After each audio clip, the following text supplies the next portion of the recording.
He's a self-described democratic socialist from Vermont who got his political start as the mayor of Burlington. A long shot then, a bigger long shot now. He's an unlikely presidential candidate taking on the biggest frontrunner the Democratic Party has ever seen. One poll shows him down 60 points. I don't know that Bernie Sanders can beat Hillary Clinton. You know, you almost have to feel sorry for Bernie. He may not have any chance. That's all going to disappear by the time we get to Iowa. This Bernie mania thing could burn out. She is ahead, George, by a long shot. They don't see Bernie Sanders as a real threat. Bernie, stop spitting. He's not going to be the nominee. Major structural problems with Bernie Sanders. Clinton crushes him in national polls by more than 40 points. Hillary probably will inevitably be the nominee. Even Democrats admit he may not be their best shot at the White House. He is not going to be the nominee. Vermont Senator Bernie Sanders may be gaining a little bit of momentum as he seeks to challenge Hillary Clinton. His views may be gaining traction. Look at Bernie Sanders' rise, tripling his support. The hottest thing in American politics right now is a socialist. That is a rocket ship. I don't think we've seen more enthusiasm for any candidate. Sanders, 35. Senator Bernie Sanders drew a monster crowd. 3,000 in Minneapolis, 5,000 in Burlington. We know what Bernie Sanders wants, and a lot of the Democratic Party, let's be honest, they want it too. This morning, Clinton is feeling the burn. Throwing a scare into Hillary Clinton's camp. Bernie momentum drawing larger crowds than every candidate running. Possibly as many as 10,000 people. It is real. We're worried about him, sure. It was another full house for Senator Bernie Sanders. He could win Iowa. He could win New Hampshire. A statistical tie. Got 28,000 people in Portland. Sanders is a summer sensation. 70,000 people lined up. Bernie Sanders was greeted like a rock star. The crowd is really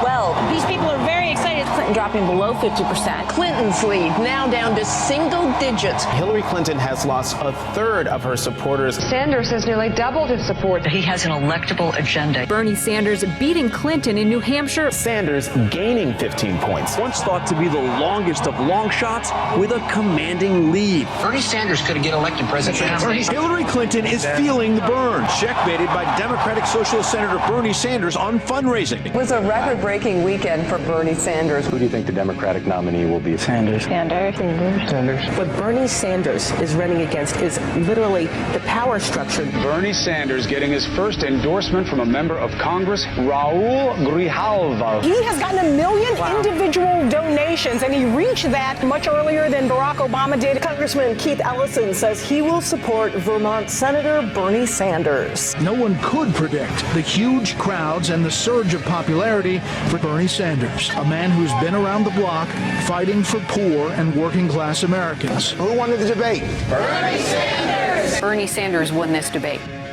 Bernie Sanders won the debate tonight. 75%. Huge margin. He's got the support, the kind of enthusiasm that often counts on caucus night. But it has now collected more than 2 million contributions, and Sanders has picked up his biggest labor endorsement to date from the 700,000-member Communications Workers of America. The million-member progressive group Democracy for America announced that it, too, was throwing its support behind the Democratic challenger. 62% of Democrats now say they could see themselves supporting him. A mock election that hasn't been wrong in 40 years declares Bernie Sanders will be our next president. He got more contributions, individual donors, than anybody in American history. Sanders does better against the Republicans than Clinton. Clinton leads Donald Trump by 8 points, but Sanders leads him by 13. Breaking news right now. We've got a race, folks. Bernie Sanders with his biggest lead yet. Bernie Sanders has built something real. He's passed her just now in Iowa. I can't get over your map. Bernie Sanders was purple and the whole country was purple. He has the momentum right now. Your focus group believed that Sanders won the debate. Clearly, people are feeling the burn. Birmingham, Alabama, where he addressed an overflow crowd of about 7,000. That's where he's weak? This is incredible. Well, I would hate to see where Bernie Sanders is strong if I were in the Clinton campaign. Bernie Sanders up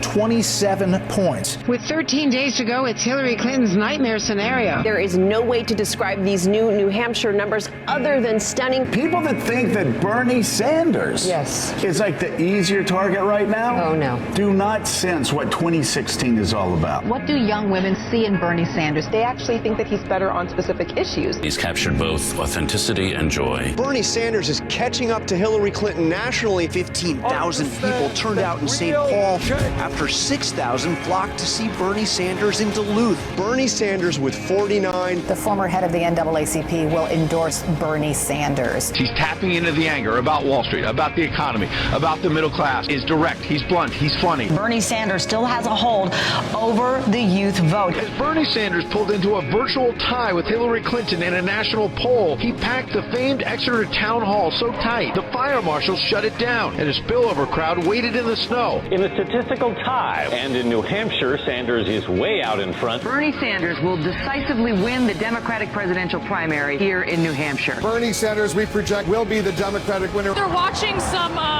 video of Bernie Sanders shooting hoops because we understand, if you can believe it, that's actually what he's doing right now with his kids, with his grandkids. It didn't take long for CNN to project that Sanders won the event. A concession was already at the ready by the Clinton campaign. 18 to 29-year-olds. Sanders destroys Clinton on this score. Independent voters. Sanders again going away, 72%. This is the wow number of the night. They are 55% of the electorate, and Sanders beats Clinton among Democratic women 55% to 44%. Very impressive win for Bernie Sanders. The Sanders campaign is operating a very big, aggressive operation throughout the state of South Carolina. They actually have more offices, more staff here than the Clinton campaign. They were going door to door talking to African-American voters. We actually didn't run into any Clinton supporters. If I had to vote today, I would be leaning toward Team Bernie. Thousands of Sanders supporters are here. There are people of every age here who say they're feeling the burn. One study found ABC's World News Tonight gave Donald Trump 81 minutes through the first 11 months of last year. Bernie got 20 seconds. Then he practically tied Hillary in Iowa and decimated her in a New Hampshire landslide. This is not a gadfly campaign any longer.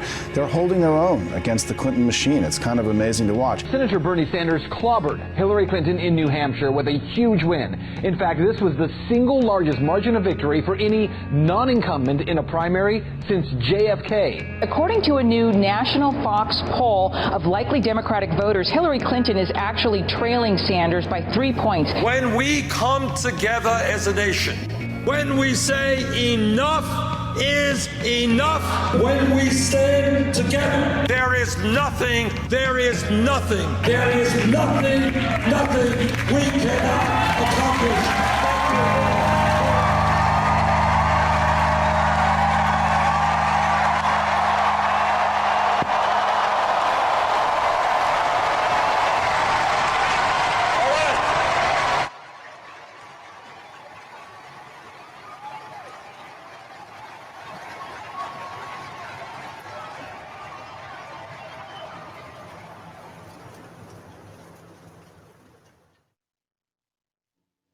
Hi, everybody, and welcome to the Nevada Caucus Stream-A-Thon. That was Magnum DB's Feel the Burn 10 against all odds. I love these. I love how he keeps compiling all of the facts, puts everything together in a nice montage, a synthesis of the truth about Bernie Sanders. Thank you, Magnum DB, for that. More than 250 of you joining right now. Thank you so much for being here. And we've got Eddie with me here. Say hi, Eddie.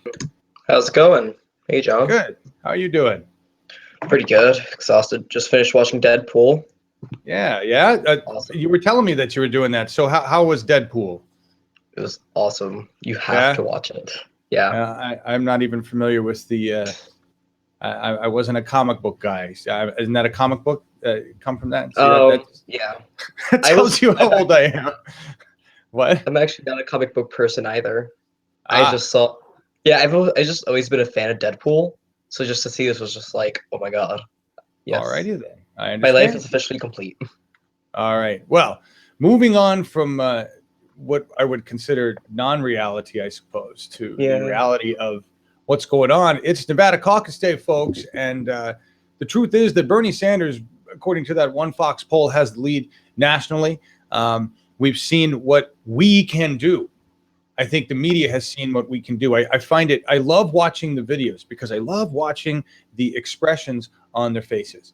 As the establishment media has to announce these facts, as they have to say, Bernie Sanders with lead. Bernie Sanders with dominating victory. Bernie Sanders with 83% of the. I mean, you just see it on their faces. You can tell I'm not saying you can read them all, but I think there's enough micro expression coming out that you can tell the ones that actually feel the burn and they're like, yay, and the ones that are like, shit, I can't believe I'm saying this. Don't you think, Eddie? Some of them look like they're really they're really doing that. Yeah, I saw them. Oh my gosh, it was just hilarious to see their face, like how they said it made them just look frantic. It did. So we've got a lot of things going on, folks. Let me cover this. Say hi to a lot of people. We've got Part Tim 3 Hobo, Liam Willis, G Chaponi, 7711 Sammy, Bad Wolf, Time Lady, Oli Jeebus. Lots of people in here. Torberg, more than 250 of you. Welcome. Thanks for joining, everybody. There's some breaking information that we need to get out here. First, the hashtag for today is NVFOR Bernie. NV4 Bernie.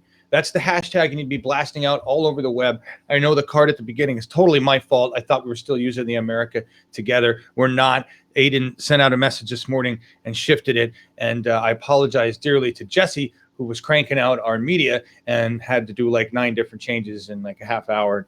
And that's my apologies. But hi, everybody. There's so many people in here. Who didn't get a shout out? There's just so many people talking. You're all here. It's so nice to have you here. Steve P., Christian Neutral, and Shantanu. That's a cool name. Hi, how you doing, man? That's a cool name. Shantanu. I like that. John Whitkus. 292. We have 292 people. Please, Bernie people, we must stand together. Yeah, so let's talk about a few of the things that are going on. There's a few things that are really strange. Was it you, Eddie, who dropped that picture of... yeah, you did. You dropped this with the picture of the nurses, right? Mm-hmm. And a couple other people. Duke was talking about it. I know that our old friend Nis was talking about it. Somebody dropped a link to the Benjamin Dixon channel, and it had a new show on there, The Progressive Army, with Nis. And we're happy that they've got another independent show out there. And he was showing us, I was watching it, and it was, some Hillary, if I understand correctly, it was Hillary people wearing National Nurses United shirts, right? And then taking them off. And what were they doing? I guess they were caught taking them off, and I assume, right? They endorsed Bernie Sanders originally. Or no, that's what I know. That's what I understand. Were these people pretending to be National Nurses United? Yes. And confusing the caucus. Yes. Okay. Yeah, they were not in any way affiliated with them. They decided to just put them on. Okay. So that's we're getting words of that stuff going on, right?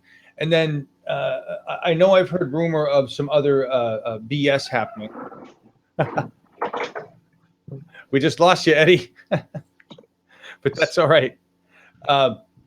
We heard some other rumors of some other stuff going on, and all I want to say, folks, is film the caucus. Eddie, mute yourself for a minute, will you? Film the caucus. .com is a URL that you can go to. If you are there, if you're in there right now, you're locked inside, please do that. It'll hang on one second, guys. We need to record this.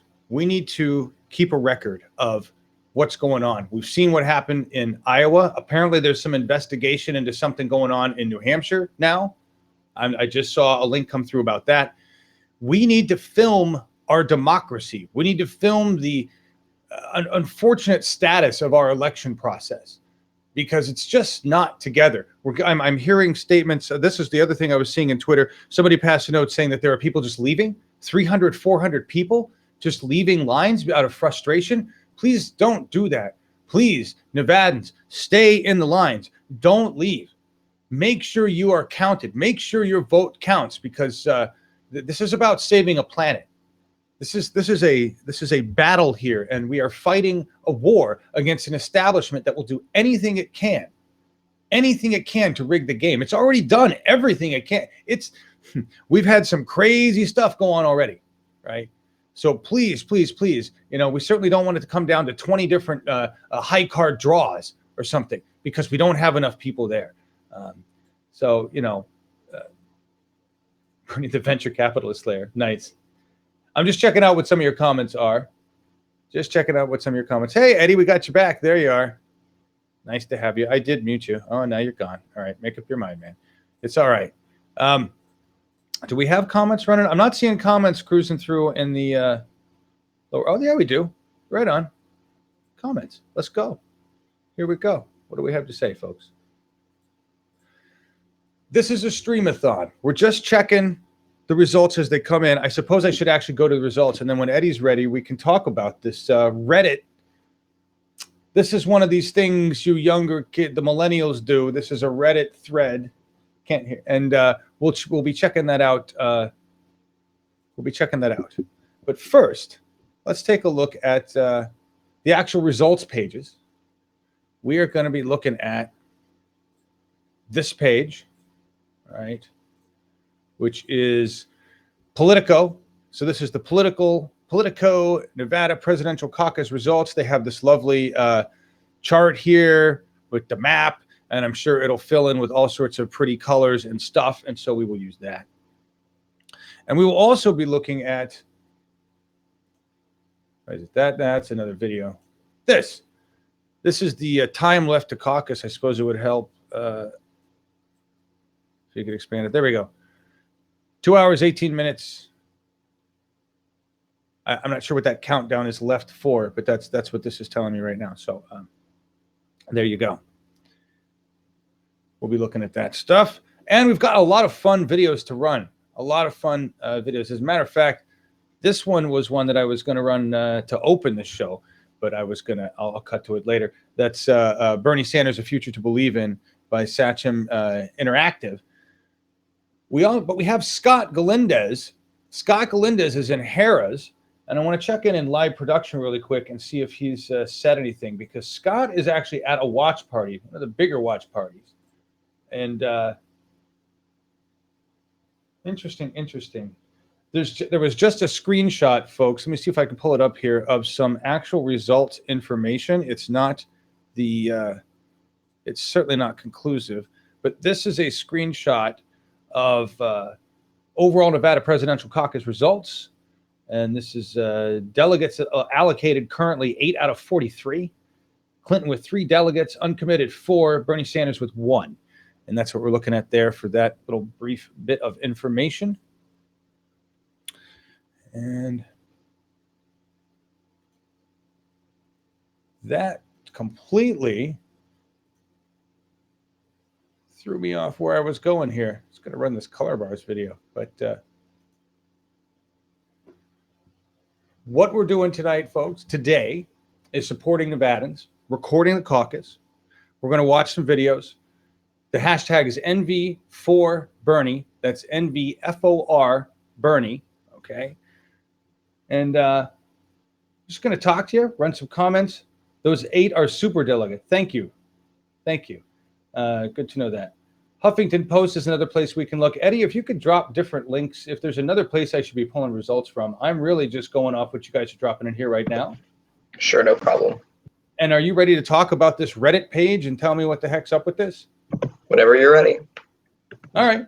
And I know what I was saying before, that Scott Galindez is in Harrah's. And I've got 3 videos that he recorded earlier kind of showing the insanity of what's going on in Harrah's, and we'll run those. But right now, I want Eddie to come on and explain this Reddit thing that that looks pretty cool. So, Eddie, tell us what's going on in the Reddit world, and I'll show that page.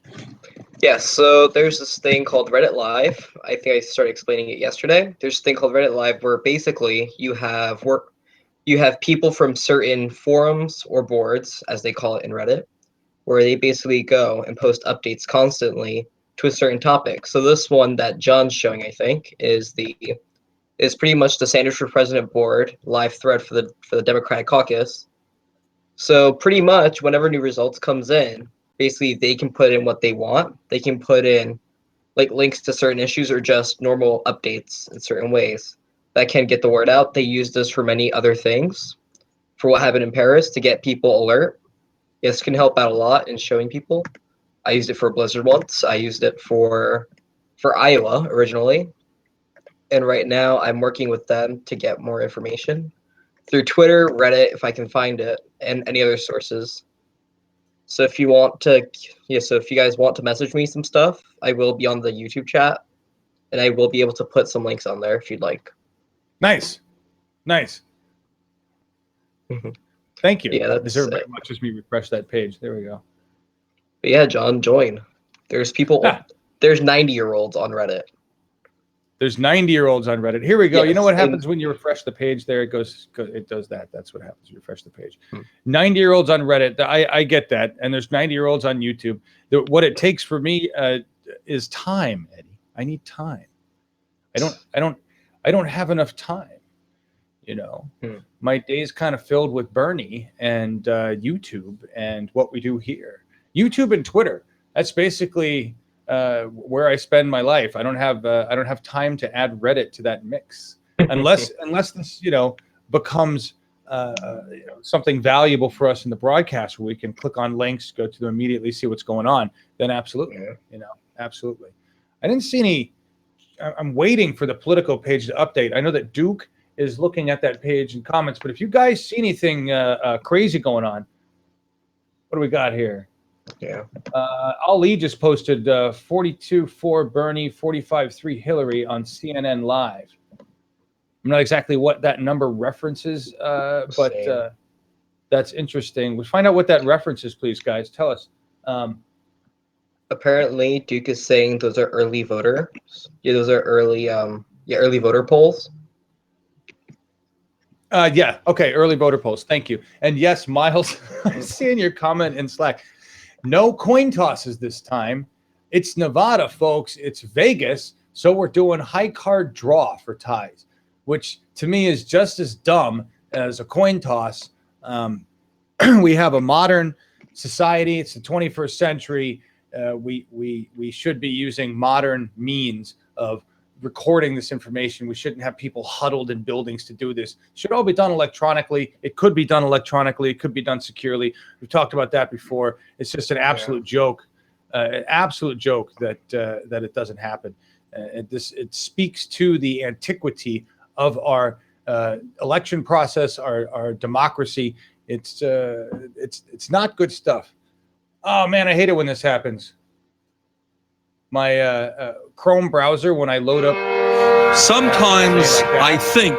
There's the next video. So to do a Stream-A-Thon, just going to talk about some crazy stuff right now. To do a Stream-A-Thon, I load up like 30 different tabs so that I have enough content to run through if I don't have anything to say.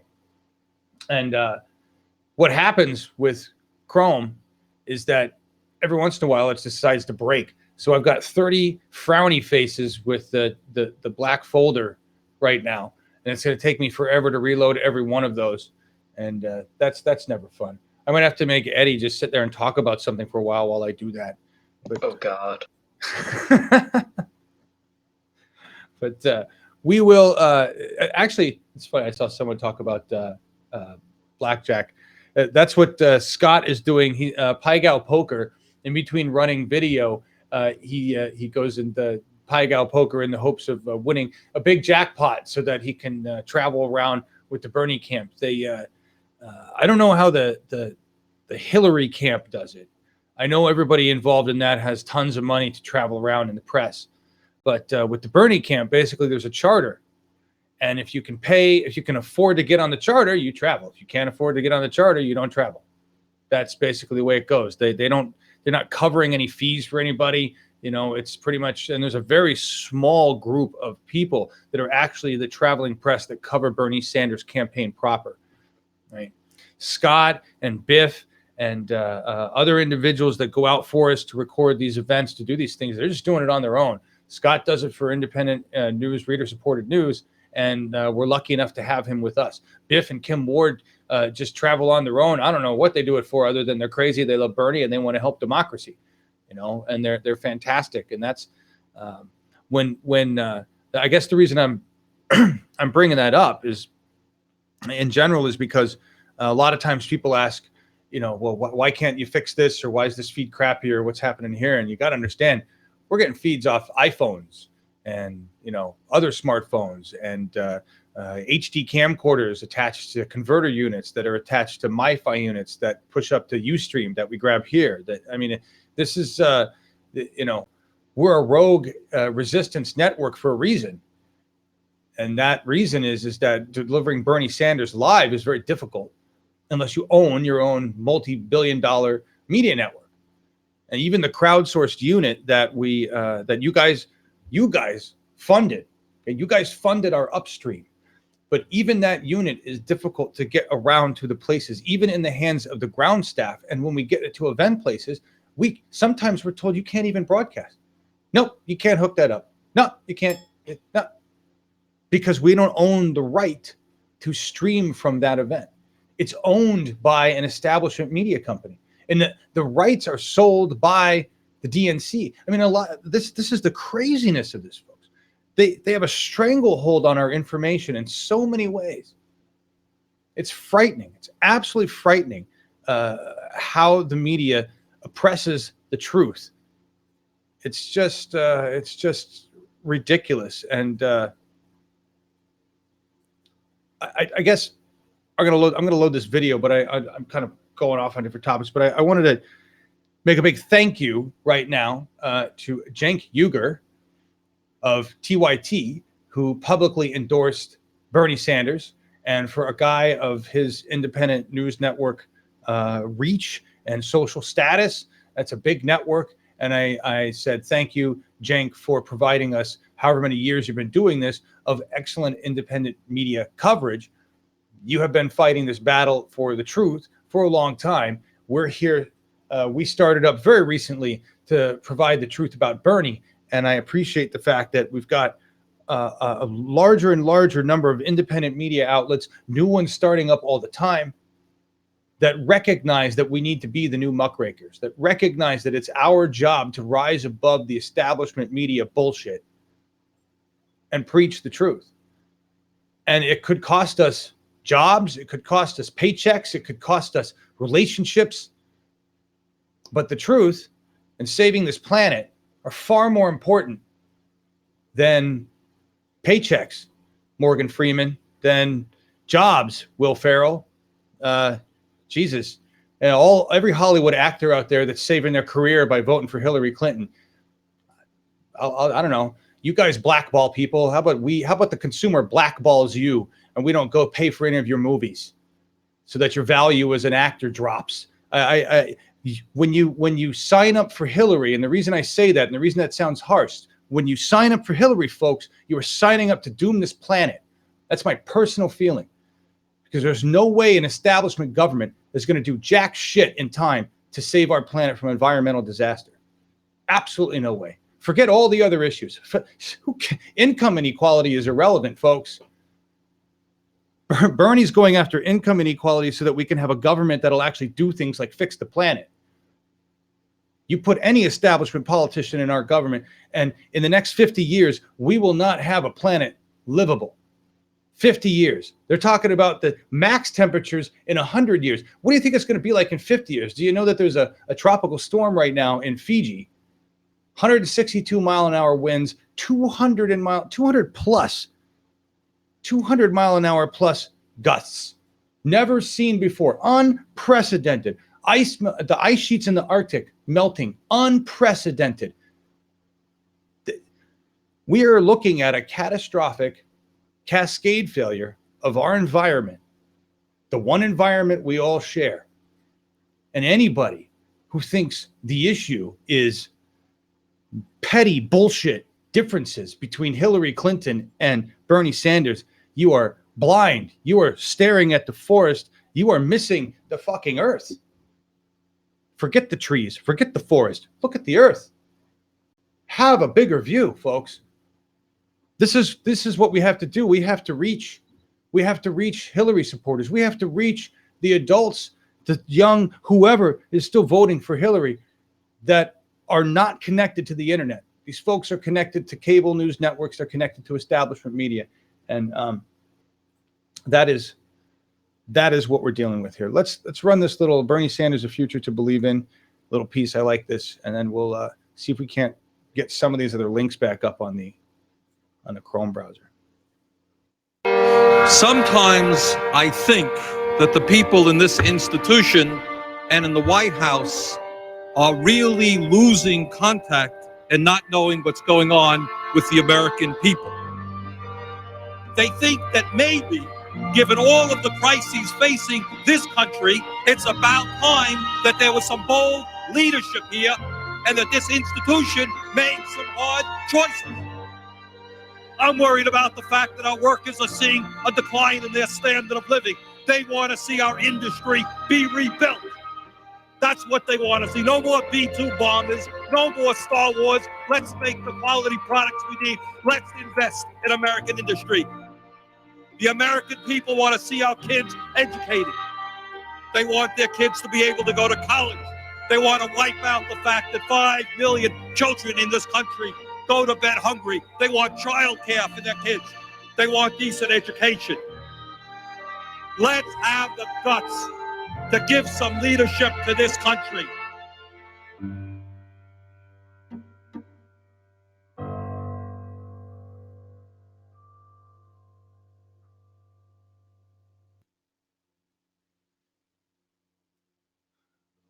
Let's have some leadership in this country. Agreed. Agreed. Eddie, how you doing? How's things on that Reddit page? Pretty good. I'm just pretty good. I just finished messaging people about getting us some stream links. And coming, yeah? Nothing much yet. I just sent it right now. All right. Yeah, I'll get it to you as soon as I get it. Well, we've got those these live video pieces from Scott. So I was going to click into some of that. And what's going on in chat? Awesome. Nobody's talking to me in live production. Got a few messages here. We're looking at interesting. Here's an interesting. Just check this out, guys. This just came through. Nevada Democratic voters under age 45. 76% Sanders, 20% Clinton. That you could also say this. All of these people probably understand the internet and have command of the internet, and that would explain a lot of the knowledge base around that. But that's a good thing to see, folks. As long as we've got those people showing up, that's what this is going on. That's good news. I wanna run this this clip. Not show Eddie. I'm gonna run this clip from Scott Galindez, folks. This is here, we'll put it in here. This is Scott live at Harrah's, and just kind of the craziness of what's going on. Scott was telling us earlier. I'll frame this because I was hoping we'd have him in here, and I haven't seen him make a comment yet. Scott was saying a few things earlier that had me concerned. He said, one, there's a lot more Hillary people here where he was at in the center of Vegas, and I guess what they do in Vegas, guys, is they have like 5 different casinos, and they use their convention center places, their theaters or whatever, because they got the space, and all of the workers from the Strip go in there to do their caucus stuff so that they, because they are all working on the Strip, which I think is kind of cool. Scott said there were tons of Hillary supporters there because apparently there's this other convention going on there, and it's a convention from a large group of people that has endorsed Hillary. So they're just working double duty, and they're functioning as Nevada caucus helpers. And this is probably where we've seen the reports of them, putting on the National Nurses United shirts and doing stuff like that. We've seen that BS going around. So, hey, another good picture. Real quick, pull this up, guys. This will make you happy. No surprise, though. Dick Van Dyke is a super liberal, and he is apparently a Bernie Sanders supporter. So good news there. Dick Van Dyke, super liberal, and apparently he's not worried about his paycheck as much as Will Ferrell or Morgan Freeman. Really, both those guys you'd think would be, well, if they are loaded, maybe that's the problem, is that they're loaded. Anyway, let's go back to this. This is that clip from Scott, and it's just, there's like 3 or 4 of them here. We'll run between them. This is in Harrah's. What's going on over there?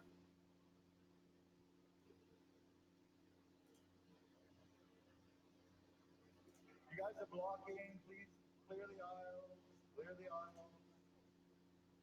Oh, we've got something live, folks. Actually, Scott's live right now. Let's see what's going on.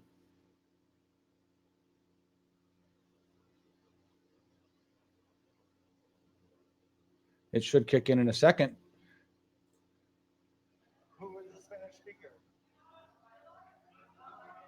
So we've got a live feed right now coming from Scott Galindez, reader-supported news. We'll take a look at the caucus action here in Harris. Spanish gets to do it. Climb up the stage then.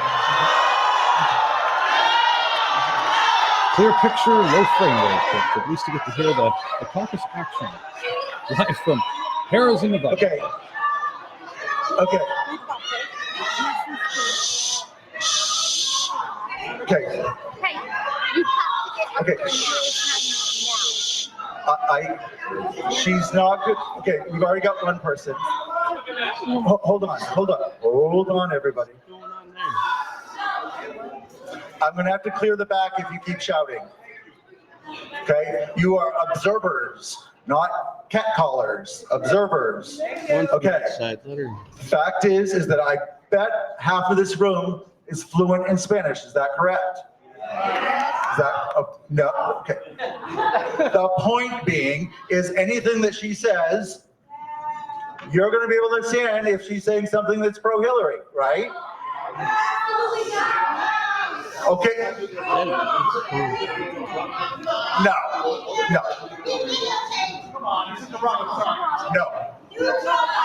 Okay, we're moving forward in English only. That's the choice.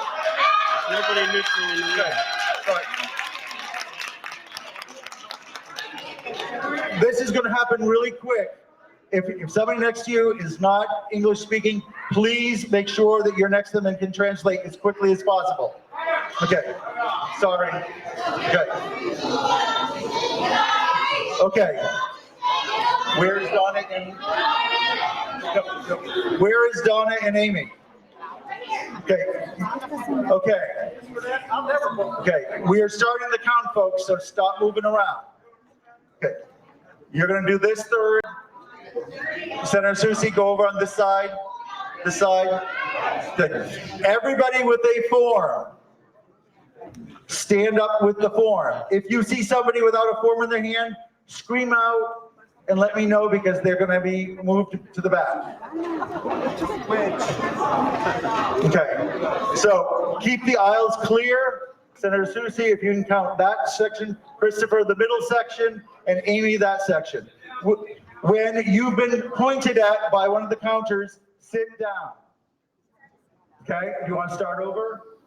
We are listening to the live caucus count in Nevada at Harris, courtesy of Scott Galindez, reader-supported news.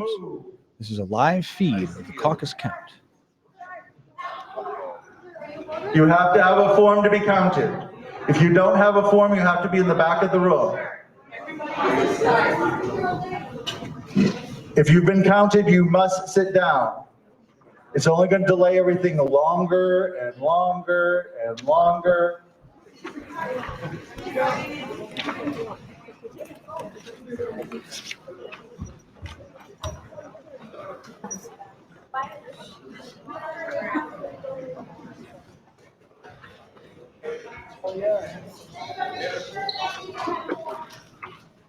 No walking around, please.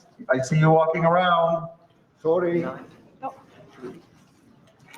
Could the people in the back make sure nobody else walks down here? We're not going to get an accurate count if you just let people walk by you, like that person right there.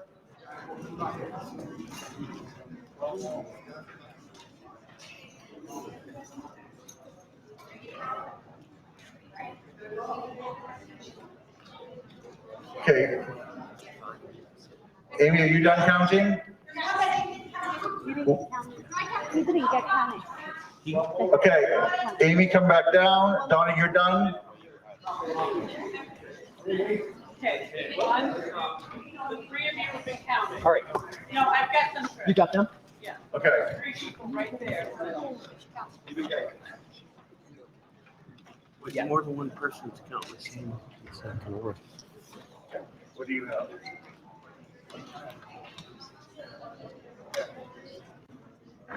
Figure it out.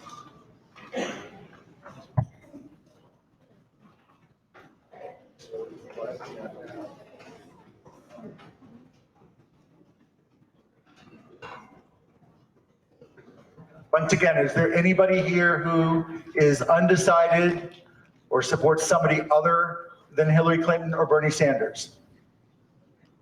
This is going to make it a lot quicker. Okay, for those of you who really in their heart want to support me, there had to have been 28 of you. Otherwise, you have to subdivide. So, viability for both Bernie and Hillary has been determined.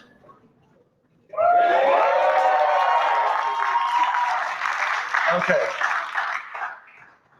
How many people are here? How many people are at the caucus? There are a total of 185 people here. At this point, I will give everyone up to 2 minutes, because we've already done this, to align themselves with the presidential preference. Go to Hillary on this side of the room and Bernie on this side of the room. For those of you who are in the middle, if you kind of maybe scooch over one way or the other, so it's going to be easier. Okay. Senator Susi, if you count the Bernie people. Amy, if you can count the Hillary people. Don't move once you.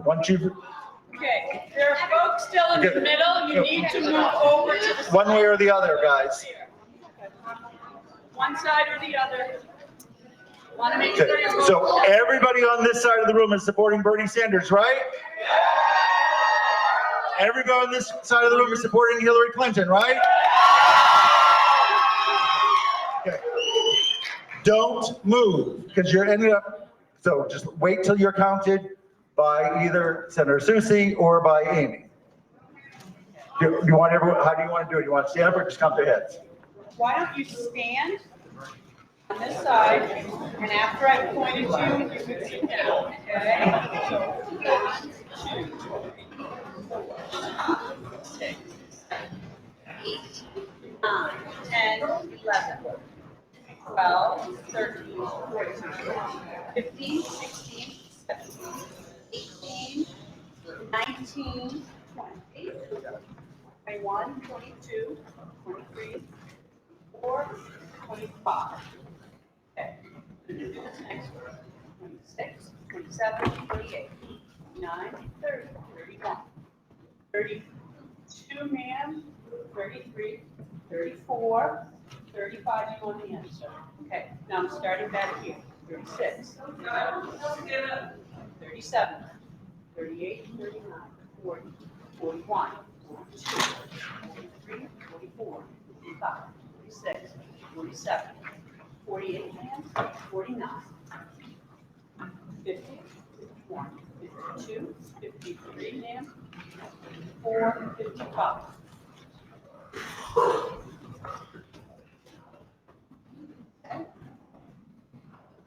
Don't move. Don't move. Don't move. Because we're going to switch and have them count, just to do a double count to make sure we have absolutely. So Amy's going to give the number to Chris. Senator Susi, you're going to count these people. Amy, you're going to count these people.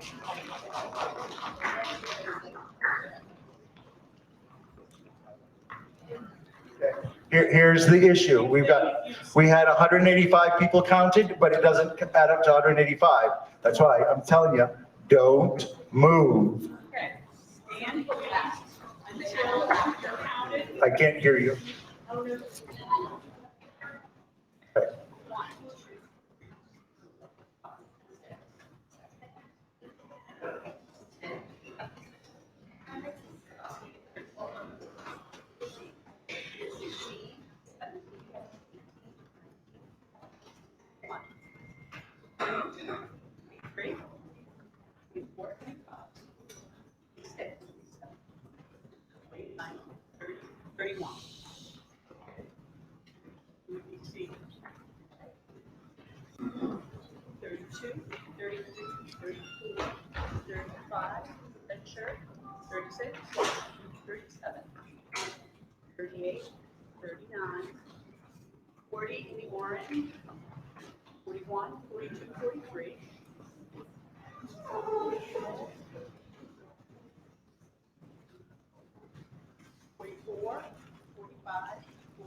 67. Okay, now I'm going to go back over here. Once again, just for the point of record, we are going to watch the Nevada caucus count here live from Harrah's, courtesy of Scott Galindez with reader-supported news. After that, we have Dr. Franz Whitfield from Waterloo, Iowa, joining us, official Sanders surrogate. So stay with us for that conversation. You're 62, ma'am, okay? 62. You're fine. Stay where you are.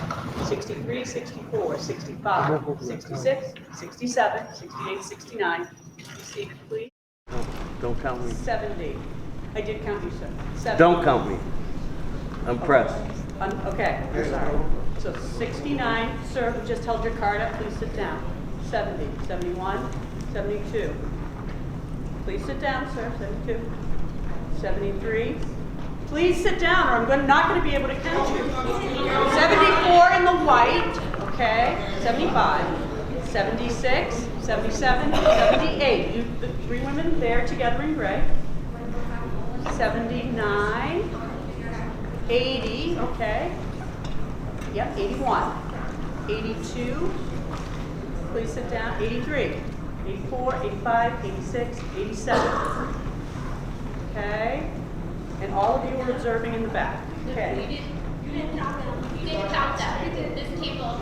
Yes, I did. 89,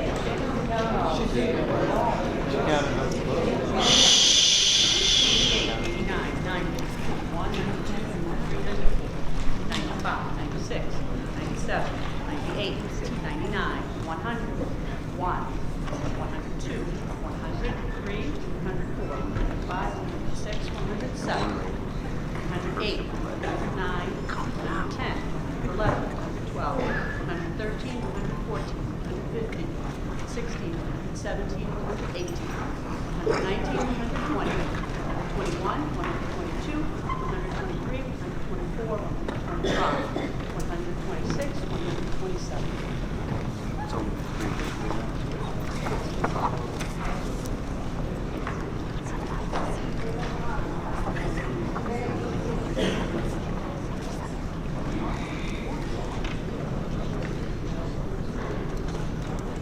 Okay, we do not total the number of people that we counted originally, so the burning numbers have been the same for both counts.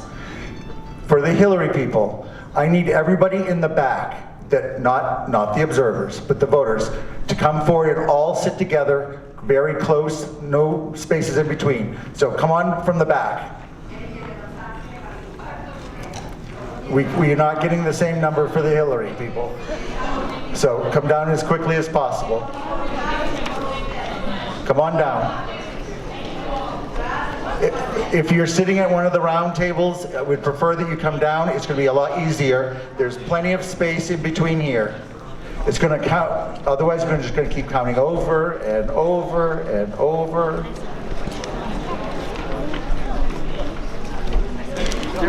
There's plenty of seats. You're gonna get different. The people who left, one lady was pulled out by her supervisor 10 minutes ago. Okay, well, we just want to be as accurate as possible. We're off by more than one. That's the problem. Okay. You're off by 3. Okay. You can sit right here in the front row. No. Okay. There's some empty seats over here too.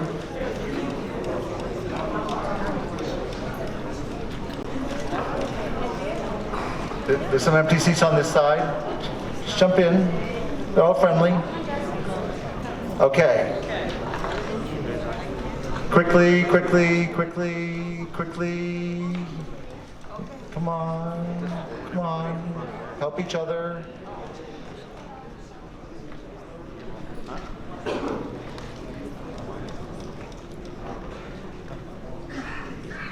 Okay. Take your seat as quickly as possible so you can be counted.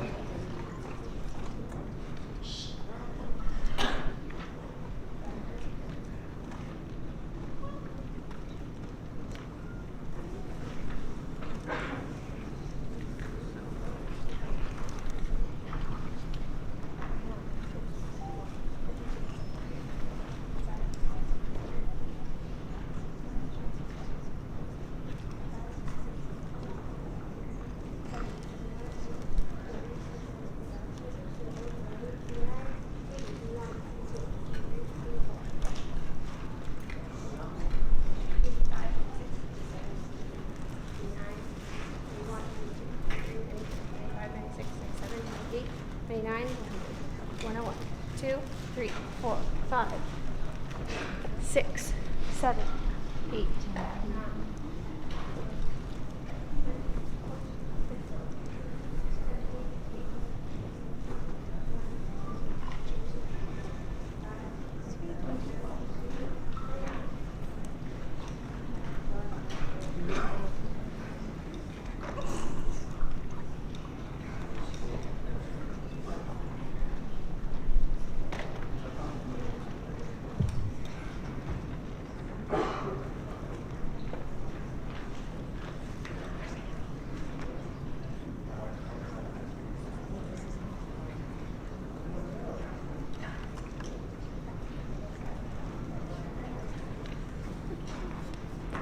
Yay, we got the right number. Thank you for your patience and putting up with New Hampshire people.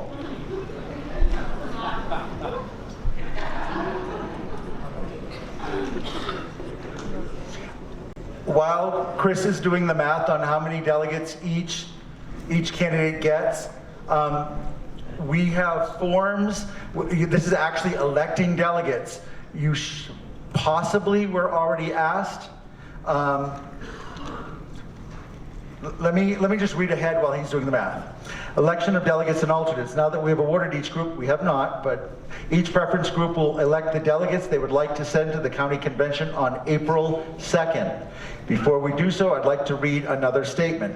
Discrimination in the conduct of Democratic Party affairs on the basis of gender identity, expression, race, age, color, national origin, religion, and sexual orientation, physical disability, or economic status is absolutely prohibited. In order to encourage full participation by all Democrats in the delegate selection process and in all party business, diversity programs shall be implemented with particular concern for minority groups as defined in the Democratic National Committee Charter. I'd like to take a second now to explain the role of delegate to the county convention. Delegates to the county convention attend the all-day convention on Saturday, April 2nd. If you can't spend all day Saturday, April 2nd, it's probably not a good idea to run for delegate or alternate. And they will vote, delegates will vote on a variety of party matters, including, but not limited to, the county party platform, members of the county central committee, electing delegates to the state convention in Las Vegas, May 14th and May 15th, 2016. And if you wish to run as a national delegate to attend the Democratic National Convention in Philadelphia, Pennsylvania, from July 25th to July 28th, you must be elected as a delegate to the county convention from there to the state convention. So if you want to run to be a delegate in Philadelphia, we're all delegates. Amy, you're not, but we are. Supposed to be joking? Okay. She's staff. She's staff. She's going to get to go. Don't worry. You have to get elected a delegate at this level if you have any interest in going to Philadelphia. So, the number, you ready to read off the numbers here? Okay, so total number, Hillary is 129, counted multiple times. Bernie Sanders is 55. The total number of delegates this caucus elects is 36. The total number of eligible caucus attendees, 185. Therefore, Hillary is awarded 25 delegates, and Bernie is awarded 11 delegates. So,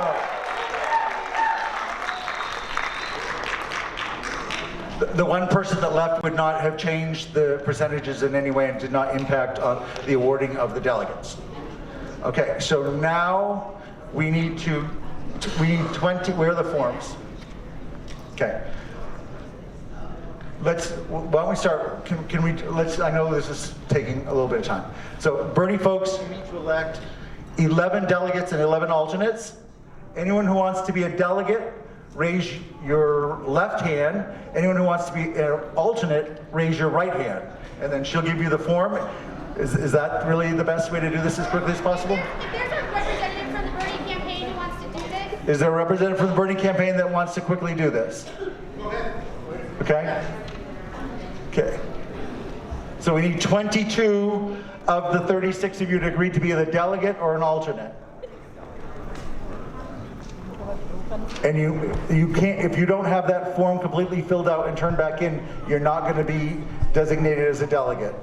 Okay, Hillary campaign. Who is the person that we're going to...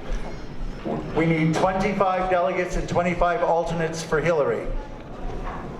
Somebody want to take charge? Anyone interested in being either? Are you taking charge? Go over there, so you're going to have to fill out the form. Go Why not? Just take volunteers.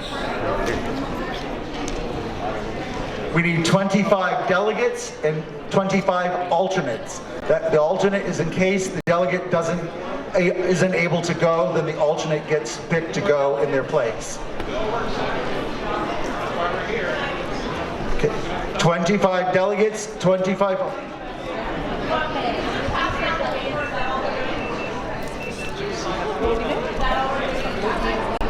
Yeah. Well, you have to turn it in before you leave. Don't leave without filling it out. Amy has them. Okay. No, Amy gave them to the campaigns? Yeah. All right. Who? Blue shirt. I don't see her, but I'm sure somebody does. Oh, what is she? Okay. Okay, wave your hand if you want to be a Hillary delegate or alternate. I don't know what your name is, but wave your hand. She has the forms. If you take a form and you don't fill it out and it doesn't get turned in, it doesn't count. This is what happened in 2008, folks. People took the form, didn't fill out the form, or didn't turn it in, and other people then got awarded delegates. So you just took a lot of time out of your life to be here, so it's very important.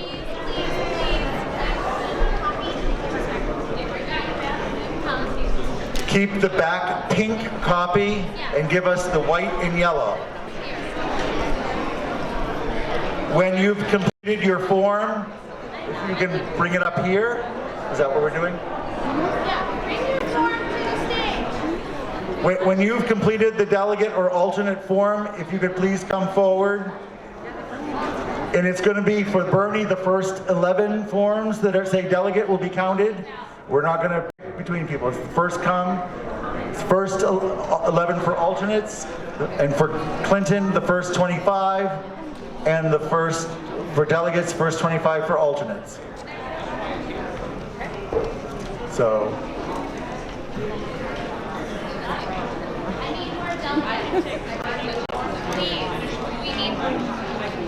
As soon as we complete this, everyone can go.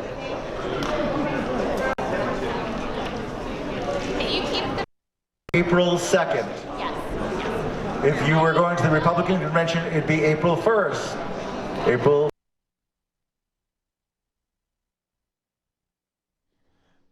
All right, folks. You should be able to hear me now. There we go. Scott just gave me the message. This is the nice thing about having your crew right on the ground there like that. But Scott basically sent me a message, said, I'm leaving, I got to go to Henderson. And about 2 seconds later, before I had a chance to even cut out of that, he's gone. But that's okay. We heard what was going on there, and we saw a little bit of information about what was happening in, there's a Periscope from another place. Right now, I have Dr. Franz Whitfield with me. And Franz, if you're ready to go, I would love to bring you in. We'll have a conversation. Dr. Franz Whitfield from Waterloo, Iowa. He's a surrogate for Bernie Sanders, official, and we love having him on the program. He's been here before. How you doing, Franz? Doing great, guys. How's it going? Good. It's good to see you again. So what's been going on for you? How you been doing, running around testifying for Bernie? What's it been like? Doing pretty good, man. Now that the Iowa caucus is over, I have nothing to do now, so so all I got to do now is watch the news and see what happens. But no, everything is going well. Still working with the campaign. I plan on going to South Carolina nice. in the next day or two to do some surrogate work for the primary there. So we're still working hard. Excellent, excellent. That's good to hear. It's good to hear. What you've been going around, seeing a lot of people traveling cross country. We know what establishment media has been saying about Sanders and minority support. What do you think? What is your experience with it? Do you think the establishment is making stuff up there?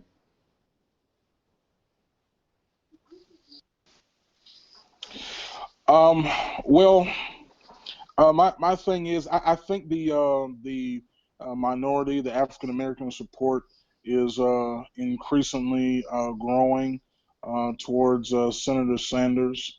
I think that what they needed to do is they needed to see how he was going to do in Iowa and New Hampshire, and I think that has caused a lot of people to change their mind and thoughts on how they feel about Bernie Sanders. So I think it's growing tremendously. I think we are continually trying to get the word out to people about Bernie's lifelong commitment to racial justice and his involvement in the civil rights movement. I think it's growing. We're not all the way there yet. We're not where we want to be, but I think we're closer than where we have been.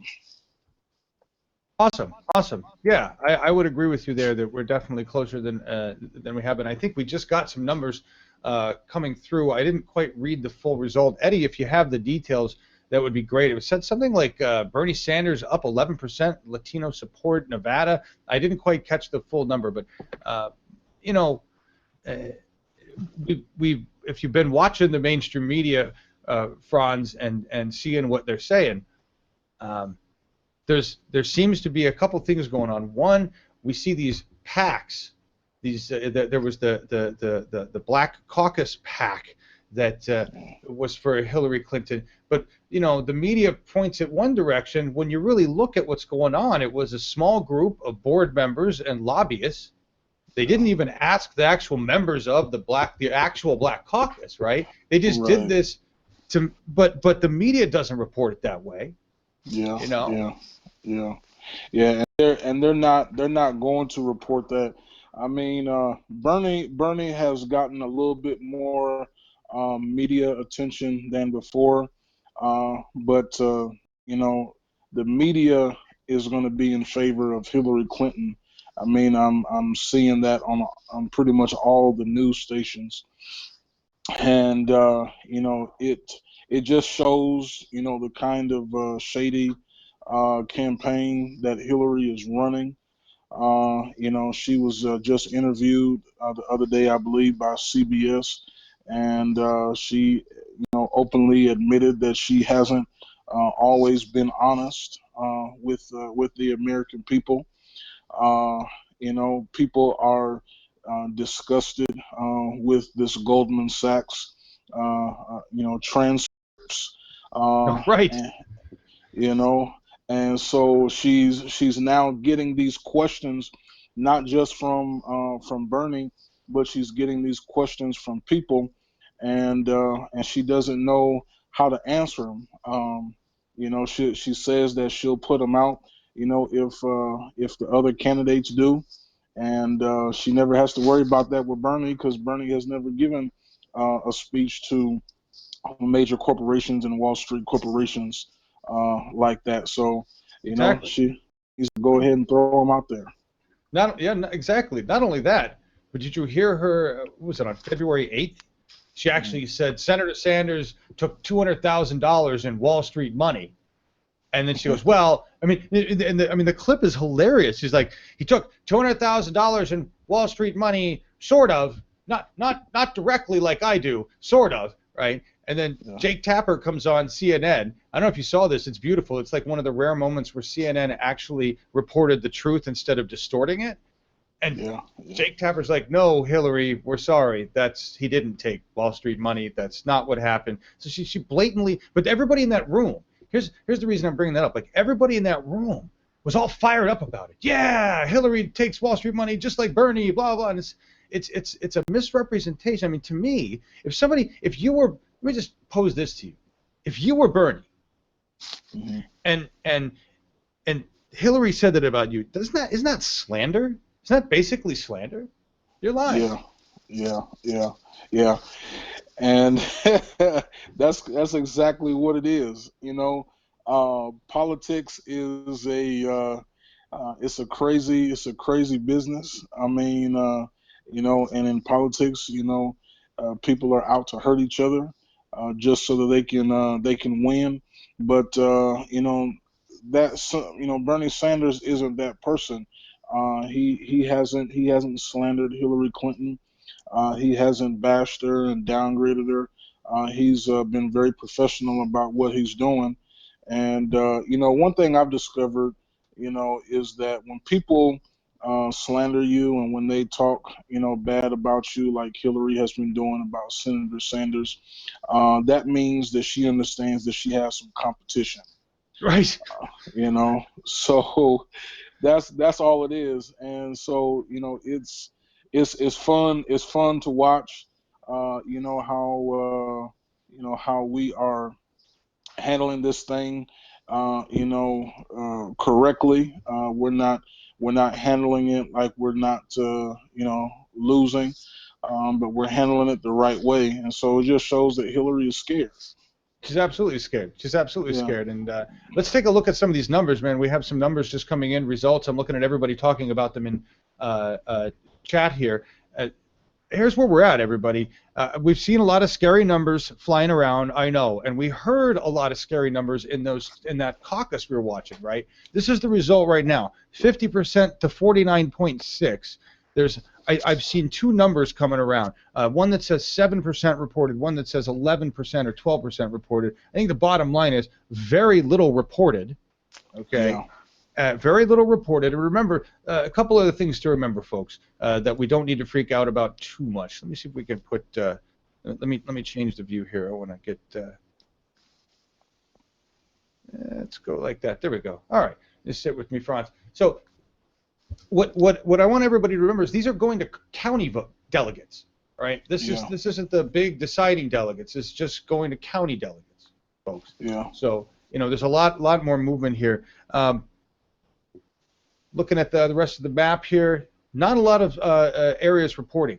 And Franz, I don't know if you heard what they were saying in there, but there was a statement about, I showed a clip, a Periscope really quick from another casino. It seems like the casino areas are pretty heavy, or at least the two that we saw. There's 5 casino areas being done. 2 of them were just like landslide for Hillary. It was like 100, and you heard that number, right? It was like 180 to 55. And then right. That other one was the same thing. But remember, folks, that's just one area, all concentrated with a bunch of people. And you're going to have a whole bunch of people show up to caucus on the Strip. I mean, it's packed with people, right? So don't worry about that, because we have a lot. We've got so much more to report. We've got larger counties to report.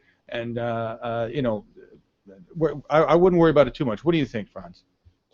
Yeah, every area does matter, but we know that some areas are going to be more in favor of Hillary than Bernie, and other areas are going to be more in favor of Bernie than Hillary. So we just we don't want to jump the gun and just give up and just throw in the towel. It's the returns are very early right now, and I think we're going to win this thing. I really do.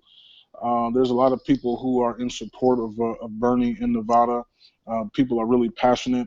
I've been watching CNN, and there's a lot of people who are caucusing for the first time. A lot of young people, and I think that's very important. To mention. We don't give a lot of credit to the young people who are getting out the caucus for the first time, and those are the people that Bernie cares about. And Hillary she doesn't appeal to the youth vote. No, I don't think so. I mean, here's the weird thing. I don't know if you've seen these numbers. These are the strangest numbers coming out because they just released poll data showing that he's ahead in Colorado, right? Ahead in Massachusetts, obviously ahead in Vermont, and but when you look at like the one place he is like tied with Hillary on, or a little less than Hillary on, is when people say who what was one poll that said that they find Hillary Clinton and Jeb Bush, of all people, who just dropped, is going to drop out tomorrow. He's going to officially drop out. Okay. Oh wow, I didn't know that. Yeah, Jeb's campaign has it. He's out of money. Jeb's out of money, and you know, Hillary's actually out of money. She's not Jeb Bush, not Jeb Bush. Yeah, how could the Bush billionaires be out of money, right? It just makes you wonder. But that what I find odd is in like this poll right here. I've got a screenshot up here that shows Democratic Caucus is underway in Nevada. Honest and trustworthy, most important. All right, 85% Sanders, 11% Clinton. Wow. Well, let me ask you this, man. Here's the weird thing. On the same kind of result, there was also one that said, who do you find more presidential? And they said that Hillary Clinton had more of the traits of a president, was more capable to be a president in that regard than Bernie Sanders. And they included Jeb Bush in that too. Now this was I believe this was the Fox News poll with some of that data. But so you got some like Republican conservative people pushing that information, right? But the question is, how could anybody find one Jeb Bush capable of doing anything in any government, really? That's personal opinion. Jeb not capable of being a janitor. No offense to janitors. I hold in high regard. I just don't find a lot in Jeb Bush at all. And two, when you've got somebody that lies, when you've got somebody that obviously their honesty and integrity is in question, how in the world are they better qualified to be the president of the United States? Yeah. And evidently that sounds like a person who doesn't know politics. Yeah, absolutely. You know, the good thing that, you know, I want to point out, you know, about these caucuses and these primaries is the fact that, you know, absolutely, we want to win these states, but, you know, just like in Iowa, you know, it was so close, very, very close. And, you know, the fact that we are in a virtual dead heat says a lot. I mean, even if Bernie doesn't win Nevada on today, the fact that it could be split between him and Hillary says a lot. And, you know, like the news has been saying, you know, the Bernie campaign, Jeff Weaver and them guys have been saying that I think, you know, this is going to go all the way until June. I really do. It's going to be a fight all the way up until June. And I just truly believe that, you know, Bernie can win this thing. He's the right person for the job. And I, you know, I hate caucuses because the way that we're set up and the way that we handle the caucus is just crazy. You know, in Iowa, they decided that Hillary was the winner by a coin toss. And now in Nevada, if it's a dead heat between the two, they're determining who the winner is by drawing from a stack of cards. I know, it's ridiculous. It's ridiculous. It's a joke. It's embarrassing. It is. So, you know, it's crazy that, you know, the person who leads our country, you know, can be determined by a coin toss or drawn from a deck of cards. Is just crazy. We're the only ones that do crazy stuff like that.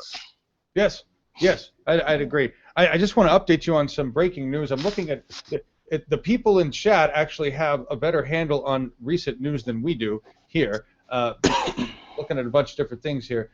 But, apparently right now, they just released new information.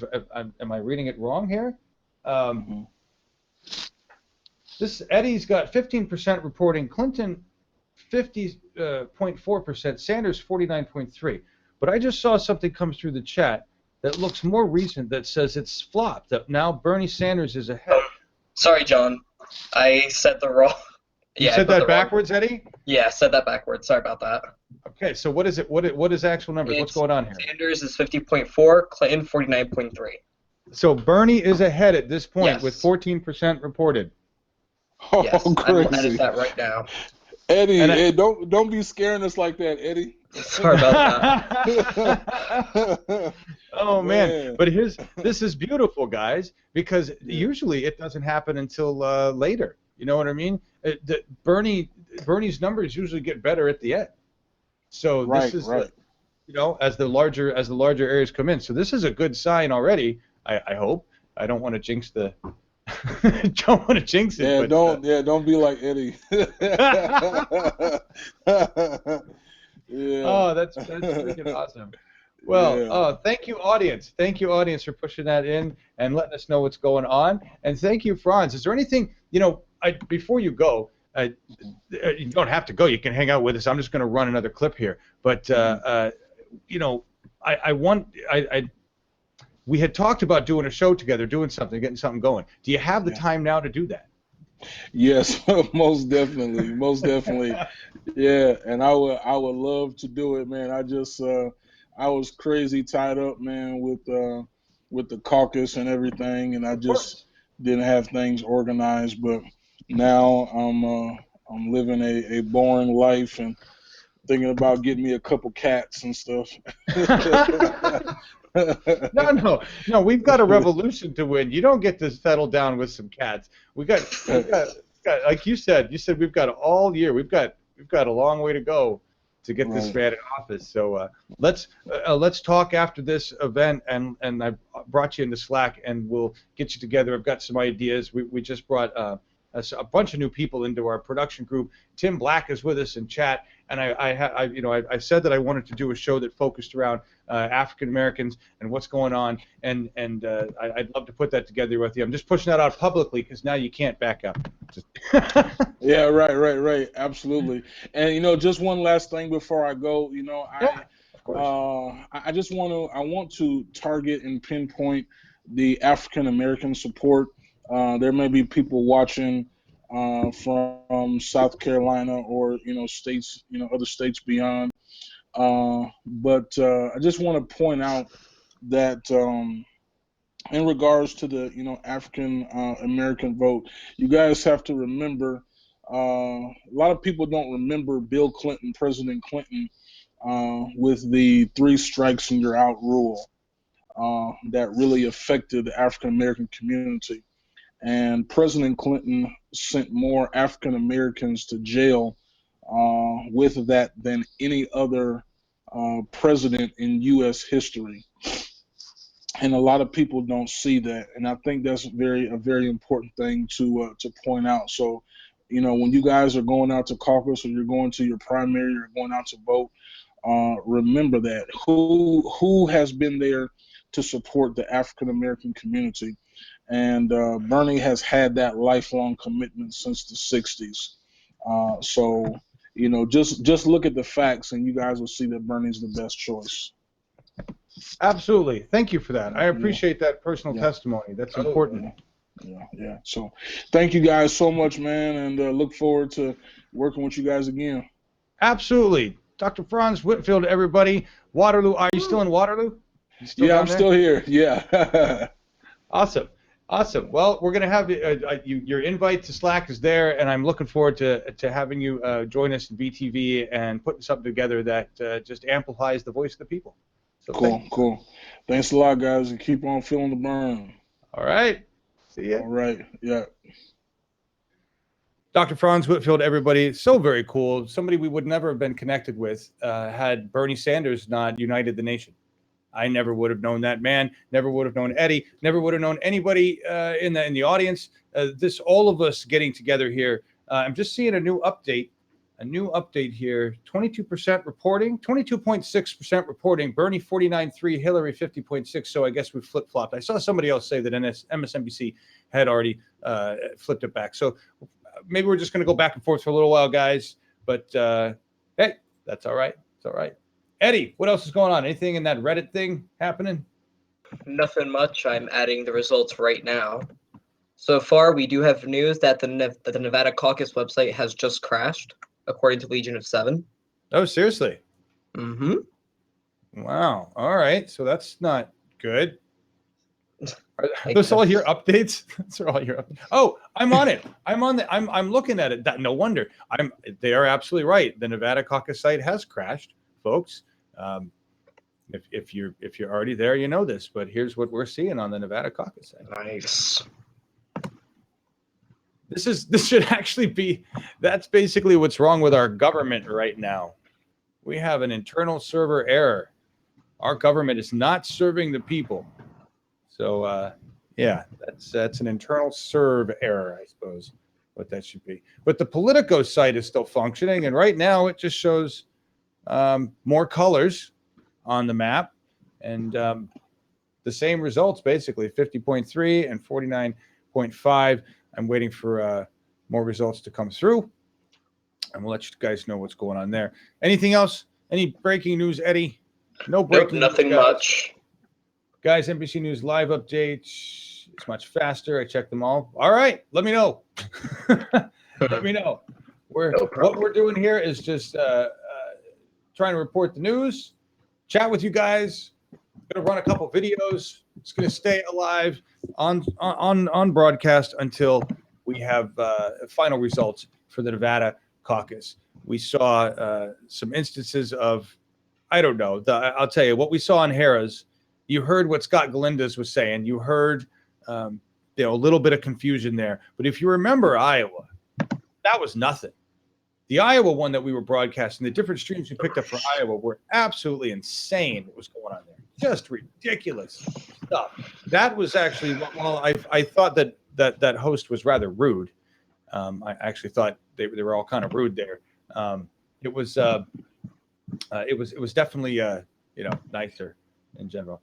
24% reporting, 51% Clinton, 48.9 Sanders, and now we have a political. Yeah, here we go. Same political report. There we go. So Clinton is ahead slightly over Sanders. Let's see what else we have here to look at. I did have a few things pulled up. This is a video here that somebody dropped off for us. The color bars. The color bars. I was going to open with this until Magnum DB's piece showed up, and I was like, oh, yeah, always go for Magnum DB. But this is the color bars. End of the corporate age. Let's check this out.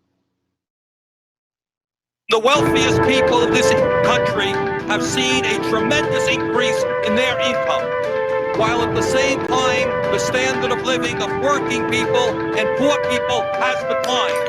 CEOs make more than 500 times of what their workers make. The middle class is shrinking. Poverty increasing, while at the same time, the people on top are doing phenomenally well.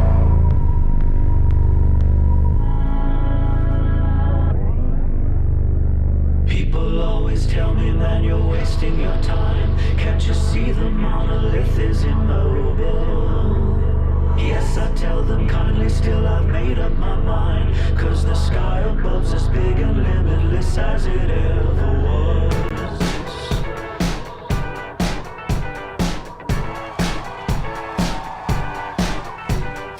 Gather round people in the town square. It's the end of the corporate age. There's a new caveat, let the center beware. This is the end of the corporate age.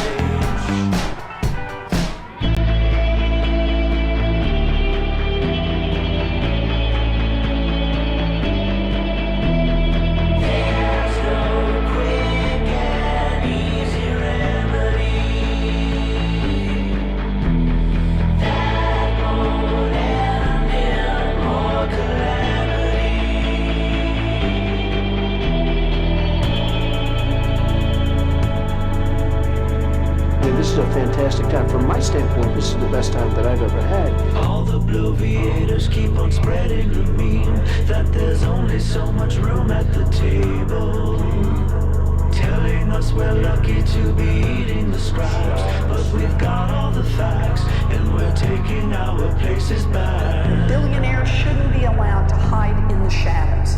Make them step out in the open where the American people can see. Gather round people in the town square. It's the end of the corporate age. There's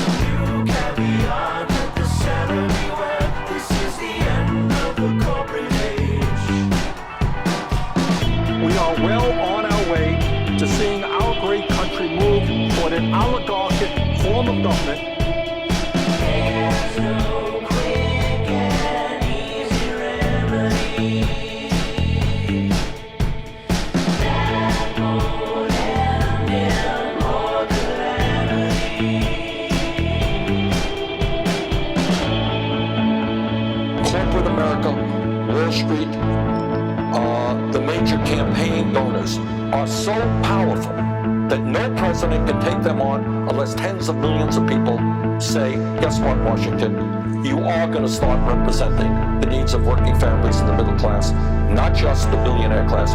We know what's going on. We are paying attention.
That was awesome.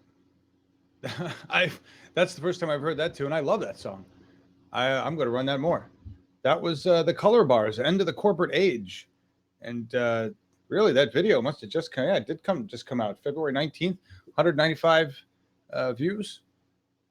That's awesome. I did drop, I think I dropped the information to run down. If not, I'll get this information in here. I'll do that after the show or after I run a longer clip. I'm looking at the results here, folks, and I am seeing this is great that we're getting it like a ticker. It's faster than looking at something else because sites keep breaking. 27% reporting Clinton at 50.5% and Sanders at 49.4%. Right prior to that, Duke had said something about it being a 50-vote difference. That's ridiculous. But let's hope that it doesn't come down to high card draw between the two candidates. Right? I don't know how they would actually resolve that, but that would certainly not be the way we want it to go. And that's an interesting point. So Duke is saying Iowa and New Hampshire both showed delay in voter count due to the large number of turnout. However, I have a feeling, at least in in Las Vegas proper, for Nevada, it seems like there was a pretty massive turnout for Hillary. If that's the case, then yeah, we're going to have very delayed numbers because then we've got big numbers for both. UNV is kicking for Bernie. Sweet. 29% reporting, folks. Clinton at 50.8, Sanders at 49.1. Somebody asking if you can donate to Bernie 2016 TV Live anonymously. So the website itself just has a little fan funding button, and that's the only thing we do for donation. I don't know what it asks you for. So, but we don't. What I get, I don't get any I don't get any of your information. It's not like Indiegogo where I could see all the people and stuff. All Google tells me is how many people donated, what the total is, and what my average per donation ends up being with a little chart and graph. That's pretty much all the information I get. And we don't opt into the monetization. So Google is not allowed to put advertising. We don't monetize our own videos. All we do is turn on fan funding, and YouTube is not pleased with that. But that's what I choose to do because I don't want to give them any money. But thank you for asking, and yeah, thank you for asking. Thank you for wanting to help. Somebody mentioned Bitcoin. Never tried Bitcoin. I don't know. That's it looked interesting. Oh, here's a new. This is a new statewide results. Hillary Clinton 50.47, Bernie Sanders 49.41, others at 13.13%. I'm just reading some of your comments, guys. Where did I get this sweater? This I bought new in some store because 80s fashion has come back around, folks. I had a sweater very similar to this in about 1987, 88. Loved that sweater. Wore the hell out of that sweater. And now I'm 46. I saw this sweater the other day in a store and I went, holy shit. The same clothes I liked in the 80s back, I'm going to wear it. Different hair, but I'm going to wear it. So yeah, that's where the sweater comes from. And it's also when I started this news program, it was about the truth. It was about being raw. It was about being the 99 human beings, not flashy, not Jake Tapper, not Anderson Cooper. I'm not going to have a suit and tie. I'm not going to be all prim and proper, because it's about the truth. And the truth is raw. And the truth about our planet today, about the way our society is today, is that it's harsh. We have a harsh planet, and a lot of human beings live in a harsh world. And that really stuck on me when I was watching, of all shows, Downton Abbey the other day. And it was an earlier episode of Downton Abbey, and Lord Grantham says to, I can never remember his name, the guy who was in, who married Sybil. But Lord Grantham looks at him and says, oh, you live in a harsh world. And he says, we all live in a harsh world, sir. Some of us actually acknowledge it, right? We all live in this harsh world. We all know what shit is going down. We all know there are homeless on the streets. We all know there are veterans in need of care. We all know that our environment is being poisoned.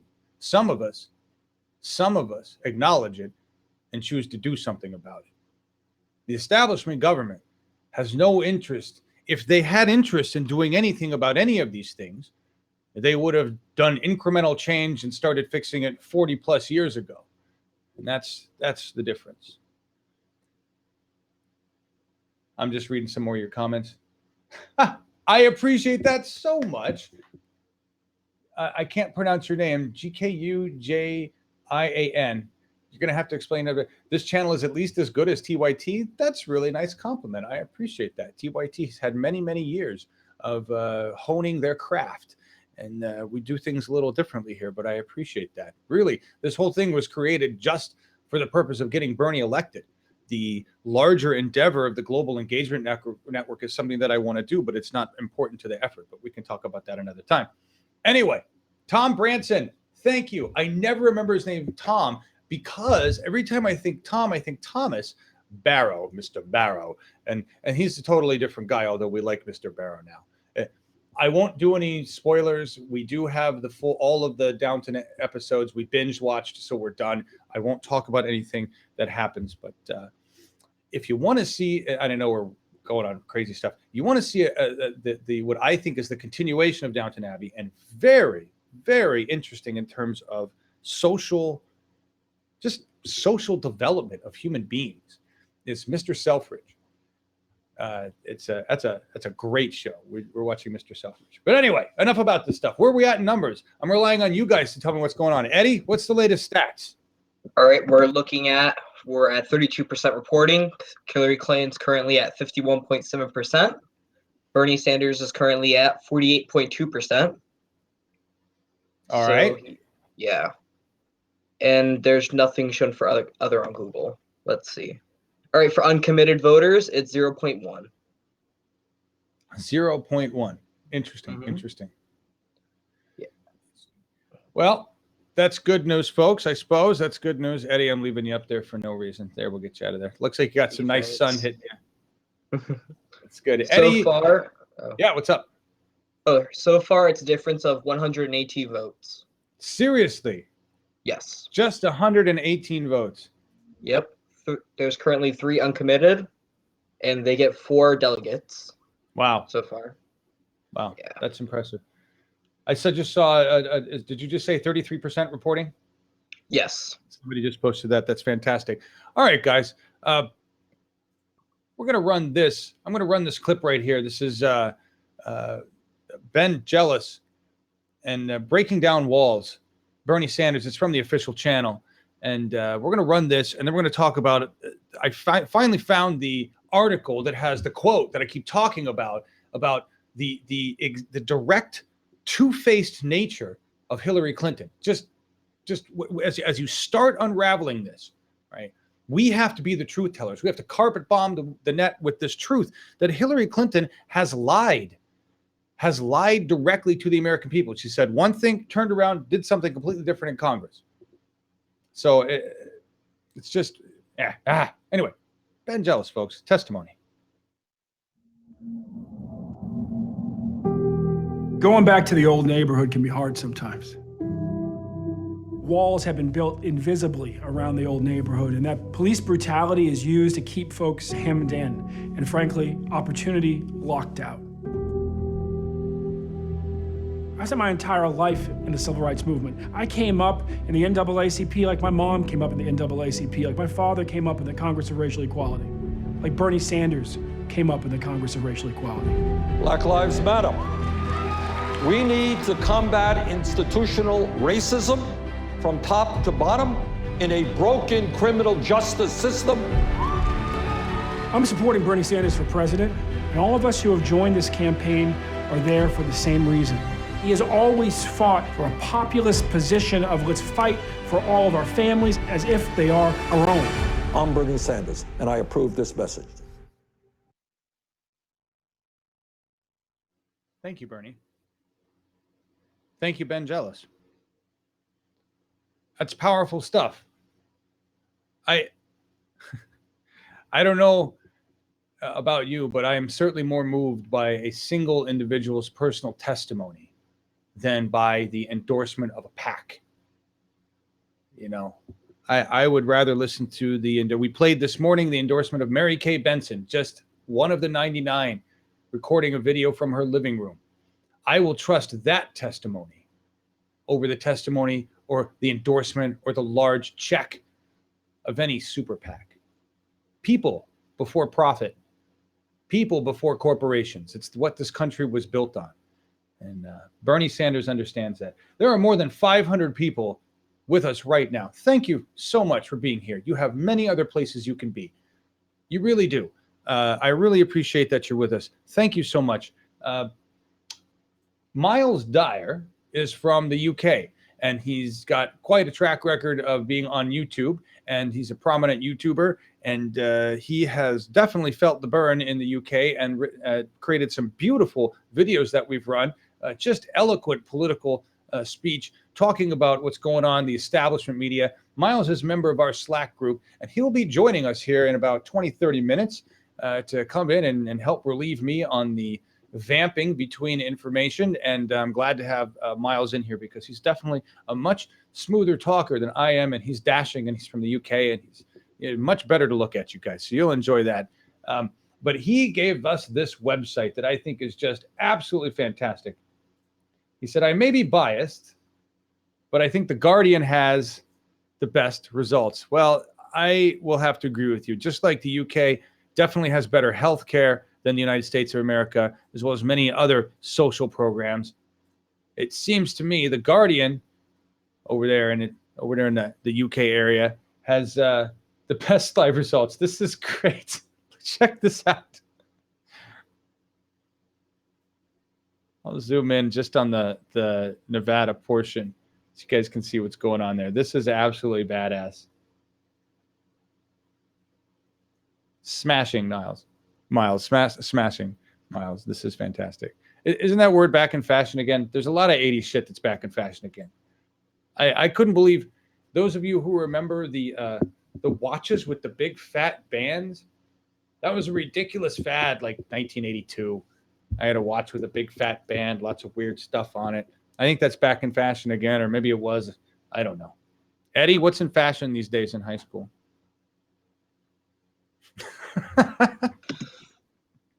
Yeah, I know. You're such the fashion guy, right? I know. Nope, not at all. I know. Sorry. Yeah, I'm probably the worst. No, it's fine. I'm probably the worst regarding fashion, but it's probably like, if I had to say something, probably skinny jeans. Definitely skinny jeans and flannel. Flannel. Okay, so flannel is a derivative of the early 90s, mid 90s, folks. Flannel is a redo of that. And the skinny jeans have always been around. Levi 501 button flies was pretty much a standard skinny jean in the 80s. Everybody had to wear those. Or you were a rich kid and your parents could afford the designer jean, and you got like Jordache and I don't even remember some of the other names. But yeah, that was the difference there. That's what I recall. I actually have heard about Gencos. About what? Gencos? Genco. Yeah. Interesting. Yeah, apparently there was like these huge jeans. I will send you a picture. I don't know. Are you talking about parachute pants? I guess. I don't know what you call them. I only know them as Genco. Oh, that's hilarious. Parachute pants were a very sad development in fashion. And My mom despised those jeans. Just look them up. Just look. They weren't even jeans actually. Just look up parachute pants. You'll get a good laugh out of that. And then somebody should ask Janine, producer Janine, if she wore parachute pants, because she's around the same era. And parachute pants, Aquanet, and big hair. That's the 80s right there. That's the 80s. Here's the Guardian map. I didn't mean to get off track there, folks. Start talking about crazy stuff. Look at I knew this was going to happen every time we go there. Stefan Killock, it's Hammer time. Yeah, MC Hammer definitely put on the parachute pants. Go watch the video Hammer Time. Okay, and that will crack. There you go. Hammer Time will crack you up. But I love how everybody drops their ages, and I love how it's so beautiful. There's so many different ages in here. We are, Genco was late 90s, early 2000s. I was out of the scene by then. So somebody's telling me. But parachute pants, we're talking back in the 80s. That's 86, 87, 88. And yeah, very fun. Very fun. 34% of the votes are in. We got any new information there? Let's go back to the Guardian site, folks. We're at 39, actually. 39. I'm looking at old data. Is the Guardian up to date here? Is the Guardian up to date? So far, currently, all right, they have started counting delegates. Okay. All right, so currently Clinton has 9 delegates, 51.4% of the vote. Sanders currently has 8 delegates, 48.5% of the vote. I shall be right back. All right. Thank you, Eddie. Well, there you heard it, folks. Clinton still ahead slightly, but we've seen this happen. Look at that, 21 from Detroit, 55 in Cali, 17. This is, hi, everybody. I'm 46. I'm in Portland, Oregon, and this is Bernie 2016 TV. And what we're doing here is supporting the Nevada caucus. And we're going to hang out here today for as many hours as we can. Bernie Sanders is supposed to be giving a speech. That's where Scott is on his way to right now. Scott's on his way to Henderson, Nevada, with his streaming unit, and we are going to be bringing you Bernie Sanders' speech from Henderson, hopefully saying it was a wonderful landslide victory in Nevada. Currently, the numbers show that we're a neck and neck, and hopefully we won't have to decide this based on a high card draw, which I just think would be terrible. Just looking for update, 41.6 reporting, Hillary 51.5, Sanders 48.4, so that seems to be holding strong. No changes on the Nevada caucus information from the Guardian. I think what I'll do here, folks, I had a couple things loaded up to roll and to talk about. We talked about Film the Caucus. I'm sure it's a little late to really get anybody involved with that. And I said I was going to talk about the Raw story. The Raw story article, and now I got to find it again. Oh, come on, let's let this run. If this will pull up again. Last night, I don't know if you guys know how crazy last night was. It was.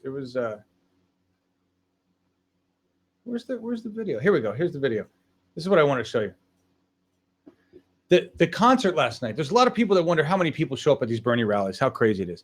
Here's a video last night at the Future to Believe in rally in Henderson. Now, if you didn't catch that, it had 3 awesome acts.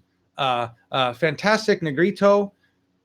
I'm gonna forget the name. So I have to pull up there. I have the. Hang on a second. Let me pull it up. Who did we have at that thing? There was 3 acts. Fantastic Negrito.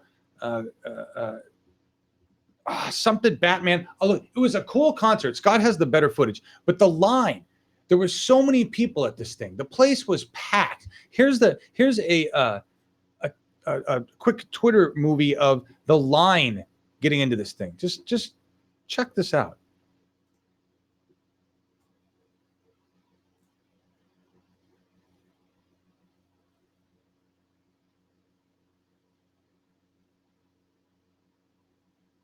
I mean, that's ridiculous.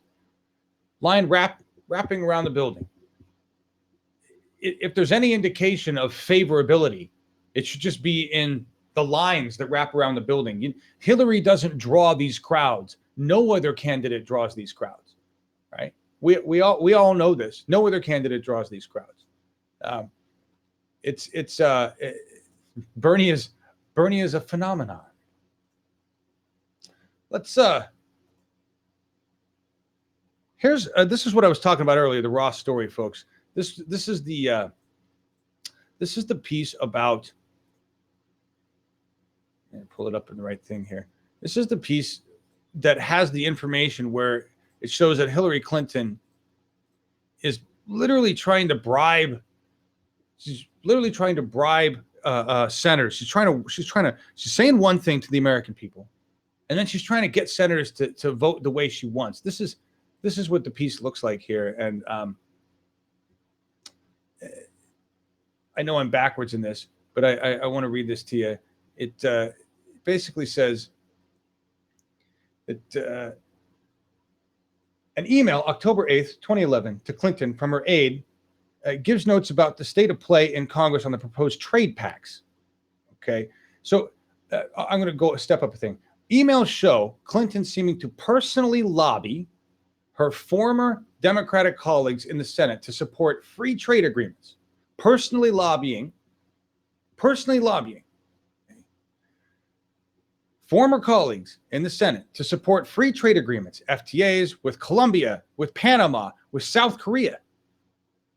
She had previously told voters she would work to block the Colombia and South Korea pact.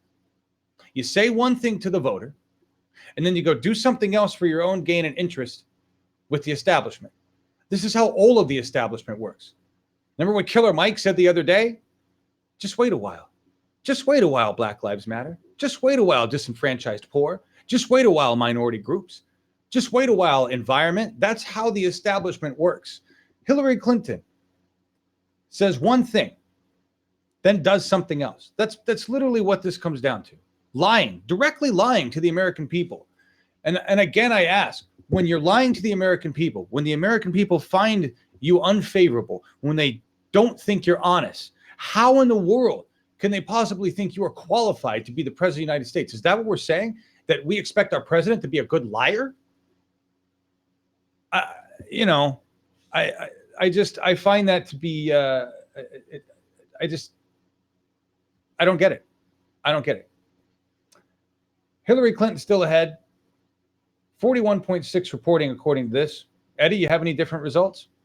Yes, I do. What you got? We're at 43% reporting. Clinton currently at a 51.6%. Sanders at 48.3%. Currently, Bernie Sanders is behind by 3.3 percentage points. 3.3 percentage points. All right. Mm-hmm. Thank you very much.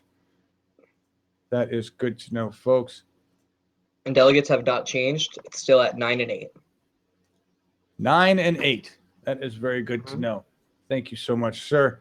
I think, of course, now I don't know what the heck I did with it. I told you one of the problems here is I load up all these videos expecting to run stuff, and then I can't find them. But right now, I think what I'm going to do, folks, we haven't seen this. This is a bit long of a video, but I want to run some of your comments. You've got a ton of comments in chat. I want to run those comments, get them out. I need to take a break here for a second. This is a 17-minute video here. Nina Turner speaks for Bernie Sanders at Nevada Summit Part 1. And if nothing else, you and I, we all know how inspiring Nina Turner is. I mean, if you don't want to get off your ass and get moving for the revolution after you're done listening to Nina Turner, then you're either deaf or you got no passion. So let's listen to Nina Turner speak on behalf of Bernie Sanders here in Nevada. I am feeling a little under the weather. I do want to thank you so much. It is a great, thank you, Director, to be in the midst of progressives.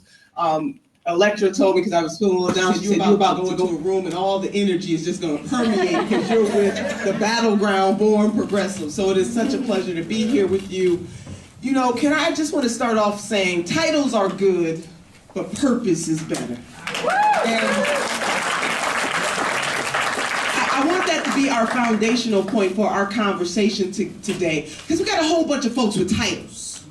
And titles might get you in the room, they might get your calls returned, but if you don't understand your purpose, and if you don't put purpose over position, then that title means nothing. As the director was reading just a little bit of my bio, and I want to tell you something, my support of Senator Bernie Sanders is personal. And I'm going to get you there, but I just kind of got to go back in time just a little bit. In 1963, Dr. Martin Luther King Jr. gave a speech in Detroit. And in his speech, he was reminding the faithful that you're going to have folks that tell you that we should move slowly, that gradual progress is the way to go. But he affirmed that day in 1963 in Detroit that going gradually, going slow, taking it easy, that wait almost always means never. And so when we're dealing with our sisters and brothers in this country who are underemployed, they don't want to hear anything about gradual. If you're talking to the 29 million folks in this country who do not have health care, gradual is not going to get it. People in this country, because the system is rigged, they need a leader who is ready to take it to the status quo unapologetically, and that is Senator Bernie Sanders. So I'm feeling the burn. Titles are good and purpose is better. So for me, this is where my personal story juxtapositions with Senator Bernie Sanders' run. I am the oldest of 7 children. And I started off at a community college just like this.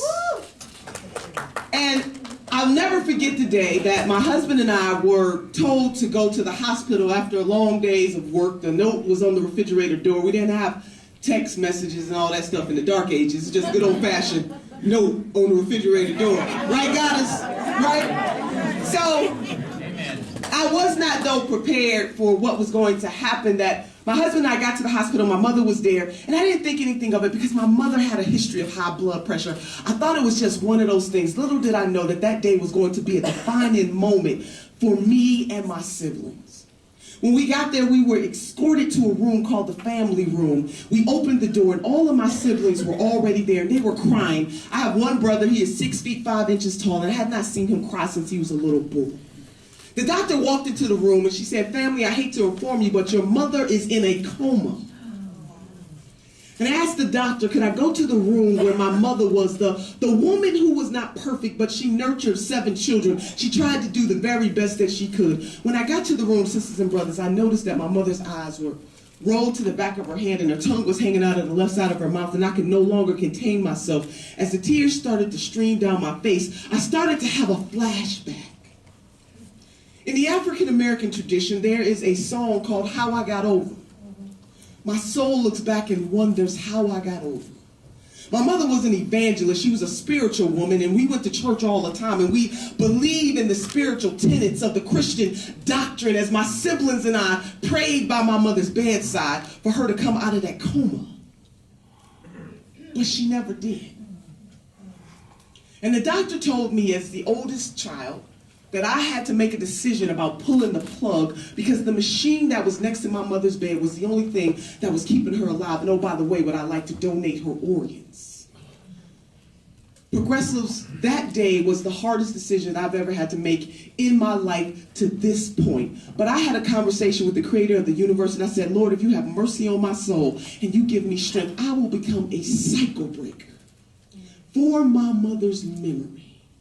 So every degree that I took from Cuyahoga Community College, where futures began, I took that degree in my mama's name when I matriculated to university, public university. I took both of those degrees in my mother's name. Every oath of office that I've ever taken, I've taken that oath in my mother's name. Although she never lived, she died at the age of 42 years old with her dreams deferred. I was 22. My baby sister was 12 years old. My mother died on the system of welfare, not a nickel in the bank and not a life insurance policy, nothing.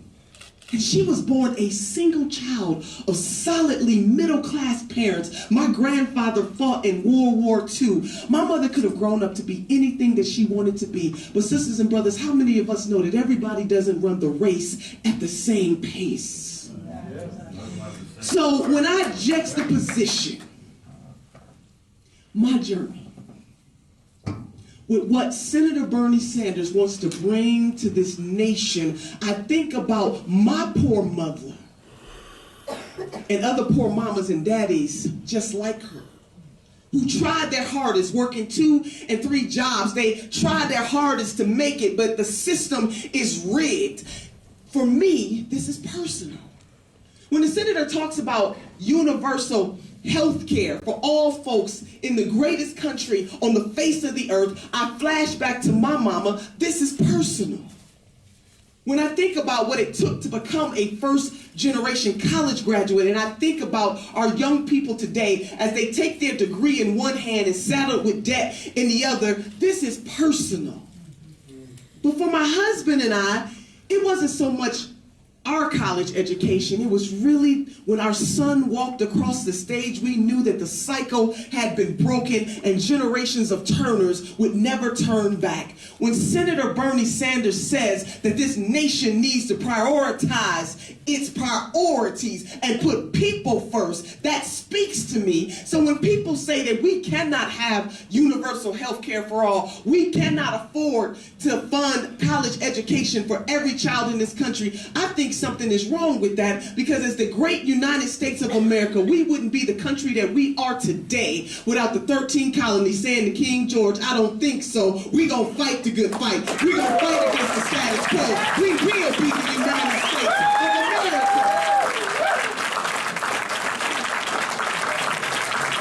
So, progressives, we can't go from yes we can to no we can't. And it bothers me to have folks who can tell poor people and barely middle-class people that what Senator Bernie Sanders is fighting for is too much. Many of you remember that our Republican brothers and sisters shut our government down, costing the taxpayers in this country $26 billion, set ablaze. They didn't bat an eye. We don't even think about how we fund Wall Street, but we have to haggle over whether or not we're going to lift our sisters and our brothers. This is personal for me. And let me say for Sister Lucy Flores, who is not here, my dear sister, she is the reason why I'm here today. She is a progressive in every right. She's never taken the easy road. And in 2014, we both were running. I was running for Secretary of State, and she was running for Lieutenant Governor in this great state, and now she is running for Congress. See, Senator Sanders knows that he can't do it by himself, that it takes teamwork to make the dream work. We need more progressives in that Congress. And with all the excitement that is swirling around Senator Bernie Sanders, it will allow the statewide office holders, the legislatures in this country, and the Congress. 2018 is just as important as 2016, brothers and sisters. We got to do this thing. Because the next Democrat needs a Congress that they can work with. So this is personal for me.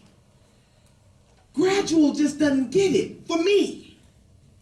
To my ladies out there, if the suffragettes wasn't willing to fight against the status quo, we wouldn't have the right to vote in this country. Oh no, we're not going from yes we can to no we can't. And for my ancestors, for the folks whose skin has been kissed by the sun, who were enslaved in this country, if my foreparents didn't have what it took to fight against the status quo, I wouldn't be standing here before you today. Sometimes you need folks who are willing to give of themselves, to take it to the system, to say enough is enough is enough. And that is Senator Bernie Sanders. Yes. That is him. So it's personal. Titles are good, but but purpose is better. We are a visionary country. We would have never gone to the moon. Right. Just think about that stuff when folks tell you, take it slow, go gradual. This can't happen. We got enough money to bail out, too big to fail. But we don't have enough money to extend Social Security benefits, enough money to give women equal pay for equal work. Ladies, we want our whole damn dollar. We want it. We want to know that folks will have access to the ballot box, unfettered access to the ballot box. Because that is the greatest equalizer that we have. Titles are good, but purpose is better. And Senator Sanders is not new to this. Ever since he had a consciousness as a college student, being a member of CORE and fighting against the segregationist policies at the University of Chicago, he was a member of CORE. He marched with Dr. Martin Luther King. He has always had a drum major for justice mentality since he was in his early 20s. He was for our gay and lesbian brothers and sisters. He's been progressive before progressive was cool. We just catching up. We catching up. That's the kind of leader I want. You know, I had an opportunity to talk to a young sister yesterday whose son is thinking about going to the military. She said, Senator Turner, I want the next president of the United States of America to be a person that understands that sometimes diplomacy is the answer, because I don't necessarily want my son in war. Even though he signs up for the military, I want somebody who understands that's flesh and blood that we're talking about. That negotiation sometimes. And trust you me, Senator Bernie Sanders will not hesitate to take it to any enemy, domestic or foreign. But he has the judgment necessary to lead this country. He voted against the Iraq war. He was right then, and he is right now. This is personal to me. Titles are good, but purpose is better. So, Sister, but I want to end with this, and the director is right. Whoever you want to vote for, let me just say this: we are better together, no matter what. No matter what happens in this primary, we got to come back together and take it to the Republicans. We got a Supreme Court in play. But I want you to have this same energy and this same fire every single election cycle. Because sisters and brothers, we can't nation build every 4 years. Nation building happens every single year. The reason why Democrats lost and we got handed in 2014 because we took our eye off the ball. Electing state legislature, that's just as important as electing the president. Electing the school board member is just as important as electing the president. Making sure you got a Secretary of State that's going to run a fair election system is just as important as electing the President of the United States of America. It takes teamwork to make the dream work. This is personal for me. And so I travel the country on behalf of Senator Bernie Sanders, giving his gospel of, yes, we can do this together. We can do this together. We can take this nation to the next level. And let me just say this. There is no daylight between the Senator and President Barack Obama. And I'm tired of people trying to make it seem as though it is not. And I have been one-on-one with Senator Sanders. I have been to Baltimore and Chicago with him, and Iowa, and all across this country with him. He believes deeply in the profoundness of what it means to have an American dream. He is not afraid to talk about the working poor and to say that we must continue to lift the middle class. That is his message. He does not want to end the Affordable Care Act. He just wants to take it to the next level. That is all he wants to do. He has ranked the Affordable Care Act. So, sisters and brothers, I'm going to end with this. You guys got a caucus coming, and you got to bring it. You got to get there and bring your sisters and your brothers with you to that caucus. This is real. 3 things I want you to know if you don't remember anything else is that, number 1, I believe that the creator of this great universe has given us 2 hands, one to reach forward and one to reach back, lifting as we climb. We are our sisters and our brothers' keepers. If they don't have, we don't have. The poison water in Flint is our water here in Nevada, our water in Ohio, our water in New York. And all of that is about who we elect to office. A governor that has the pure, unadulterated gall. Hundreds of thousands of people have been poisoned.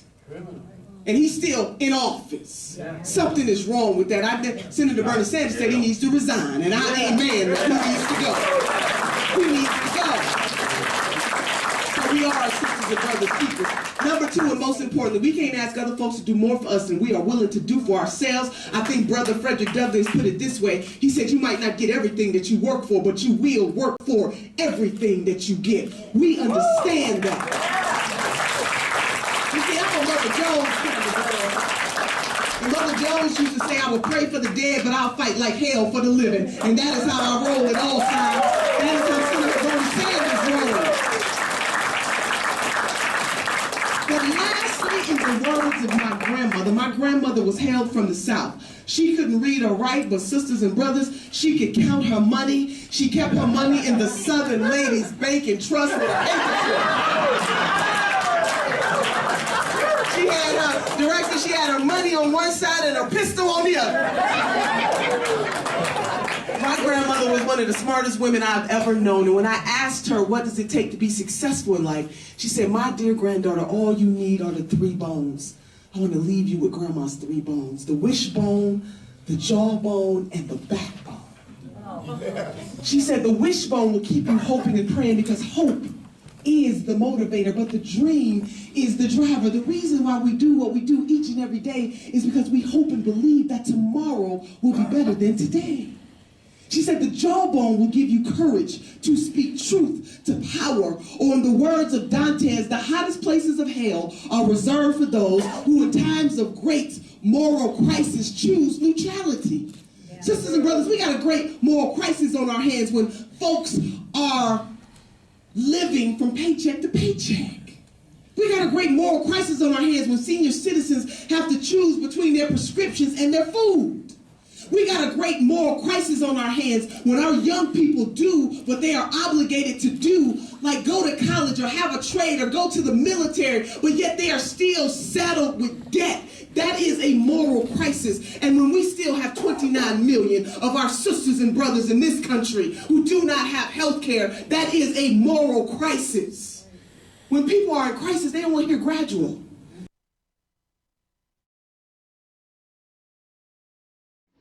Wow, everybody. That was 17 minutes of Nina Turner kicking your ass, basically igniting passion and testifying there. The one that gets me the most, really, I love the 3 bones, but this Flint.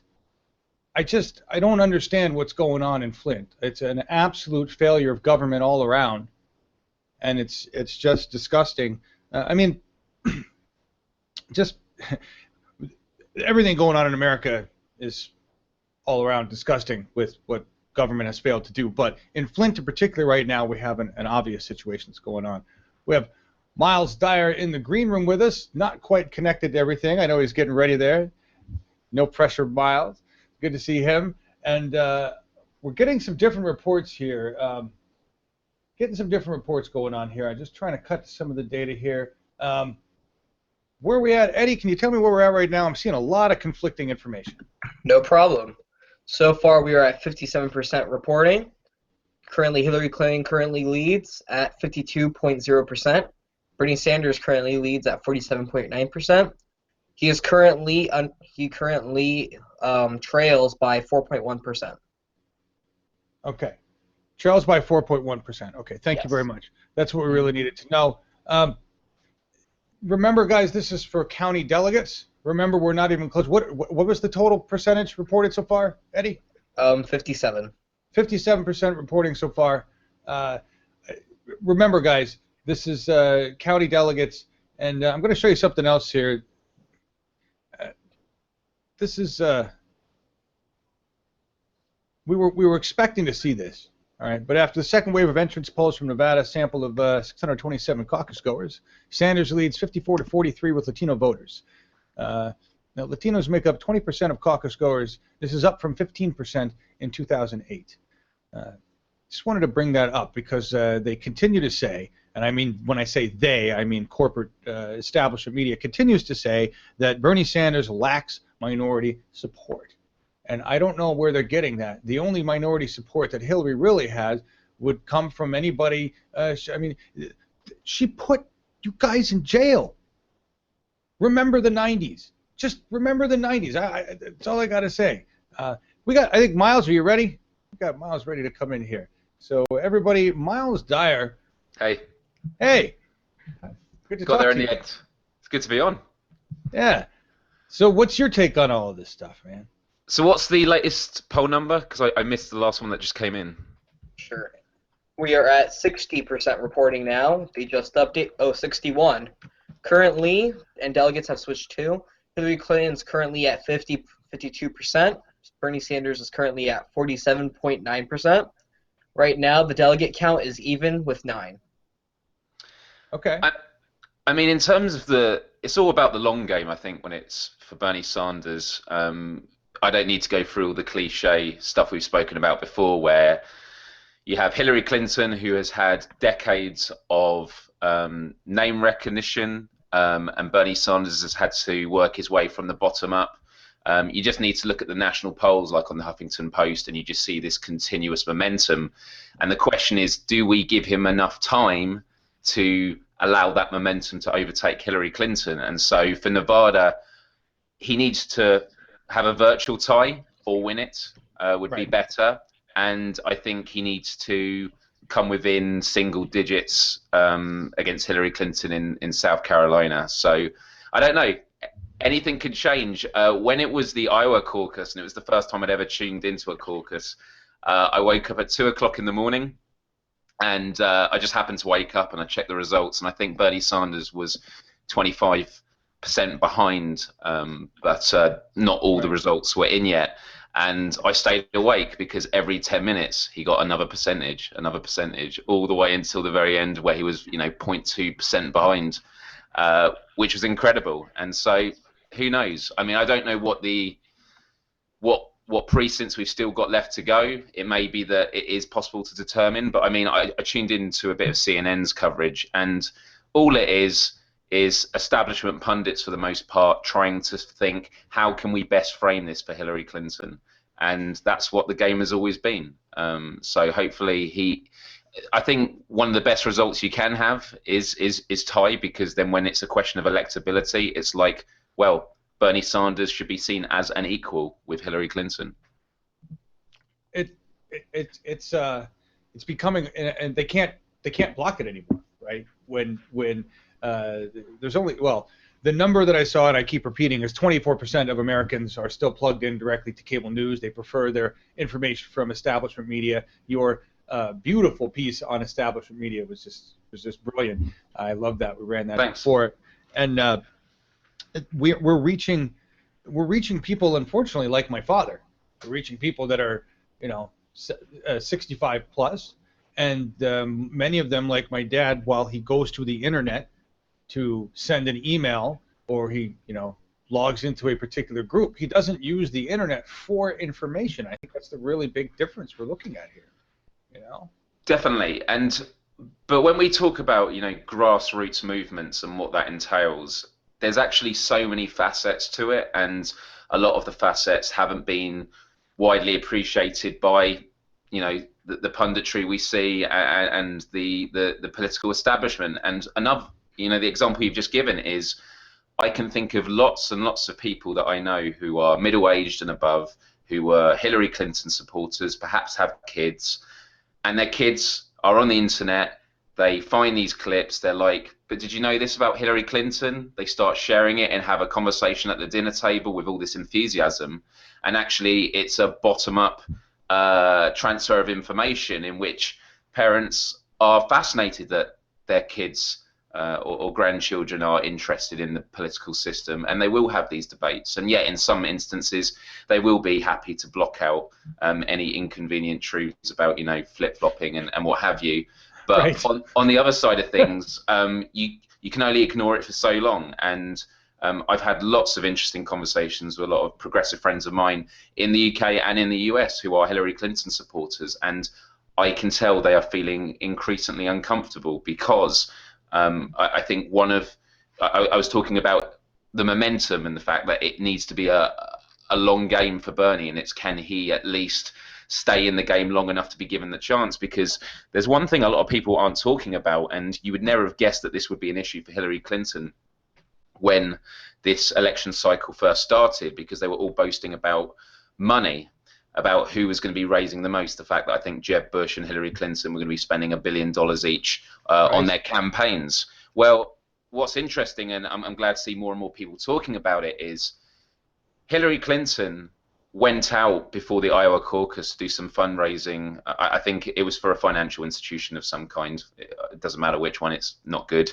And Bernie Sanders at an event was like, "Hi Iowa, I'm really glad I could be with you today. Unfortunately, Hillary Clinton's not here in Iowa. She's gone to take a trip to yada yada," and everyone booed. And it was a fantastic, it just played into the narrative that he is positioned, which is absolutely right, which is centralized power is corrupt. This is how big money works. There is reasons why they give big amounts of money. And ahead of the New Hampshire primary, Hillary Clinton actually postponed a fundraiser she was doing. But how long do you postpone it for? She had to do it after the New Hampshire primary. And so at the very beginning, everyone was happy to say Bernie Sanders doesn't have the ground game, he doesn't have the money and the infrastructure. And what you find is, you look ahead to Super Tuesday, a lot of the data shows that Bernie Sanders was opening offices in November of last year. Hillary Clinton's camp, on the other hand, was doing it in February. And then when you look at money, Hillary Clinton is pushing herself into a corner now where she is getting stronger and stronger about, I am the candidate who's going to end, big money and, overturn Citizens United. Well, supposedly big money isn't an issue and it doesn't influence her. So I don't know why she therefore feels that we need to overturn Citizens United. But with that aside, she is going to run out of money. And the other issue is, even if she does go to these fundraisers, and these are events where the press aren't allowed to go, and they won't be releasing transcripts, I'm sure, that is time that she's having to take off the trail. Compare that to Bernie Sanders, who on the night of the Iowa caucus said, I'm going to do a fundraiser right now. Go to berniesanders.com, donate $10, $20, $50, whatever you can, and he raised over $5 million, crashed the website. With that amount of power, the grassroots, the momentum, he has to have enough time to, allow this momentum to keep building, because people are still learning about him day on day, and actually this snowball effect is speeding up, and it will only continue. And I appreciate that was a bit of a long ramble, so thank you for bearing with me on that. No, my God, I do that every day. Somebody shut me up, please. But it was nice having it out of your mouth, getting a synthesis from somebody else, right? Because you say this over and over again, and you say it daily, and you have to let new people. Everybody's got to hear this every day, because we're so indoctrinated with the opposite. What you brought up about it's so important. There's so many things you said were great. What you said about kids. Right? That's what Eddie, that was one of the first things Eddie said, which was fantastic. He's like, look, if you can't vote, talk to your parents, talk to your grandparents, drag them over to a Facebook page, right? Come here, Grandpa, I'm going to put this laptop in your hands, and I want you to look. I want you to listen to Bernie Sanders. I want you to look at this article that shows that Hillary said one thing and did something else, right? Absolutely. That's that when you sit with the Bernie Sanders, somebody else said this, but it's so perfect. Bernie Sanders has done what Obama was not able to do. Obama was able to mobilize us to a certain extent, but he didn't. It still was about him. He didn't make it about us. Bernie was able to say, look, it's all about you. I can't even really do this. You're going to have to do this. I'm just going to stand up here and scream. All right. Yeah, that's true. The thing I would say with that though is, and I'm not saying you don't believe this. I'm sure you do, and I'm sure many of the people in the chat do. Is if Barack Obama had not been elected, he would have never have paved the way for Bernie Sanders in many ways. Like, this is all, and this whole question of like, is Bernie Sanders trying to do a completely different thing or build on what Obama is saying? He's absolutely trying to build on that. And on the flip side, you can look at candidates like Donald Trump or Hillary Clinton on the Democratic side. I'm by the way not saying they're the same before anyone shouts at me for that. But the fact that the US system has become so corrupt with big money interests, lobbying. And let's not forget, the reason people like Bernie Sanders has done so well is because of previous movements. Barack Obama did very well because he was against the war. He was renowned for that, and there was an anti-war movement that felt like it didn't have a voice.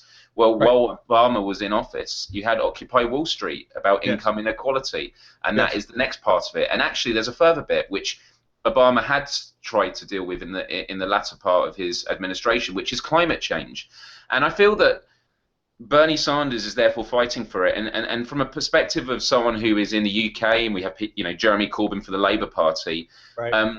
The UK has a lot of issues with income inequality, but they're nowhere near as bad as in the US. Like the US is just so much more obvious, and therefore I think we will find it more difficult to get the radical change we need to take on the inevitability of things like income inequality now. And actually, there's quite a few people I've spoken to who we don't really mean this, but in a strange way, we feel like we really wish things were a lot worse, because then we'd actually have a platform to fight back.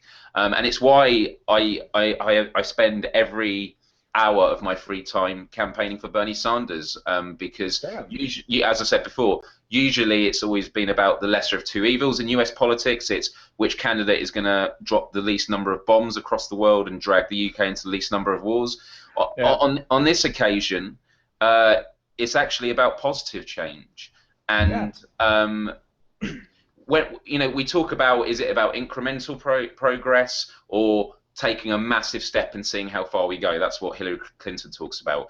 I will give you one issue which shows you why you should go for Bernie Sanders, and that is climate change. We don't have time. We can't do incremental steps. The corruption of big money, the fossil fuel industry, you look at all these environmental issues going on around the world. We do not have time. We have this target of, I think, 2 degrees by 2050. I could have butchered that. We might have a bit longer. But the point is, we're already around 1 degree. And once you stop, relying on fossil fuels, there is still a lag time for it to be turned around. The planet doesn't have time. And so you need radical change in the system. And it's not just the system of how politics in Washington functions and in Westminster. It's actually, this election has been a battle between top down and bottom up. And what you're going to get in the end is neither as absolutions, but a network system. Bernie Sanders said on an interview, which I feel should be played everywhere. I can't even remember where it was, but he was asked, so how are you going to get these things put through when there are votes on bills that the Republicans are going to be heavily against? And he said, what I will do as president is I will go in front of the American people and go, on this date, we are having a vote on universal health care, Medicare for all, or tuition-free education. This is the bill number. These are the people that are going to be voting on it. He didn't say this, but he said, and here is the list of all the people that will be voting on it. He probably could add to that, and here are their lobbyist groups and stuff like that. Right. But it rallies them and gives people something tangible to do. And actually, when you look at Syria and things like this in the past, Anonymous actually put a list together of Republicans and politicians that voted against particular bills. Once people have the transparency and the tangibility to take action, they'll do it. And so his whole technique of having a huge voter turnout is exactly what he needs to do. Yeah, you nailed it. So many things perfect about that. Before we move on and talk about that, I want to cover the results, which basically they're declaring Hillary the quote-unquote winner right now with 52-2 to Bernie Sanders 47-7. Eddie is there. Well, Eddie's not here. He can't give us an up-to-date. That's what I'm seeing. Also, more than 550 of you joining us live right now. Thank you for being here with us. Really appreciate that. And more than 6,000 playbacks. Thank you for being here. But yeah, the breaking news is, according to all of the, of course, all of the establishments calling for Hillary. But here's the thing, folks. Look at that delegate count. 12-10, with 4 uncommitted. Okay, it's in these things, it's about county delegates. Right? So this isn't the end result here. What we're looking at here is a very close number, And that's what matters. Okay. We're also going to get some numbers out of here so that are going to include minorities and demographics that we don't have, that we're relying on really ancient poll data for. And that's another thing we're waiting for, so we can start turning around this bullshit myth that Bernie doesn't have any minority support. So yeah, there we go, folks. Those are the numbers. I don't see anything else in Slack telling me there's anything else I got to know. So there we go, folks. Nice to have you with us. 647 is what Lyle is saying it's got with us. And what else do we have to hear? We were talking about Obama. We've been talking. You said so many things, Miles. And I want to try to remember half of them, because while I listen to your talk, I'm over here looking at this, clicking on shots, changing shit over here, and I'm going, God, I got to remember those talking points that Miles just had. I'm probably gonna have to watch this live stream again for when I make some of my videos about it, just to remember what I say. There's so many conversations I have with people where I often go away thinking, I wish I'd recorded that for a podcast, because there's a lot of times where I sit in front of a camera to do a video and it just doesn't flow. Like, you can't beat, big events like this with a great chat room. I'm reading all the comments, by the way, so thanks for chipping in. But yeah. So I just wanted to mention about a lot of them in the chat room are saying, they're framing it as a Clinton win. This is another big thing we have learned from this election, and that is framing and sort of labels don't work with people anymore. So one of the big mistakes the Clinton campaign has made is, there was the whole stuff with Madeleine, former Secretary of State, was it Alderton? I've completely butchered Albright. Madeleine Albright and Gloria Steinem. That was a big mistake. Right, absolutely. So it was the whole thing about, even though they will now backtrack and say, oh, we didn't mean vote because I'm a woman, the fact that they talk about winning the female vote is patronizing, because everyone is an individual. Yes, there will be female, women's rights issues and things like that, but talking on those terms is very patronizing to especially millennials with a much more different way of thinking. And then there's the whole talk about firewalls, about, Nina Turner talks about it a lot, about, winning the black vote. It's not a monolith.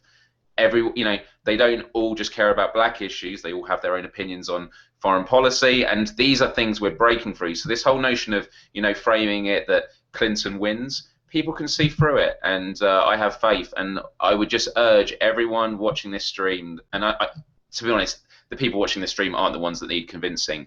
Just keep having conversations with people, because if everyone has a conversation with one other person, you double the amount of inspiration. And this momentum is still going regardless of what the results are. So just keep fighting, because I still think Bernie has a good chance of winning the nomination. Yeah, so a couple things on that. Now I remember what the hell you were talking about with Obama and Occupy Wall Street, and where that kind of really set us up, right? And you're absolutely right. Without Obama and Occupy Wall Street were practice. They were basically precursors to this. They were beta versions of how do we orchestrate a political revolution with the right person. What we didn't realize at the time was that we were fighting establishment versus the people. We actually thought we had a party that was still for the people, and we have come to learn in the last 8 years that the Democratic Party is also not for the people, right? I think that's we had to the last 8 years for Americans have been about redefining terms, and the last year with Bernie Sanders has been about redefining socialism, because the Americans have been indoctrinated with the word socialism for so long. We are afraid of it, and it's sad. I was saying this the other day, Miles, that a couple things. I'm going to jump tracks really quick, because I see people in here talking about the fact that it's 9-9. They're seeing 9 delegates to 9 on Google, and that they can't call it yet. The count's not over. A whole bunch of stuff. So forgive my statement about 10, 12, or whatnot. We'll get the actual data. I know that it's not over. I know we've still got a lot of things going on. Here's somebody else saying 18 to 14 delegates. Somebody else says 21 to 15 delegates, or 18 to 14, not including super delegates. All right, so somebody else just say Hillary cheats and lies, so it really doesn't matter. Yeah, good point there. So I wanted to cover that. Secondly, folks, remember, we're waiting for Scott to get to Henderson. When Scott gets to Henderson, we will have live footage of whatever the heck's going on there. There'll be a speaker. Bernie Sanders will come on. My guess is Miles will be asleep by the time that happens. It's gonna be pretty late for you, man. With it being this nail biting, I don't think I'm going to be able to sleep. Like, no, I won't be able to do it. Right. Well, that would be cool. It'd be cool to have you on. So, just to go back and address the statements about Obama and Occupy. I was a big Obama supporter. I think every liberal was a big Obama supporter, really. We had that same kind of Hillary-Obama divide at the time, right? My mom kind of went straight for Hillary at first, and she was very politically active at the time. And then she switched. She switched to Obama. She switched so heavy to Obama that she went and canvassed for him in Colorado. She went and she volunteered, did work for the campaign. That's how much she believed in Obama's changes. And that's my mom, right? And she truly still believes that the system we had was intact, right? That there was bullshit going on. Of course, the government's going to do its bullshit, but I think that was the whole thing that Americans of my mom's generation grew up with. The government does its bullshit, but overall, it's not malignant. You know, it's not evil. And I think what we've learned with Obama's 8 years has been the opposite. It's been no matter what he's tried to do, we've watched for 8 years. The money going to the military hasn't changed; it's increased. The income inequality has increased. Yeah, we've seen improvements in jobs, but it really hasn't amounted to much because the wage isn't livable and the jobs are shit. And you really got to remember we were coming out of a massive hole. So we were in a recession and things were really bad. That we were just really climbing back out of a hole. I realize Obama accomplished a lot of things. Really, all that happened, folks, was that the establishment made it appear that a lot of things got done. We moved we did what you witnessed. Actually, this is a great way to look at it. What we witnessed is exactly what Hillary says she's going to do. Another 8 years of incremental changes. So if you want another 8 years of incremental changes, like we just saw, that's how it's going to move, folks. It's not going to move any faster. And one of the biggest criticisms of Obama, it wasn't one I particularly held because I think he went in with good intentions and it hadn't really been tried before. I could be wrong saying this. Was he went in saying it's about us working together, and he went in with a compromise. And what you realise in bargaining with people that don't really want to bargain with you is if you go in with a compromise, that becomes the starting point, and then the bargaining begins. And so I just see the same thing again when Hillary Clinton mentions that. But something else I wanted to touch on, actually, I wrote something else that I'll get to in a moment, but you were talking about the language, socialism, and how these terms are being seen in different ways, perhaps not as negatively as they have been before. And I think that's a really important point because I remember seeing the coverage of Occupy Wall Street. I was very much involved with supporting the live streams that were happening in Zuccotti Park in New York, etc. And when Occupy Wall Street sort of, I don't want to say fizzled away, but like came out of the mainstream, a lot of people were like, what did it really achieve? Didn't really achieve anything. And actually it achieved many things. It was a starting point for organization, which is kind of a metaphor for what would happen if Bernie Sanders doesn't win the nomination. The movement is not going away. It will still be there. But the other thing also is Occupy Wall Street achieved one of the greatest things of our generation, which is they made the 1%, the 99% become a part of popular culture. That became a part of the zeitgeist. Like, we know what that means. And Bernie Sanders is actually taking that one step further, where within the mainstream, people are starting to understand about income inequality and socialism, etc. But just to take it one step further than that, during one of the YouTube, I think it was the New Hampshire debate, or was it before Iowa? I think it was before New Hampshire. There was search terms around Goldman Sachs when he mentioned it, about the 600,000 figure.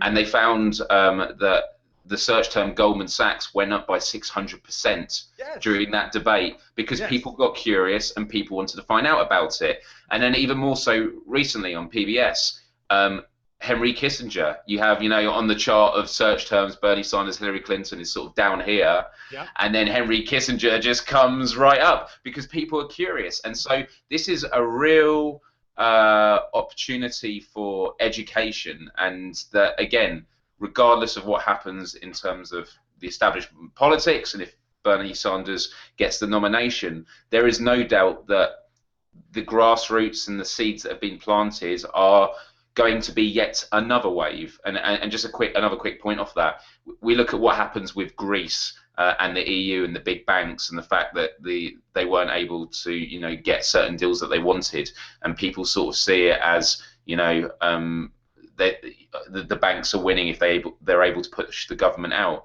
But the truth is, they've won the battle, but not the war. A stronger force will come back in the future. This is like wave upon wave. It's not once it's gone, it's gone. It will come back again and again, and each time it will be stronger. And eventually, the establishment will have to give way. No, yeah, first of all, beautiful. That's absolutely perfect. Your point about Occupy and what happened there was the internet was used to organize, and that was the first example of it happening. And we're using it now to win for Bernie Sanders. And the establishment had no clue that was what was going to happen. They have they don't understand the internet. They're not of the internet. They're knuckle dragging dino thinkers. They want to shut the internet down with TPP. So they completely overlooked our most powerful asset, which is right here, our ability to fight propaganda, to fight mistruth on the web. Occupy organized a massive protest against the establishment, defined the establishment, like you said, defined the 1%, 99% for us, and gave us, here, look, folks, this is how you do it. The technology exists. That was really, yeah, that was really, really big. And I apologize for the sound color bar tone. That was all right. So that's Scott. I had the server channel up. And Scott is there. He's got a beautiful shot of from the other side this time, guys, of the amphitheater where this is at. And this is in Henderson, Nevada. And so we're, I don't know what actually they're watching. Looks like they're watching some CNN countdown thing going on. But we have Scott with us, folks. We'll be able to check into that later. But you nailed so many good points. That's what's tough. You're like, wait a minute, I have like 5 or 6 brilliant points to make. Are you going to remember the first one, John? Go ahead and have another bong while you try to remember the first point. You make it impossible. That's okay. I apologize. Well, I had another point to make, just to throw it. So I'll make one point, and then we could just talk about the one point. All right. Let's just go for it. Make the point.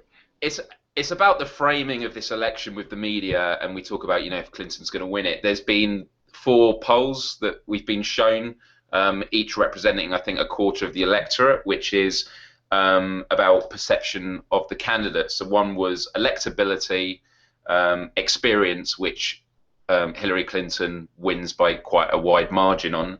And then you've got trust and whether the candidate cares for the electorate, and Bernie Sanders wins them overwhelmingly. And the only point I wanted to make about this was 2 of these things can actually change for a candidate, whereas the other 2 can't. Trust and if you care, that's something that Hillary Clinton can't claw back on. If she is seen as completely untrustworthy and that she doesn't really care, you could make some margins, but the people that have already made up their mind compared to Bernie Sanders, who has this consistency, she's going to have to really struggle. However, on the other side, when you look at electability and experience, those are things that Bernie Sanders can claw back on. In terms of electability, you just got to look at the polls against GOP candidates. This information is slowly being spoken about more and more. And in terms of experience, there's this whole argument about, is experience, what do people think of when they say experience?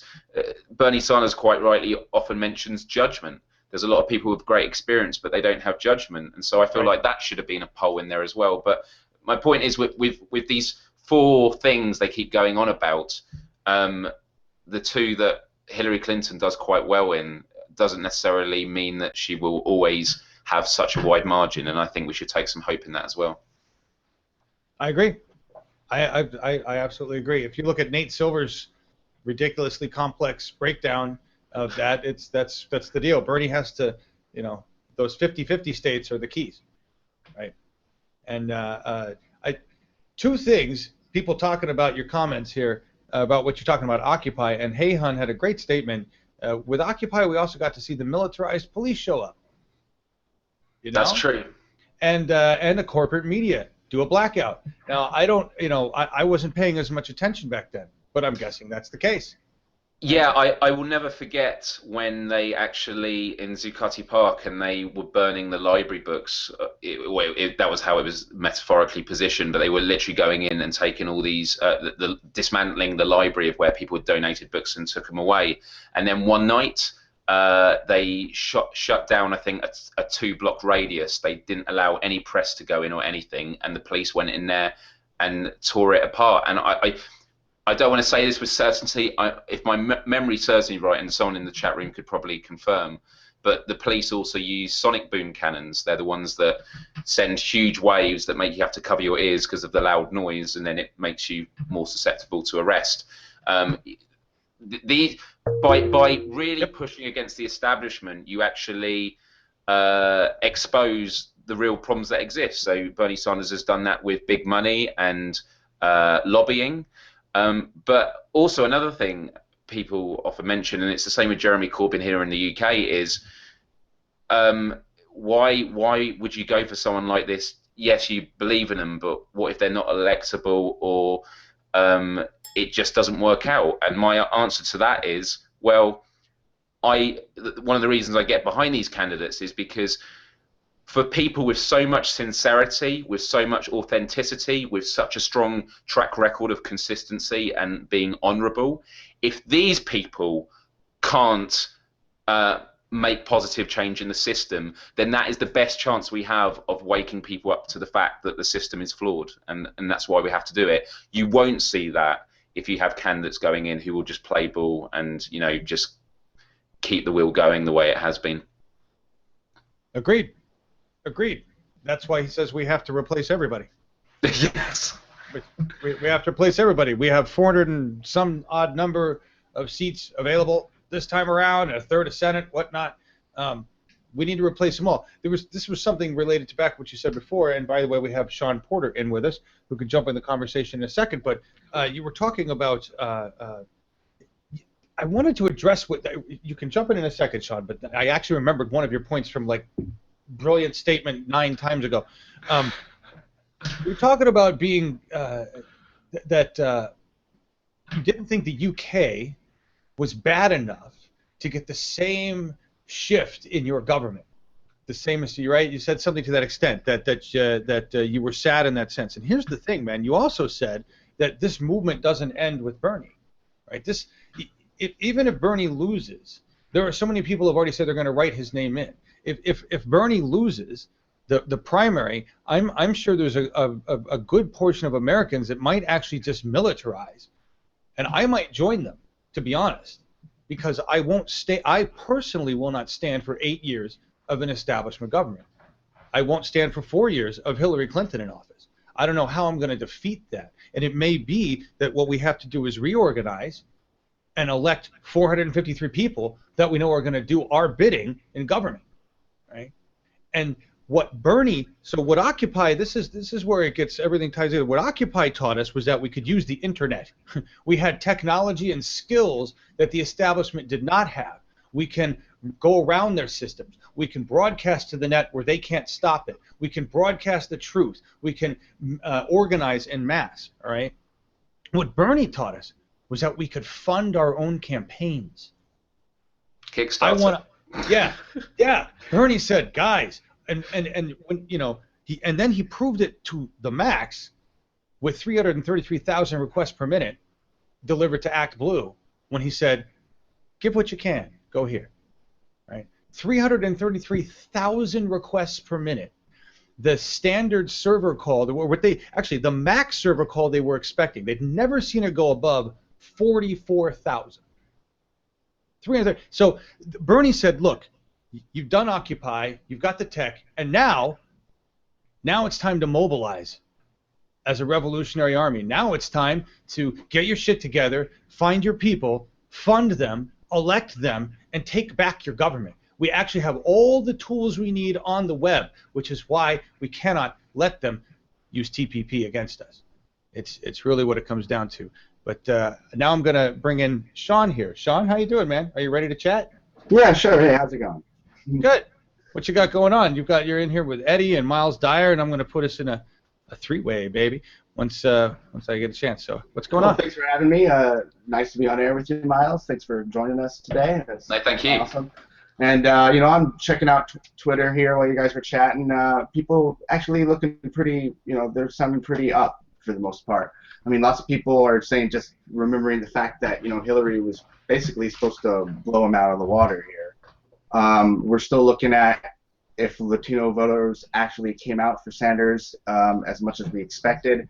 There's some back and forth about that. And so I'm looking into that, and things are going good though. I know in Seattle you guys were talking about bringing people back into the system, and part of that, I believe, Seattle recently did the democracy vouchers they're passing, which is essentially through a slight tax that they're increase. They're gonna allow people to get 4 $25 vouchers that they get to give to whoever they want, as long as the candidate they're giving it to agrees not to take outside money. And this is Seattle's way of being able to control essentially what's Citizens United without actually being able to do that, since obviously that's something that is currently being worked out by many great groups out there like Wolfpack and Woman. But to get around that, we're doing this. Politicians actually have to opt in, sign on the dotted line saying, okay, we're not taking big dark money, special interests from lobbyists, and then they get to go out there to the people of Seattle and plead their case and get that money directly from them. And I think it's a very interesting way to go, because on the national level, the way we do it is it doesn't work. I think it's what O'Malley did, and you see how that worked out for him. Essentially, from what I understand, it's basically like almost like a retirement from the race plan. It's something to fall back on in case, if you're not sure you're going to be able to do it. Sanders actually purposely decided not to go that route, and instead is raising money through, we the people. And there's a reason for that, because that's kind of not set up to benefit an actual grassroots candidate. So, but in the future, of course, that's something that will change as we progressively move slightly more and more to the left. Sure. So, I mean, Miles, knowing what they're doing there, and Sean, thank you for telling us about that. I know you wanted to talk about that story for a long time, that Seattle's basically moving to make this what you have to do to be a politician in, is it statewide, or is it just the city? I didn't. Right now it's just in the city, but Seattle serves as a sort of a bastion of what can be, expanded statewide and even bigger. So it's your big pretentious city, so yes. Oh, of course. Oh yeah, you know it. But Miles, I don't know how the UK system is set up in terms of breakdown. Is that something that could be accomplished in a county or a town or something like that? Do you guys have the same problem with money like that? So again, the internet has really shone a light on what is possible, and in a weird way, it's kind of gone the other way in the UK, where our political parties are actually publicly funded. They're not allowed to accept have super PACs or anything like that. Wow. And also they're only allowed to have so much broadcast time, or so many political broadcasts or ads, as you'd put it, on television. So it's very limited and restricted in that way.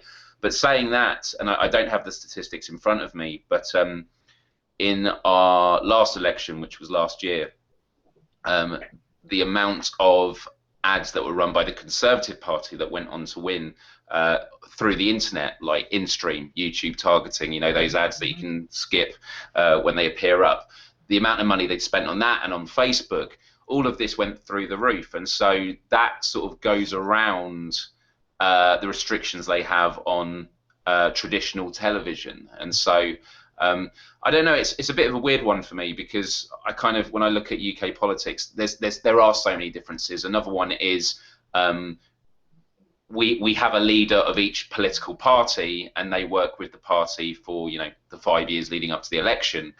So we've had Jeremy Corbyn for the Labour Party, the opposition, get elected towards the end of last year, when Labour lost the elections to the Conservatives at the beginning, and he's now got to work with the party for 5 years, a party that the majority don't like him because they're more establishment, they want to try and get rid of him. But he has 5 years to sort of build momentum and then hopefully take it to the election. Whereas in America, you have two parties, two main parties. They have these massive nomination processes, and then whoever wins it continues that momentum for the next few months, several months, into the national election. And so there is some difference there. I mean, big money is just so much more of an issue in the US to the UK. But I think because it isn't as much of an issue in the UK, that these workarounds with the internet are actually going to become more of an issue, if that makes sense, because it hasn't. We've been blinded to it before. It hasn't mattered. Well, that's I can't believe. First of all, I can't believe that a couple of things. I was going to talk about this earlier. I was going to start with talking about the fact that you guys instituted universal health care in 1948. Right, something that nobody in corporate, our establishment media talks about.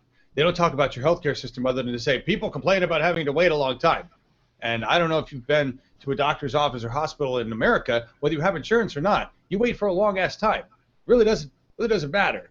Absolutely. I mean, I've always loved America. I love the American people, just because I find that they're just more my kind of people, much more sociable, outgoing. I just love the diversity of the country. But one thing that has always put me off from living out there is your healthcare system. It actually terrifies me, because you are one accident away from being indebted, losing your home, all these things, and it's just scary to see people cheering for not having healthcare, and it's just because it's so entrenched. But actually, we're having a lot of issues in the UK at the moment with our National Health Service. It's not perfect.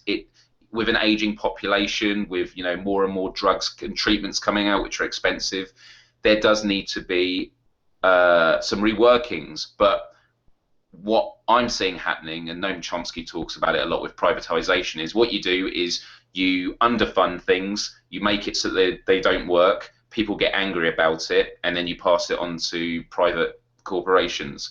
And that is kind of what I feel is on the verge of happening in the UK. I don't think it will happen, but it's weird that we're sort of going towards America's way, and I don't know, America should come to our way first. Because again, it's like again why I support Bernie Sanders, and we were talking about how in the UK things aren't so bad that I think we could get the radical change we need. Ultimately, if this world is going to transform its energy system, it's not going to be because the UK has done it first. Our Prime Minister goes for fracking everywhere. That they've taken away subsidies for solar power panels and all that research. Yeah. It's a disgrace. But if Bernie Sanders is elected and puts it radically and says we're going to get completely off fossil fuels, I'm going to take on that industry. When a country does something that is good, because of the world we live in now with the internet, people from other countries will see it and go, we want that. We want to emulate that. Why is our government not making it happen? And that's another really interesting thing we're seeing with globalization. I agreed, and I think what you're talking about there, like our discovery that socialism isn't horrible, our discovery that it's all over the place. I think a lot of Americans' discovery that Social Security is socialist is like a new thing, right? The discovery that the military is the biggest socialist entity we have, right? And not understanding that, before we move on, I was going to bring up another point about your government, the fact that, folks, I don't know if you caught this. I know they certainly don't talk about it on establishment media, but Miles said that in their government, they're not allowed to take money. It's publicly funded. But in the same way that we saw Correct the Record get around our archaic laws, and basically coordinate directly with the Hillary campaign because they are putting shit on the internet, as they said. We're putting it, there's stuff's going on the internet. It doesn't cost any money, so we can talk with the Hillary campaign. That's basically what they said. You're looking at the same kind of bullshit going on here. Miles is saying that their establishment party basically paid for a bunch of internet ads, and they can do that. It's not publicly funded. But the internet gives them that loophole. Always looking for a loophole, the establishment is. Where can I stick my money so I'm not taxed? Where can I not reinvest my money like I'm supposed to back in the American system? How can I not protect my worker? How can I not do something good for the environment? The establishment...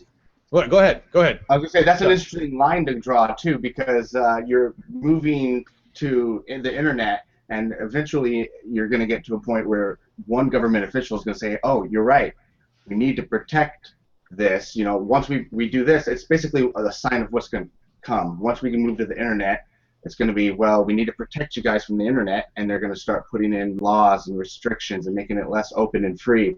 It's that sort of, you know, you're giving up, how much security do you give up for freedom, you know?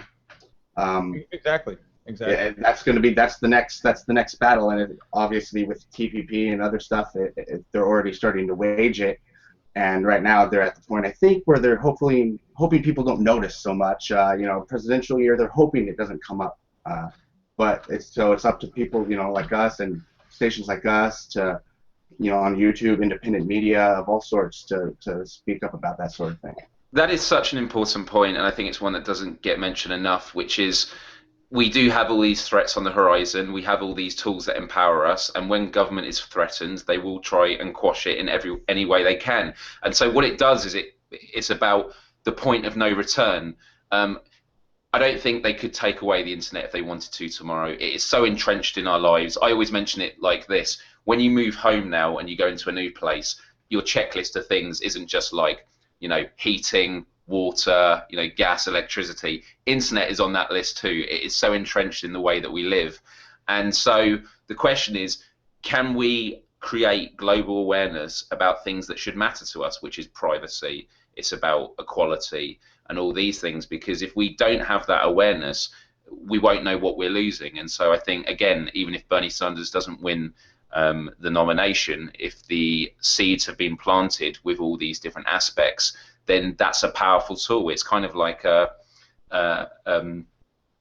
an injection you get. You know, it's to help you stay immune from disease.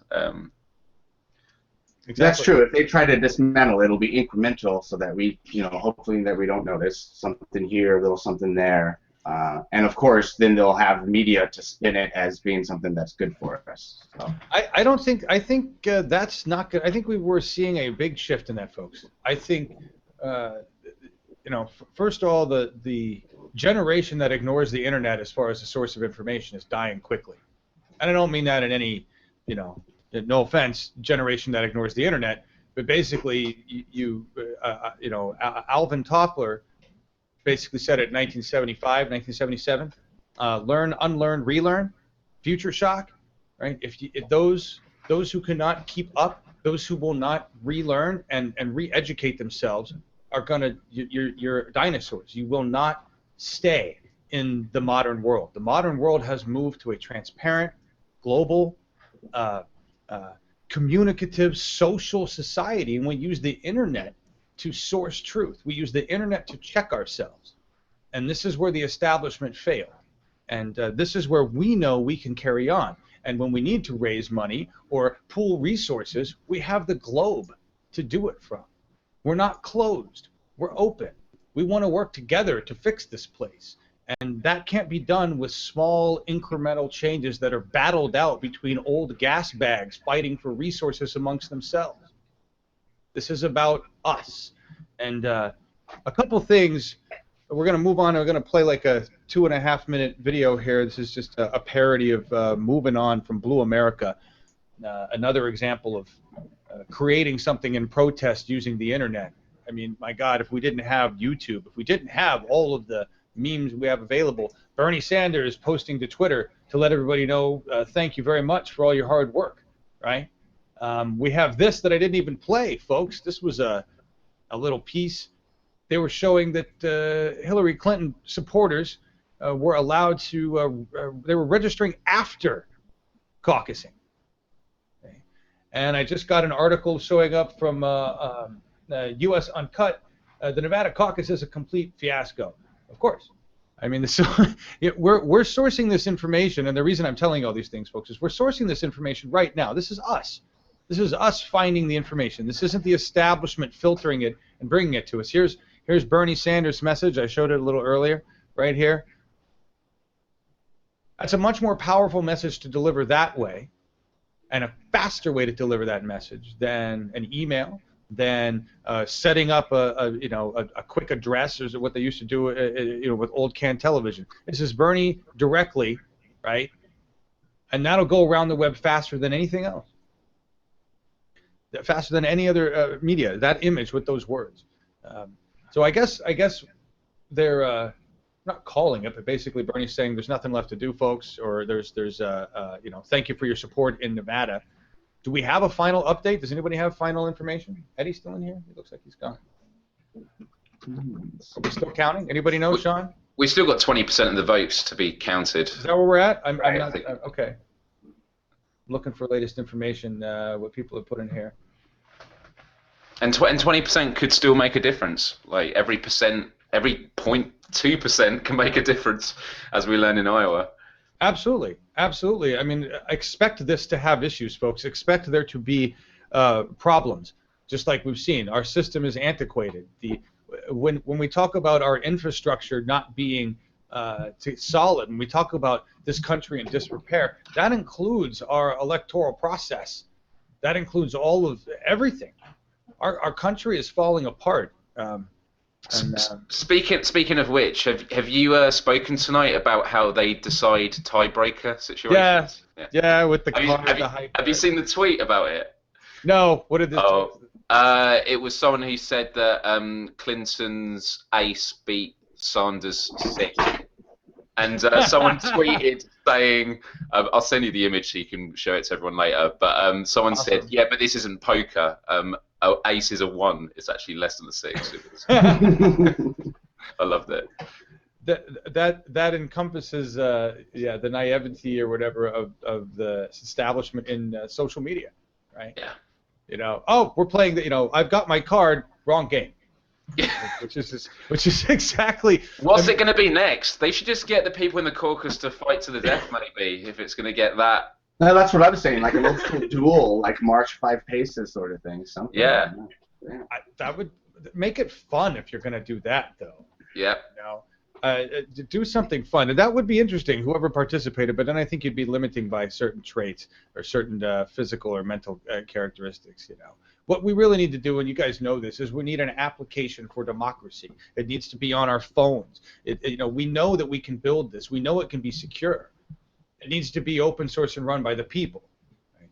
And when we run the government, and this is the biggest point that we've, keep circling around to this, the people that say we don't want a big government. I don't know, is that an issue in the UK, Miles, when people talk about that, big versus small government?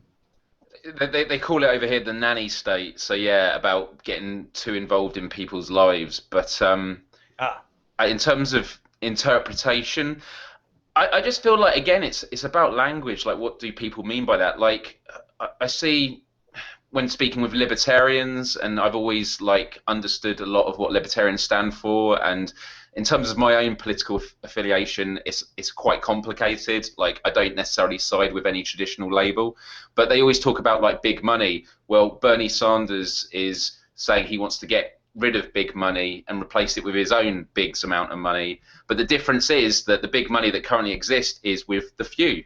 It's centralized power, whereas with Bernie Sanders, it is decentralized. It is big money amassed from lots and lots of individual donations. That is very different.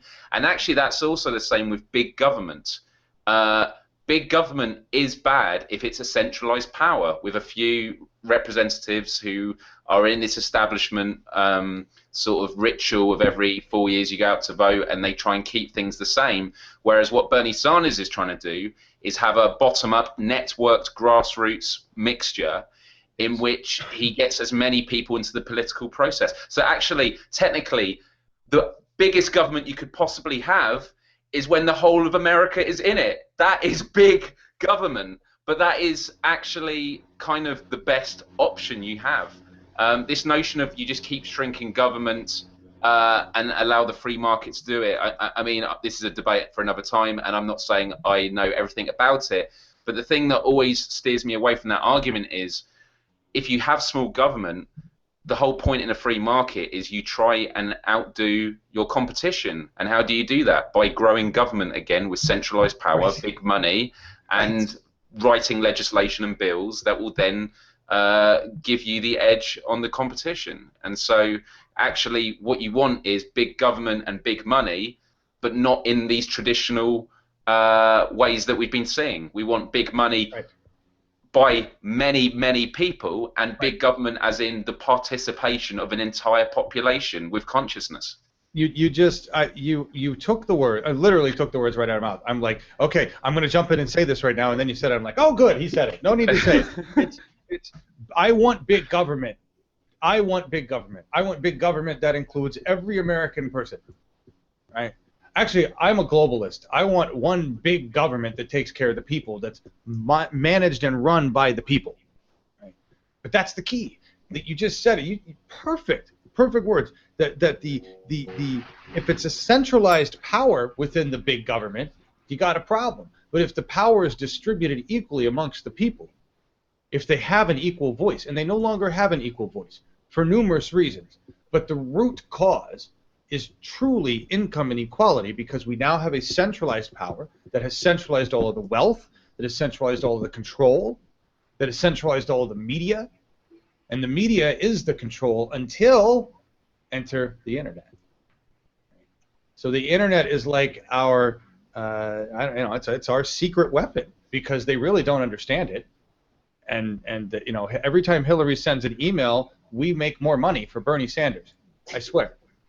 Every time she sends an email, it's basically a promotion. Bernie Sanders raised more money than us. Bernie's people are more passionate than us. Bernie's people did this better than us. Can you give me $1?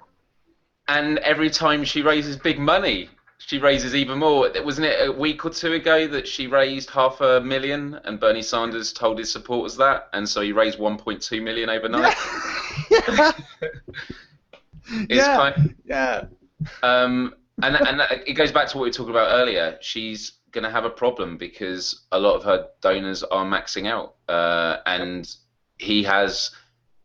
I mean, I kind of want to know what percentage of the American people are aware of Bernie Sanders. Like, we're really into the political system and follow it very closely. But there's a lot... I assume there's a lot of states with people that are going to vote, but they haven't...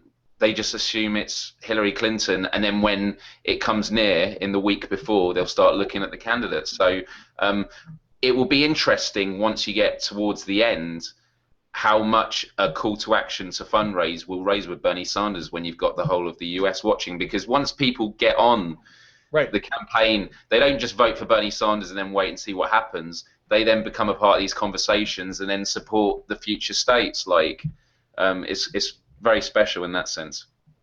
Right. That's, well, and I said that earlier, that we're seeing a very small, the number of people donating is actually small, right? It's almost 4 million contributions, but I think 1 million, maybe 1.2 million donors, okay?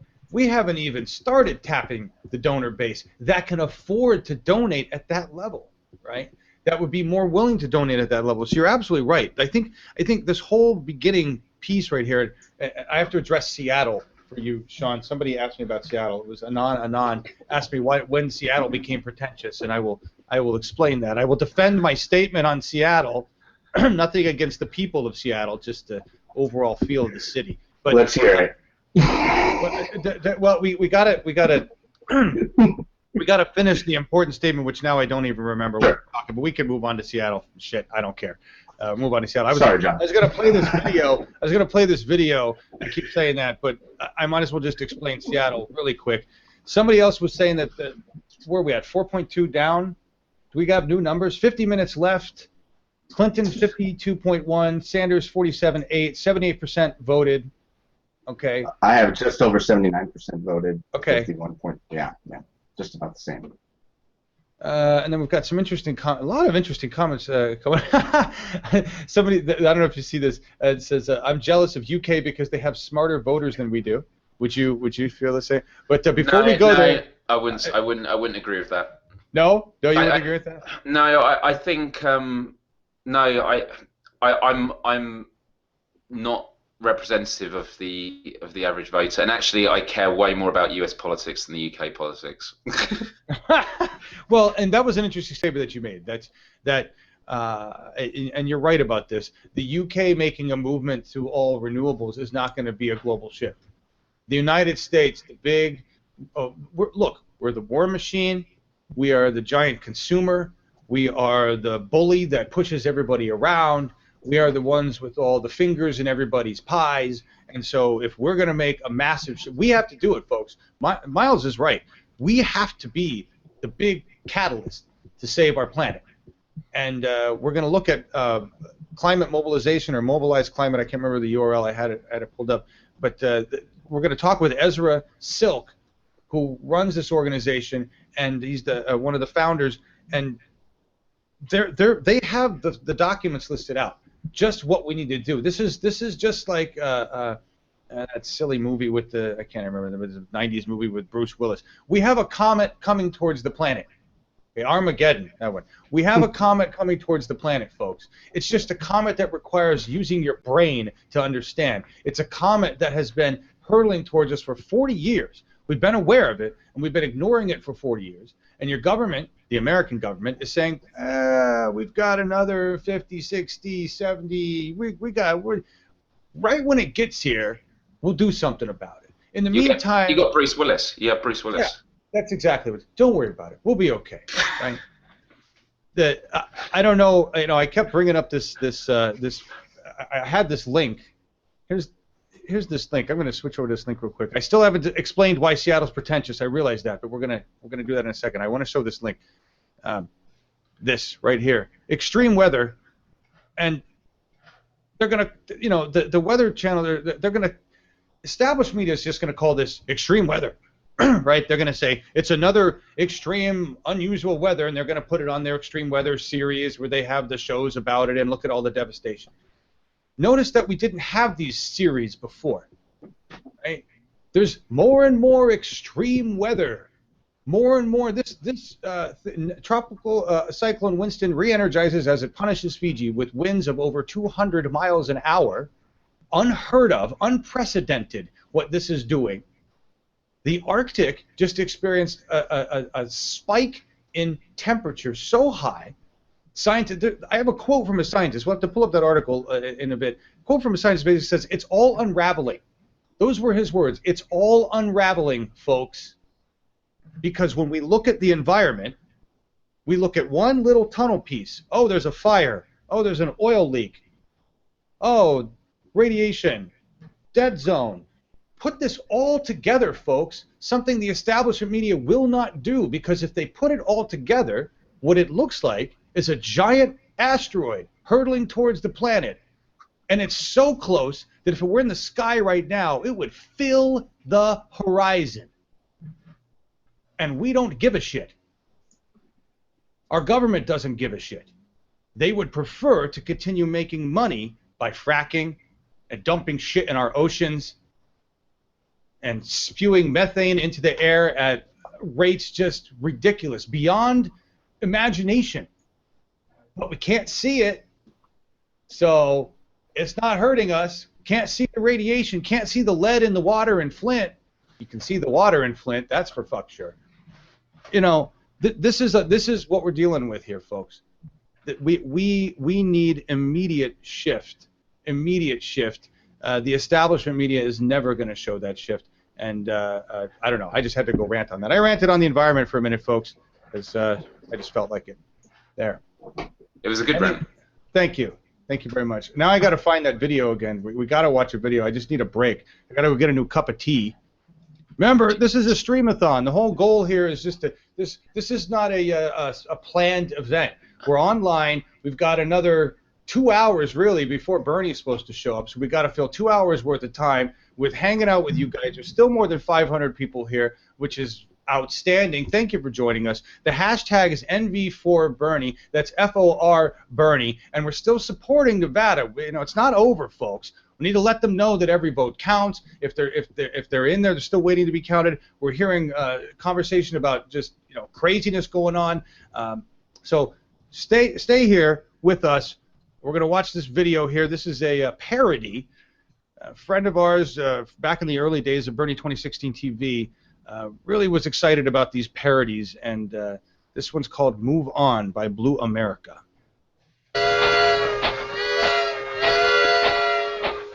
There's a place with no sun, with no home for anyone, where your old token nights let our sons trade that joy for a gun, and their life might not be done if they pass for token white in the sun.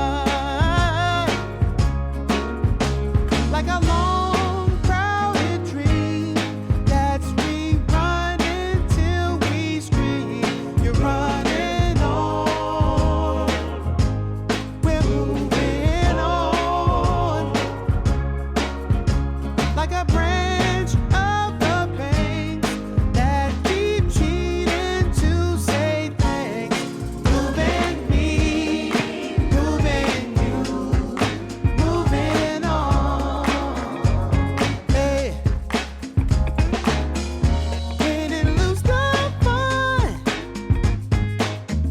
that 2-for-1. When we could sense the pendulum swinging up and on.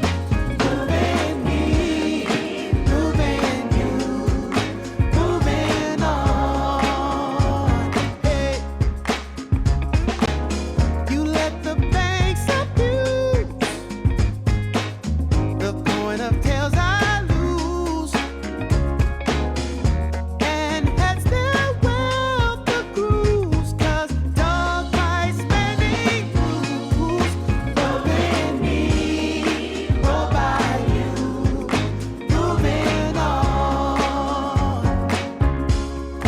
There's a race where the burn not said I should wait my turn. Burning me, burning you, moving on. Yeah.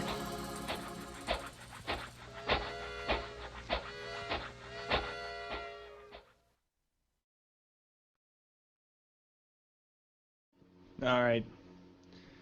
That was Moving On, Blue America. And Miles, thank you for being here, man. It's really helpful. Hannah, I just got your note. If you know where the login is for the Hangout, you have to scroll up in the live production. If you want to click on that and join, I'll let you in. Come on in, hang out. But Miles just set us up with another video. We're gonna run another clip here. Just want to say hi to everybody. And did I actually? I never did. I gotta finish the Seattle pretentious statement. This is important. This is important. So, I used to. It's a bit of a story. Seattle is only pretentious because I was in a restaurant once, and it was kind of a pretentious-y restaurant, and I was listening to a conversation at a table next to me, and it was just the most pretentious conversation. The word pretentious, the only word I could think of, because the woman was talking about a book club, and I could only do it in like a hoity-toity kind of English. It makes me think of Downton Abbey, in total honesty, Miles, because they were just talking like they were these kings and queens at their book clubs and their fancy wines, and I'm like, oh God, get over yourselves, folks, get over yourselves. It was just that's where that comes from, folks.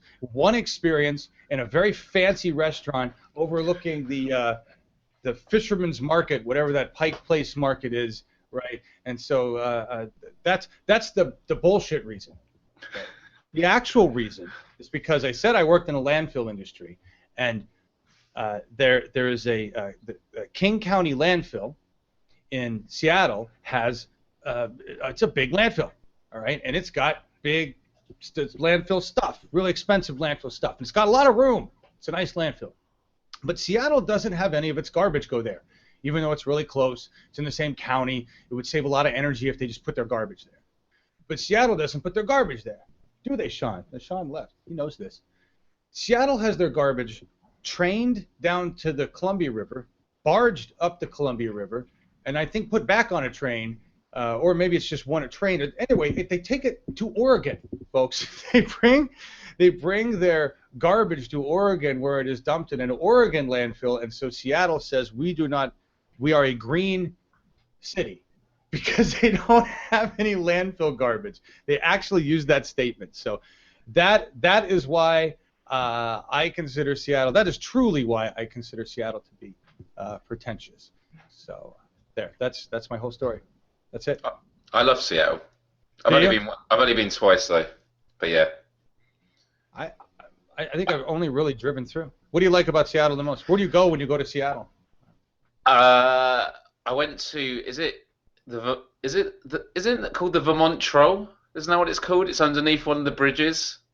They have a troll that's made out of a Volkswagen car nice. with the headlights, and it's like under the bridge. And someone can correct me in the room. I probably have got that completely wrong. But no, I mean the weather is very much like the UK.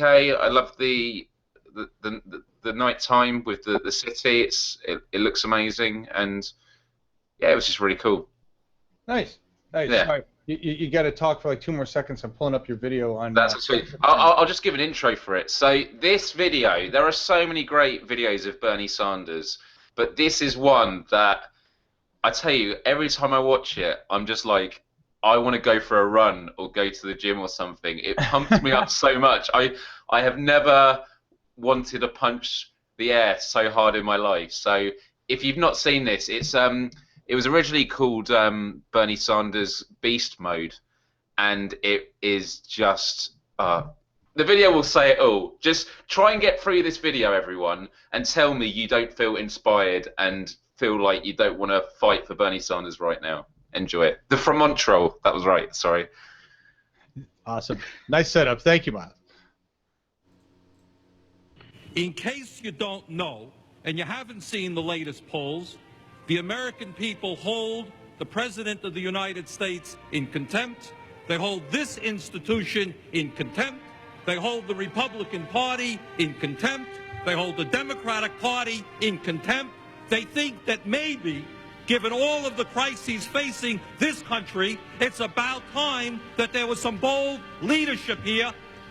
You use the word homos in the military. You have insulted thousands of men and women who have put their lives on the line. You insulted Mr. Castle. Mr. Castle, a few moments ago, a good Republican, told you that we're seeing not only the decline of manufacturing jobs, but white-collar information technology jobs. You have insulted tens of millions of American workers. You support a trade policy which is selling them out, only working for the CEOs. They're substantially increasing health care costs for veterans who have put their lives on the line defending this country. They're increasing our deficit, increasing our national debt, all on behalf of the richest people in this country. This bill is bought and paid for by millionaires and billionaires, and anyone who votes for it should be ashamed of themselves. We are spending $270 billion a year on the military, but we don't have a major enemy. I know it hurts your feelings.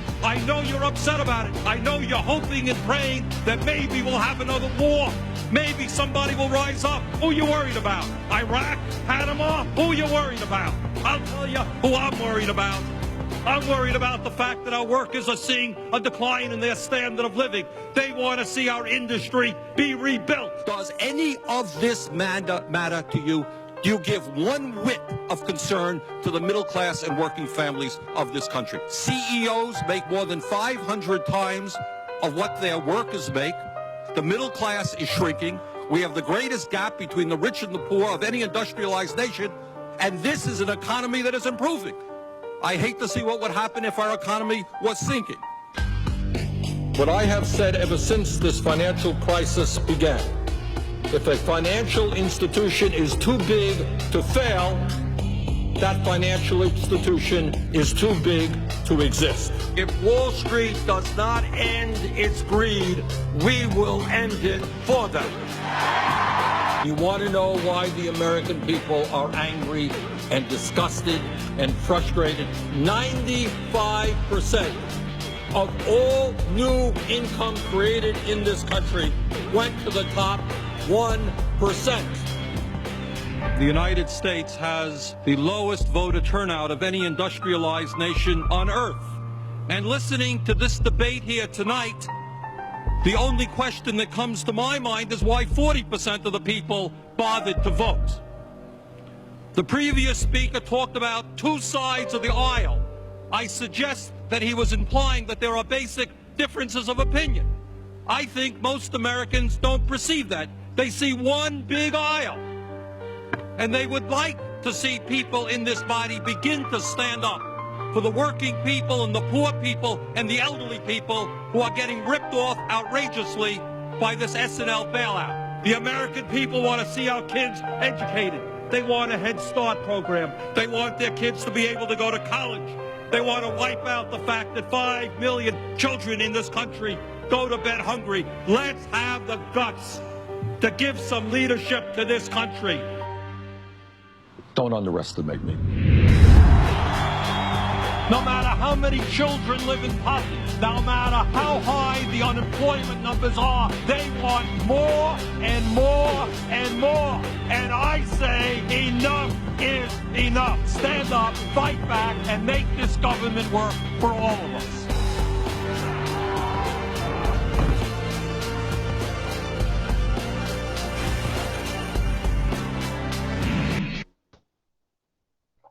How good is that? That was badass, actually. I've seen a lot of those sequences, you know, a lot of it. It's so I don't have the time to make those kind of mashups, but you've got such great material with Bernie, don't you?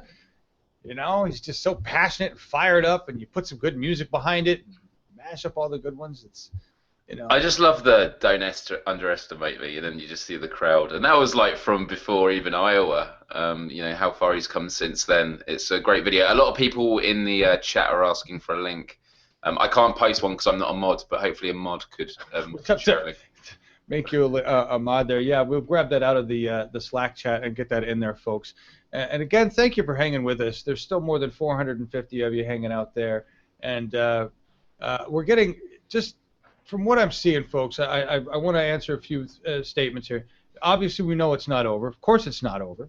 Okay, but I don't think it's not over, for one. Two, we're getting reports of all sorts of weird stuff going on, and I'm just going to say right now, I'm sure there's all sorts of inaccuracies. I'm sure there's all sorts of weird things going on.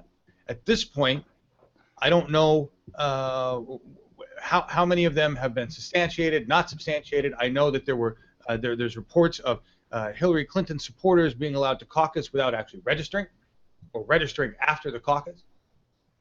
So I'm going to wait. Eddie, do you have any updated information on any of that stuff? Didn't mean to cut you off guard. What's going on there, man? All right, so far we are at 81% reporting. Hillary Clinton's currently at 52.1%.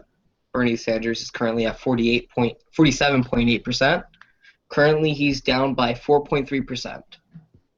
And the delegate number has updated. Right now, she's currently at 18, and he is at 14. Right now, MSNBC, NBC, and Fox have declared Hillary Clinton the winner. There you go, folks. And for all of you guys asking in chat, I know you're asking about the link. I'm dropping it right now. This is not Matt Orfalia. He does the Bernie Beast, which is similar to that, a lot of the same sequences, but that's a different one. This one is the Beast of Bernie, or maybe it's a scrape of the other person. I don't know. Irene Cullen is who that's by, and that's something important to talk about, folks. There's been a lot of intellectual property created by this whole movement, right? And it wasn't as the amount of intellectual property wasn't as massive with the Occupy movement. This time around, holy shit, is there a ton of intellectual property created? I mean, we've won. Bernie Sanders won because of the web. we had to defeat the corporate media blackout, and we did it with social media. We did it with cats and bacon, right? What the establishment has been putting down and the business world has been knocking down, and you millennials and your social media. Right? You millennials. Right, go ahead. Yeah. No, you're just right. And it goes back to the whole thing of having a grassroots movement, is it just takes one person to spend one afternoon editing a video. You have, thousands of people doing it, and the best one will go viral. And it's just great to have that position. And on the flip side, there's a video of 13 minutes of Hillary Clinton lying. Yep. I share it, and it's not to be mean. It's just to say, how can you watch that and defend that she's consistent? And it goes back to this key point. When the Clinton campaign, when surrogates come out and say Bernie Sanders has run the most negative campaign of any Democratic candidate ever, it's so laughable, because if that's the best line of attack they can do, they have the whole internet. They have all these videos that everyone's looking through. If they honestly had something that could take him out, they would have used it already. But the truth is they can't. And unfortunately, it was the video I made about digital footprints. Unfortunately, Hillary Clinton has worked her way up playing by the rules of the establishment system. And actually, I give Hillary Clinton a lot of credit for that. I think she has done great things in her political career. And it's unfortunate that I can see why she feels it's unfortunate that she's been held accountable for releasing the transcripts. And she says, "Oh, I'll only do it if if everyone else does it as well." But I'm sorry, that is just the change in times. You're against a candidate who actually had the guts to say, "I'm going to do it with funding just from a grassroots movement," and he's done it, and so he should get the credit. And what concerns me actually about this election cycle is Bernie Sanders may not win the nomination, but he would clearly win the general election, whereas Hillary Clinton may win the nomination. But I think if it was Hillary Clinton against Donald Trump, a lot of these attacks that Bernie Sanders could use against the Republicans, she's not going to be able to. And actually, something that has still not come out yet, and I'm surprised it hasn't, Hillary Clinton has taken money from Donald Trump. Can you imagine? Can you imagine in a debate between Hillary Clinton and Donald Trump, where Donald Trump's like, I'm not owned by anybody, I fund my own thing. Hillary Clinton's even taken money from me. How bad would that look? That would be humiliating. And it's just I just feel like it's a car crash waiting to happen. And when you've got something that's just a machine that's built much better, grassroots movement, everything, it honestly worries me. No, it's sorry, Hannah was coming in right at the same time, but I was watching the comment. I was watching the comments fly through as you were saying what you were saying, and you're right on point. You're absolutely on point, and that's what everybody's agreeing with you here. And that's how it is. You get to watching both conversations. You're like, yeah, So that's how I was just sitting there going with you, But we have Hannah in here with us. Hannah is one of our new volunteers with Bernie 2016 TV. We're going to bring her in here in a second. I want to, for the record, folks, this was just handed to me, and a couple things for the record. First of all, the original Bernie Beast is by Matt Orfalia, and Janine dropped that link in here, and that's important because we run it a lot, and a lot of people scrape a lot of people's content. Okay, and I'm not going to knock anybody for scraping content. Our content gets scraped, okay? And people put it up on there's a Bernie Sanders 2016 channel out there that scrapes everything we do, puts it on their channel, and slaps ads on it, all right? I'm not going to talk about that because we have a greater issue here. If you're worried about the $1.50, $2.50, or whatever that you're making off your video, then you're not thinking about the greater purpose, which is saving the damn planet, all right? But, on the other hand, there are people that make their living off of this, and I do understand that. We are not, this is an all-volunteer effort, and so if nothing else, I do want to give credit where credit is due when I can, when I know where that credit belongs. We're very short on resources, so it really comes down to people in Slack telling me when I need to credit somebody or dropping a link or building a list, and I try to create those lists. But, we're a volunteer group, and you guys help us police the truth, and that includes who created what content. All right, so I just wanted to put that out there, and let's watch this for the record. I just want all of us for the record to see what happened here. This is the video proof of Hillary supporters getting allowed to caucus without registering. That's what this says. Letting them into the caucus right now without registering them. Don't yell. Please don't make noise.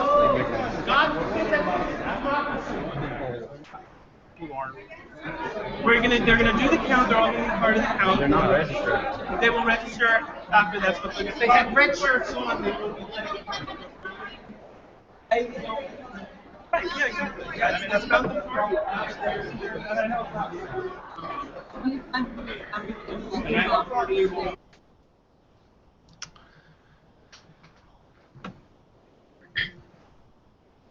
I saw a note in here from Scott that Bernie is on in 10 minutes. It says he just went live, so I don't know if you saw that or not. Yeah, it'll be about 5 minutes now. Yeah. Okay. And yep. Hey, Hannah, you can hear me now? Got to turn on my mic. yeah, now I can hear you. Thanks, I great. just wasn't sure if you wanted me to tell you about the phone call I made to the fraud hotline, or if you want to do that later. No, that's fine. If you want to talk about that, that would be great. That's why we brought you in. This is Hannah, everybody. She's going to talk about the fraud line she called. Hey, Hannah. And yeah. So, yeah, Jesse asked me to vet a tweet that had been put out, basically, and I don't know if they can put it up visually so the other people can see it or whatever, but it basically says, stay in line. It's like one of those all caps yelling jobs. I can't find it on my phone right now, but anyways, because reporting fraud, basically, they're like, stuff's going on, they're calling it, but it's not right, and it was basically like waving flags and saying, hey, check this out. So I called the number that was on the tweet, and basically the guy that I spoke with said, yeah, no, like, mostly everybody's gone, and I'm one of the stragglers, and the people that are here would have no idea like what to even say about that. Like, I was basically just trying to get some real information, and he was basically like, I don't know. So, and he said he was with the Bernie campaign, like that number that was in the tweet, he said he was with, you know, with the Bernie campaign. In what capacity, I have no idea, but so anyways, that's that. I think it's one of those things, like, we have to be cautious about how many conspiracy theories we start throwing around. I think Bernie is on right now, so we're going to cut over to Bernie. He's on right now. Great. Thank you for that update on that, though. Bernie just came on live here with Scott.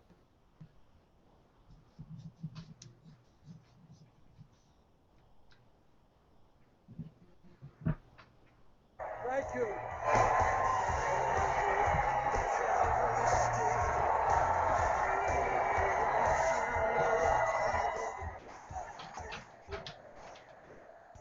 Thank you very much. Thank you. Thank you. Thank you, Nevada, for the extraordinary support that we have received today. You know, 5 weeks ago, we were 25 points behind in the polls. And we have made some real progress. A little while ago, I called up Secretary Clinton and congratulated her and her staff for their victory here in Nevada. They ran a very aggressive, effective campaign, and I applaud them for their efforts.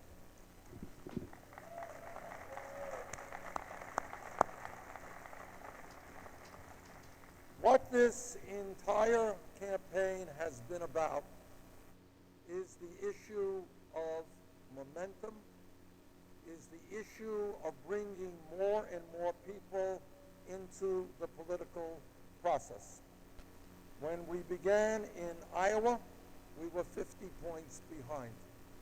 When we began in New Hampshire, we were 30 points behind, and we were way behind here in Nevada. But what I think is happening is that as people hear our message, and it's a tough message, because it speaks to the truth of an American society today that a lot of people just don't want to address.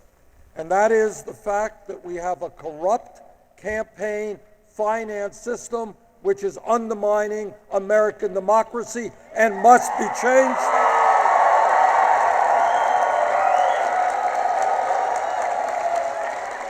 We will not allow billionaires and their super PACs to continue to buy elections in the United States of America. And the American people are catching on that we have a rigged economy. Ordinary people working 2 or 3 jobs, longer and longer hours, and almost all new income going to the top 1%. And together we are going to create an economy that works for all of us and not just the top 1%.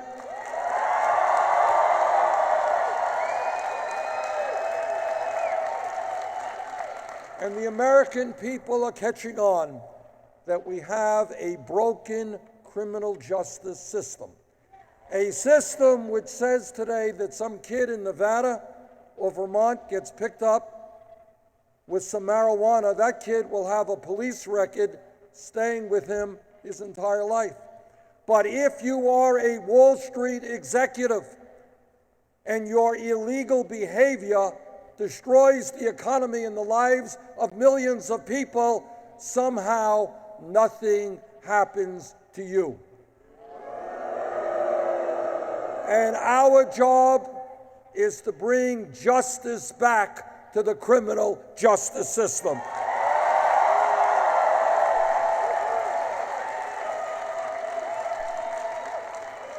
I want to thank all of our supporters here in Nevada. I want to thank our thousands of volunteers, including many of you, for working tirelessly. I want to thank our staff for the great job that they have done. I am especially proud that here in Nevada, and we're seeing this all over this country, we are bringing working people and young people into the political process in a way we have not seen for a very long time.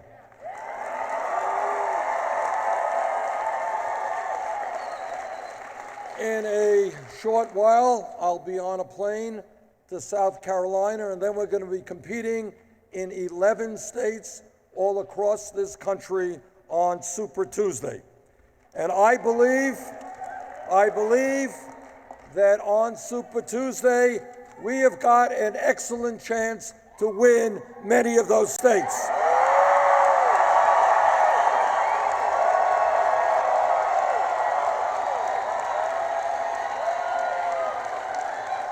But I also know that on Super Tuesday and before, we are going to be taking on a very powerful and well-funded super PAC, a super PAC that receives significant amounts of money from Wall Street and wealthy special interests.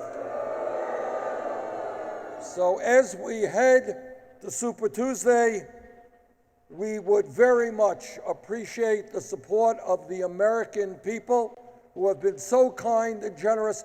We have received at this point over 3.7 million individual contributions.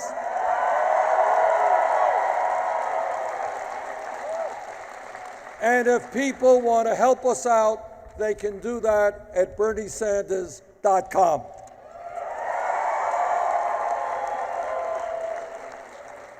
Lastly, as I think everyone knows, taking on the establishment, whether it is the financial establishment, whether it is the political establishment, whether it is the media establishment, is not easy. We have come a very long way in 9 months, it is clear to me, and I think most observers, that the wind is at our backs. We have the momentum.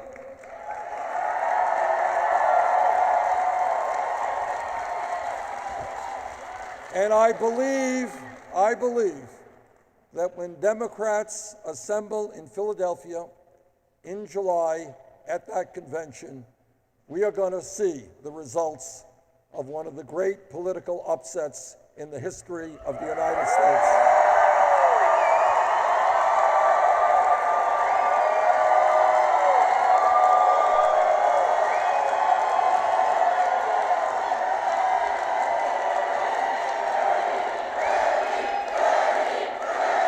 So, Nevada,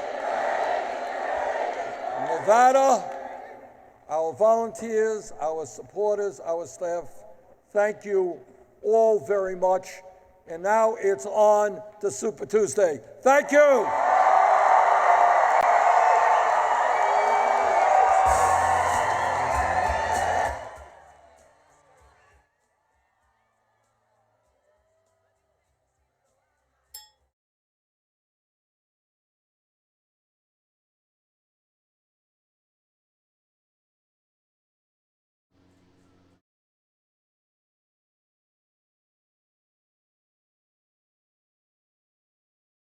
There we go.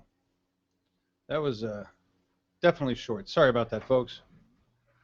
A little bit of technology issues there.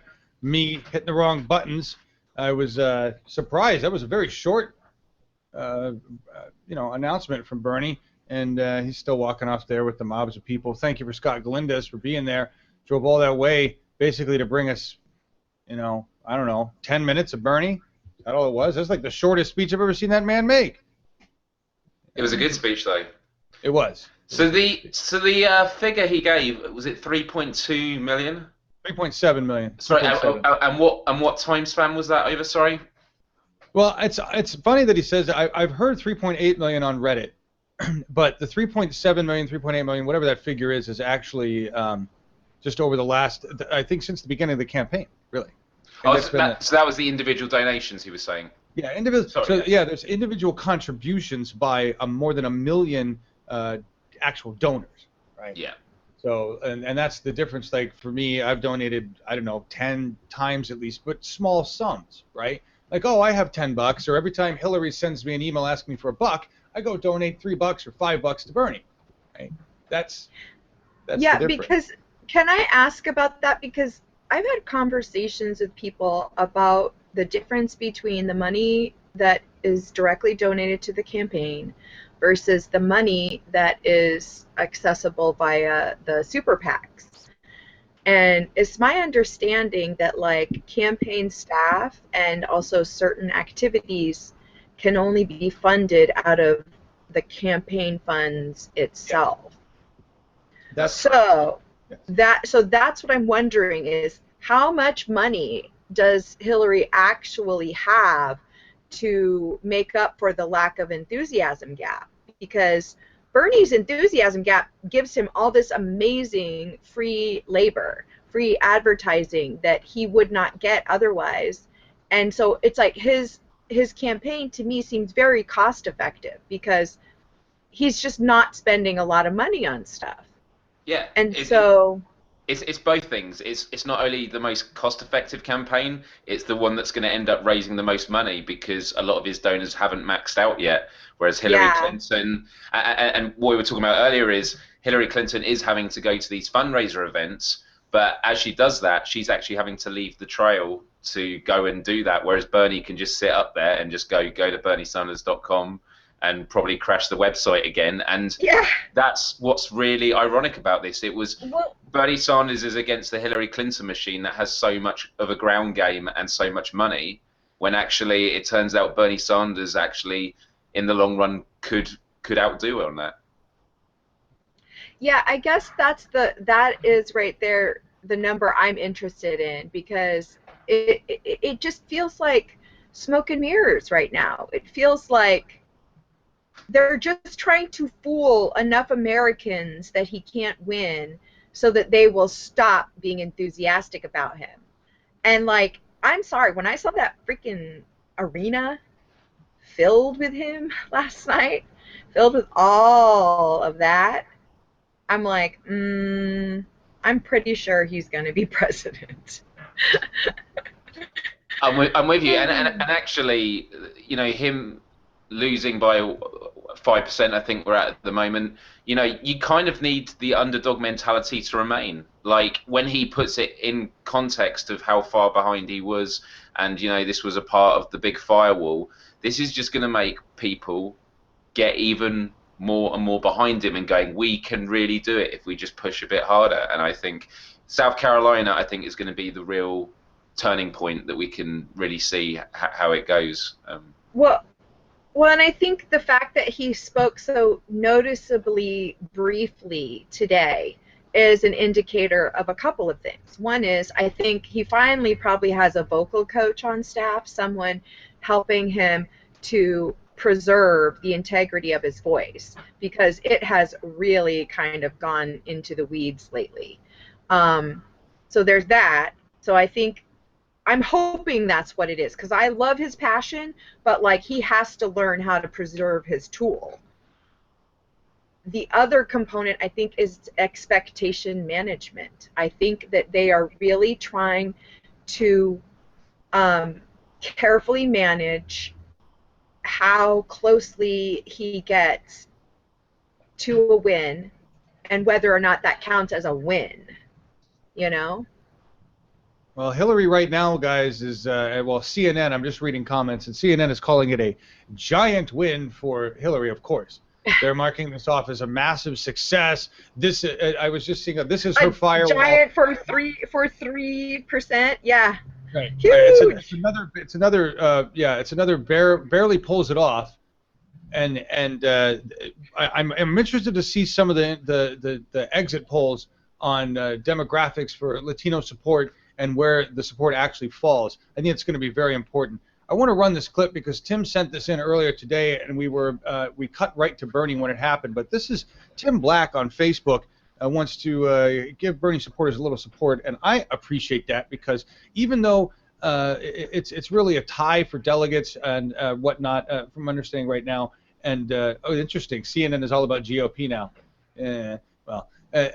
Changing the channel, I see what you're saying. But this is, I find what Tim Black has to say to be very inspirational. His testimony is profound, and so I want you to just all listen to this and enjoy a little inspiration from Tim Black.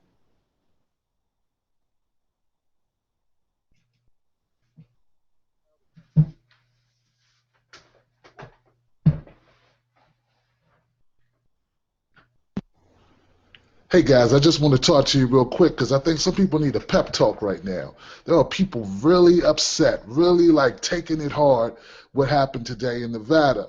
Listen guys, you got to remember, Bernie Sanders is an upstart, man. He's coming from behind. The guy was down 25 points 5 weeks ago. All right? That's a long way to come back from. Okay, so look, we got to regroup, but we cannot be down on ourselves, okay? We lost by 5 points, 47-52. It's not horrible. It's the delegate count that counts. We just beat her in New Hampshire by 20 points.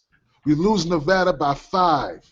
That's phenomenal, guys. You got to remember what we're up against. We're up against the Hillary team, and caucuses were really tough because you got to have your ground game in order. She's been doing this. She's done this before. The Clintons have done this caucus thing before. Okay, so look, don't be down on yourselves. This is a long race. The last thing we need is to lose momentum and to start questioning ourselves and what we're doing. We're doing this not only for ourselves. We're not just doing this for Bernie. We're doing this for our kids. We're doing this for our future. We're doing this for America, okay, and for the world. So don't get down. Get recommitted to what we're doing and feel the burn. We're looking good, man. Chin up, chest out. Not me, us. I'm Tim Black. I'll see you soon. That's glorious. Yeah. I love it. I like Tim a lot. That was thank you, Tim. Thank you for Tim. He just dropped that right into Slack. We pulled that up, and while we were watching that, Miles got us the HuffPost pollster tracking data we can look at here to talk about that positively, correctly. Here we go, folks. Just, I always tell people to look at this for perspective, because when I talk with journalist friends of mine, and they always talk about the polls, they always talk about the polls in the moment quite often, when actually you've got to look in terms of context. And the thing I've always said in context is Hillary Clinton can only go in one direction. She was like seen as the inevitable like nominee. She was, you know, had decades and decades of exposure. You know, she's with the establishment against Bernie Sanders, who is a newcomer, who wasn't that well known across. And so he can only go in one direction. The question is, in this campaign, can Bernie Sanders' increase get to a point where it overtakes Hillary Clinton's decrease? And we're still yet to see that. But when you look at that graph, it shows you why he needs to hang in there for the long game, because if he can, there's every chance that he'll overtake. I have a thought on that, actually. And I think the moment that happens is when the final result of whoever the field is in the Republicans winnows down, and they realize the reality of the choices in front of them, and they go, what the actual, you know what? And they start looking at Bernie.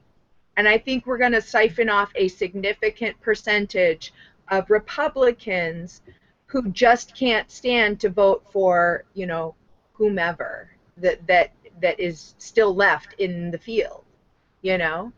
That's an excellent point. And it is the fact that people, there will be some people who support Bernie Sanders and go towards Hillary Clinton, but I think that is such a rarity. People that were a part of the Hillary Clinton camp and go towards Bernie Sanders are unlikely to go back, because the reasons for them doing that will be because of aspects of trustworthiness, the fact that he is something new, he is taking on the establishment. And I think that as his exposure increases, he's going to tap into more and more people that are like, wait a minute, I haven't been a part of these polls before because I'm not politically active, and actually there is someone that represents me. Like, you finally have a progressive agenda on the table that isn't just progressive light. It is full out, I have been at this for decades, and look at my track record. And I know lots of people that don't normally care about politics, who don't just have an interest this time, they're actually wanting to fight for him. They're like, for every, you know, ounce of effort he puts in, I want to make sure I'm doing the same, and that is really something.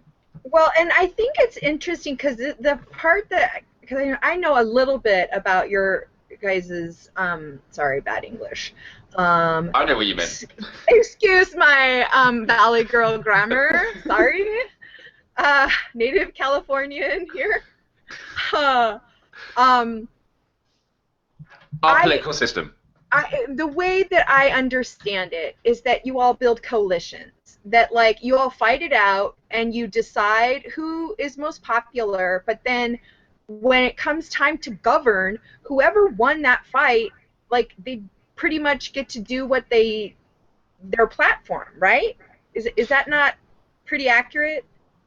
I think that's how it's supposed to work in practice. The last two, but I say that only because in the last two election cycles, there's been a difference where, not the one we've just had last year, but the one 5 years before that, we actually had a coalition government where no one had an overall majority. And so the Liberal Democrats, who were seen as much more to the left of the Labour Party, and then the Conservatives, who were on the right, they formed a coalition with each other, which was very strange, and it actually caused a lot of problems. But actually, in other ways, it had a lot of benefits, because it meant there had to be compromises and they had to work things together. So, yeah, in terms of like whoever has the outright majority, if you have an outright majority, you then should be able to govern, because every time you vote, if your entire party votes behind it, it will always pass. So that is it. But the last two are, I mean, this, I guess, is going more in that direction of what you say, but it's still yet to be seen, because a lot of the biggest issues are actually dividing the parties. Like what has just come out in the news today is on, I think, the 22nd of July, June or July, we're going to be voting to find out if the UK is going to stay in the European Union or not. That's absolutely huge. But the Conservative guys, we're going to cut right now to Scott. It looks like he's interviewing Tad Devine. Oh, live. amazing. Oh, yay. Yeah, let's, give me 1 second. Yes, we can have more political science after the live interview. Absolutely. Ago. You know, the Clinton campaign put that out themselves from their own polling. And what we accomplished here in Nevada, I think, is a huge step forward for Bernie Sanders and his campaign. We came very, very close to winning. We did something today that people, I think, just a few weeks ago would have thought is impossible. Bernie Sanders, according to the entrance polls, won the Latino vote here in Nevada by 8 points. I mean, that's a sizable victory. That's a group of voters that people said were not available to him. That was part of Hillary Clinton's base when she beat Barack Obama 8 years ago. So I think the progress we've made with Latinos, the fact that young people are coming out in extraordinary numbers, the fact that independents are overwhelmingly supporting Bernie, the fact that we're bringing new people into the process, the fact that voters and families with incomes of less than $50,000 will continue to do very well with them. I just think it's been, you know, this was a great effort for us, and to come from so far back to lose by such a narrow margin, I think, is another testament to how strong this campaign is. Okay, thank you. Thank you.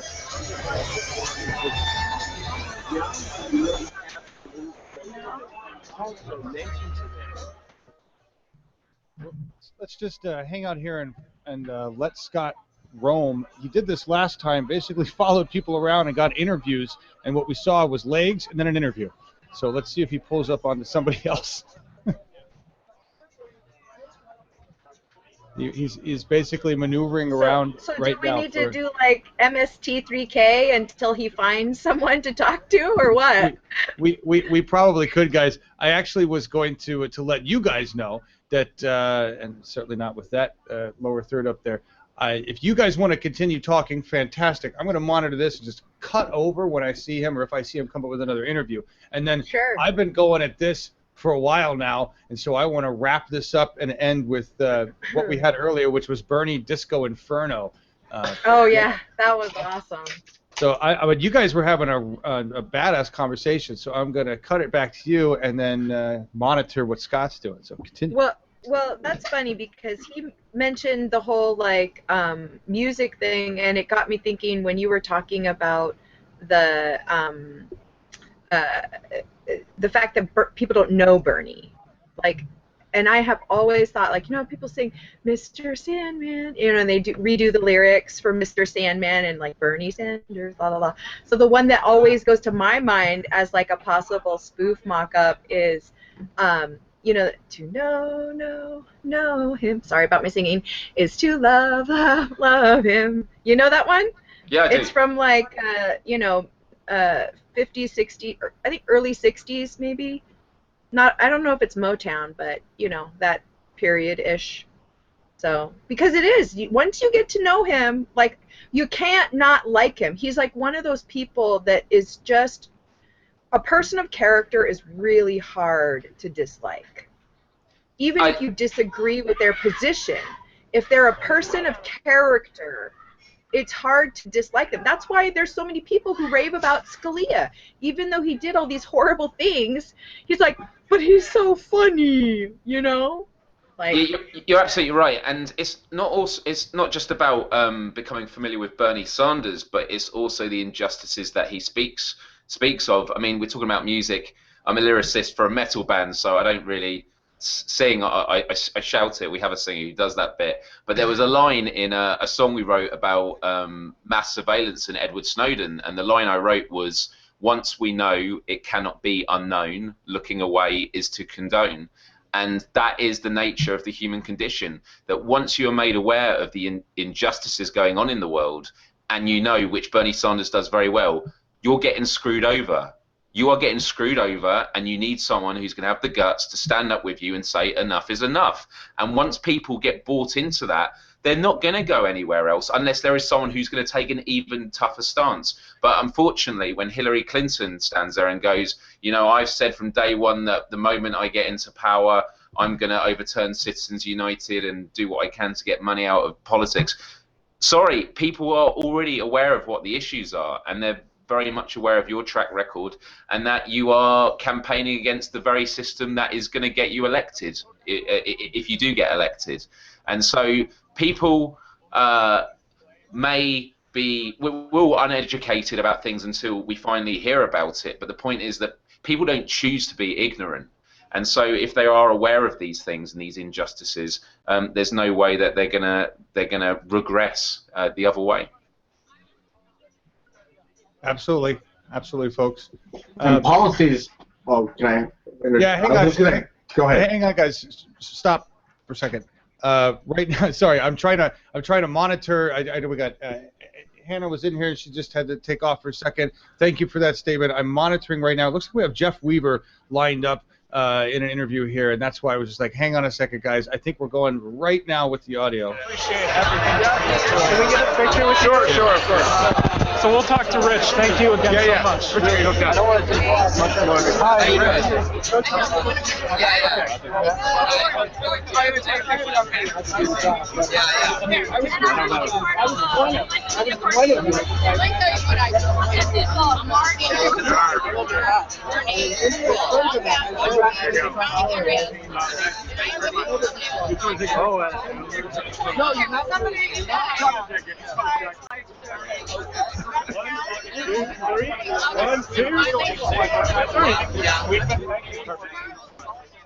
Well, I really did think that that's what they were doing, getting ready for the interview. This is generally what happens here.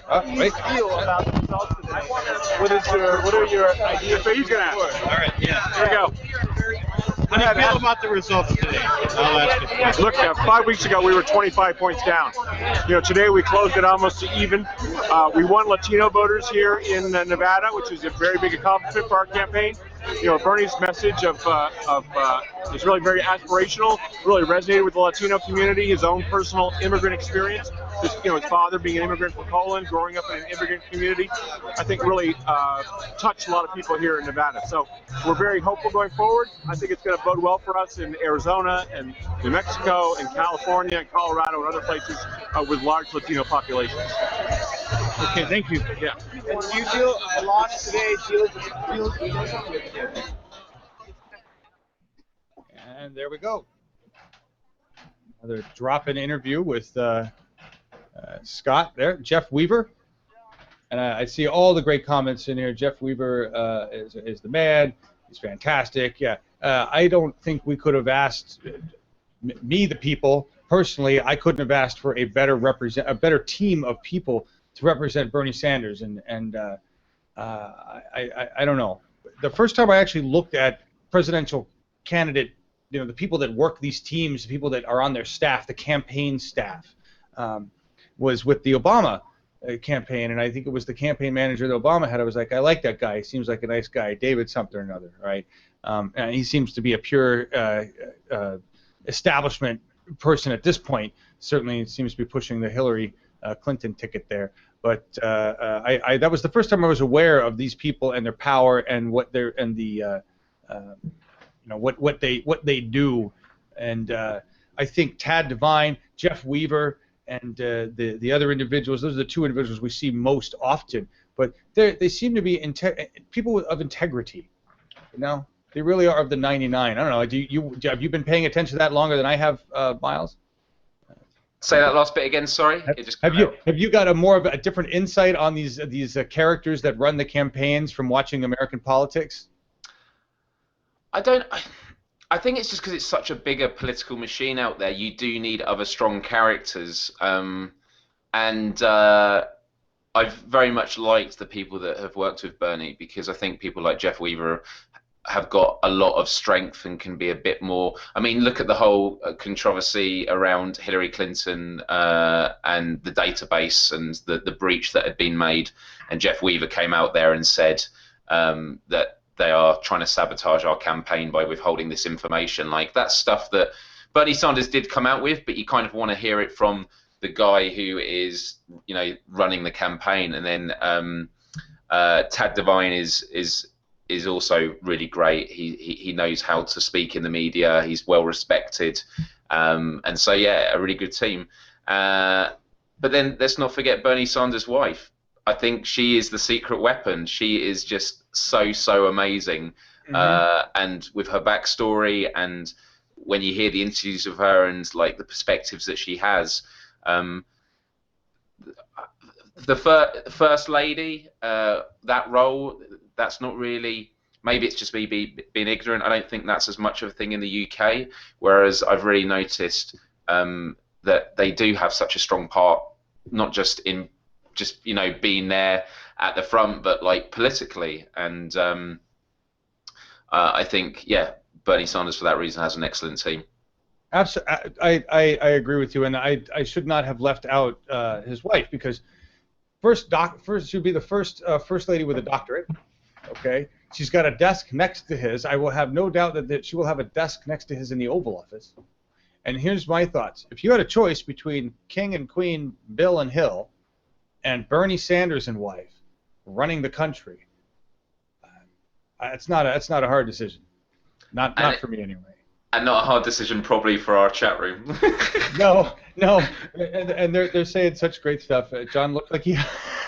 I see so much good stuff, and then I always look over and I see John looks like he hasn't slept for a week, which isn't necessarily bad stuff, but you're right, guys. I don't get a lot of sleep. I'm obsessed with Bernie, but can I just say it actually on a side note? You have done so well with this, and like I really commend you with this massive operation. Like, it can't be easy to do, and you don't have sleep, but that's because you're running on passion, and this is a once in a lifetime opportunity, and everyone stands with you. So I would clap, but it would probably sound like a patronizing golf clap if I do it on my own, but I do it all the time with the audience. Okay, there we go.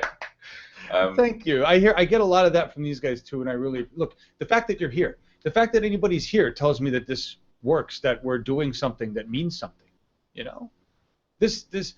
I'm glad you brought that up, because I want to go off on this, and I can take you off camera, then we can bring you back on. But basically, sure.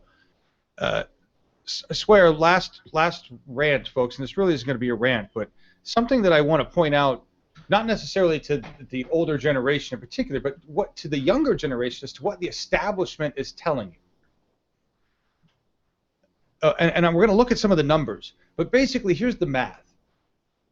The value of a dollar bill has increased about 16 times since World War II. Right? It's basically what it comes down to, about 16 times. The Works Progress Administration cost about $5 billion back then. Okay, that was like the beginning portion of it. $5 billion for jobs. And if you go back and study what that was, how massive it was, and the fact that they had programs within the Works Progress Administration which took years to do, years to create. I mean, we're talking infrastructure. We're talking so many things that happened with the Works Progress Administration, things you don't even know. Works Progress Administration even employed artists to put up murals and do artwork and to improve the overall culture of America, right? And these people were getting paid wages to be artists. Can you imagine that? But the grand scale of the Works Progress Administration, the grand scale of that was massive. It was so massive. It's the scale of what we have to do again today with our country. And today it would cost a mere $80 billion.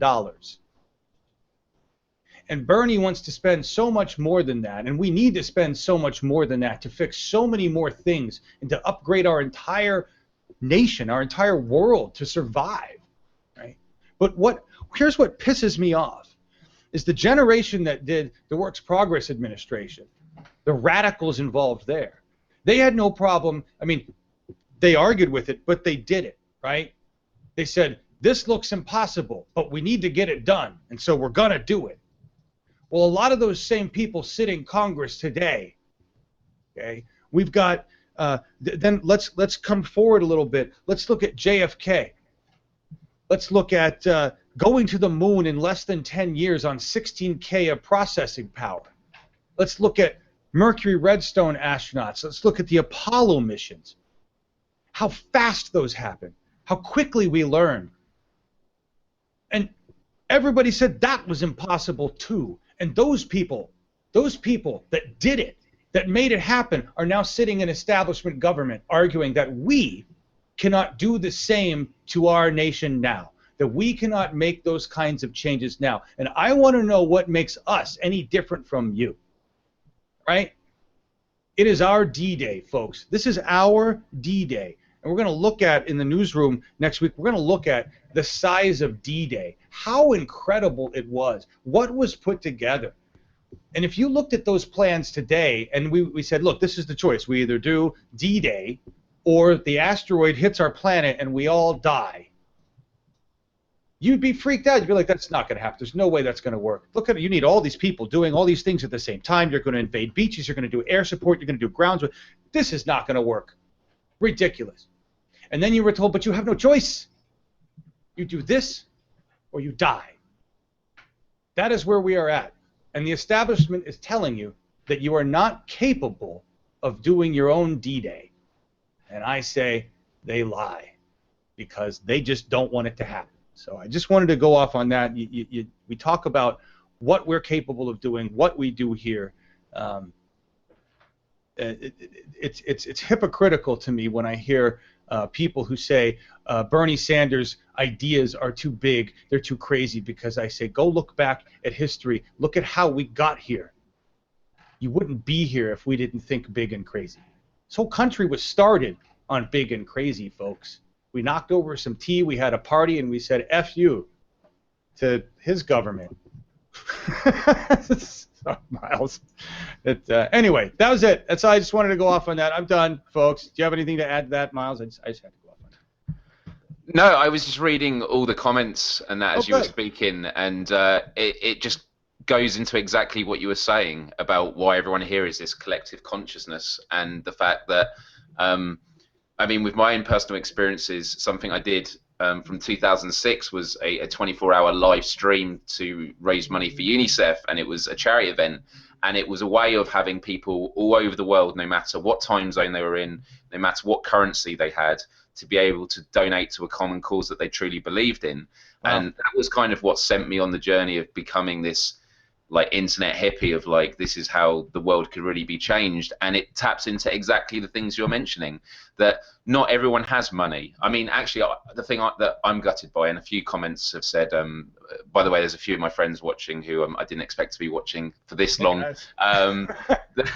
But they said they wish they could be more involved in the US elections and actually could donate. I mean, I did check because I didn't want to do it and then get in trouble or, you know, delegitimize it. Not that I would sway things greatly, but, you know, being out the US, I can't donate money. But there are other things I can donate: time and, you know, resources and followings and things like that. And that is the same with everyone who's watching this. You know, whether you have a conversation with another person, whether you just, you know, go to a rally or you do some phone banking, even for just 5 minutes. Like we talk about incremental change, but this is like on a mass scale, and it leads to radical change. And that is what Bernie Sanders does talk about, he actually implies it, although a lot of people don't think so. Is Bernie Sanders in a lot of ways is suggesting incremental change, because he says the moment I get elected, it's not going to all happen. We then have to make sure people come out to vote again and again. It requires the participation of everybody. That is incremental change, except it's incremental change in a direction of radical change, whereas Hillary Clinton, it is incremental change to keep things the way they are, because we know what things are right now. Anything else is the unknown, and that's scary. And if you run a campaign not emitting fear, but based upon fear and keeping things the same, then you're not going to be a progress. You're not going to have a campaign of true progress. Absolutely, absolutely. Well said. Well said. And I just seeing your notes in here saying we should bring back Sean to finish up his point, because it was a good one. Sean, do you want to wrap up your point? Oh shoot, I don't know. What point was this? It was a while ago. I felt bad. It was before Jeff Weaver started to. Well, hey, shit, we're on something else now. That's all good. He's used to getting cut off all the time with these feeds that drop in. Seriously, but Sean, if you want to expound on anything, please go for it. No, really, no. I'm on the spotlight and I have nothing to say. Sorry. I'm trying to think. I was just listening. I was listening. Yeah, you guys were going. So. Cool. I want to thank Scott. Scott just asked if we could even hear, and yeah, the Jeff Weaver and Tad Devine came through great. Thank you so much, Scott.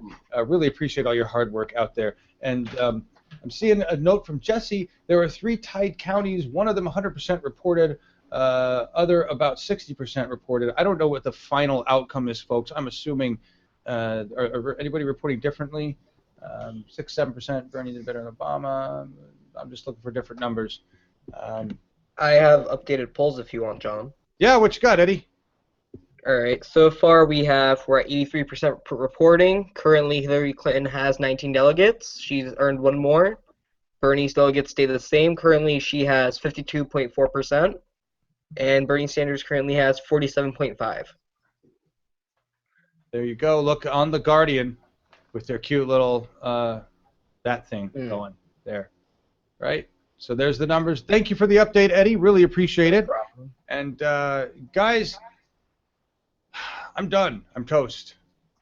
I appreciate everybody being in here. This has been fantastic having everybody in here. We will see you tomorrow for the newsroom at 9 a.m. my time, noon for the rest of the world.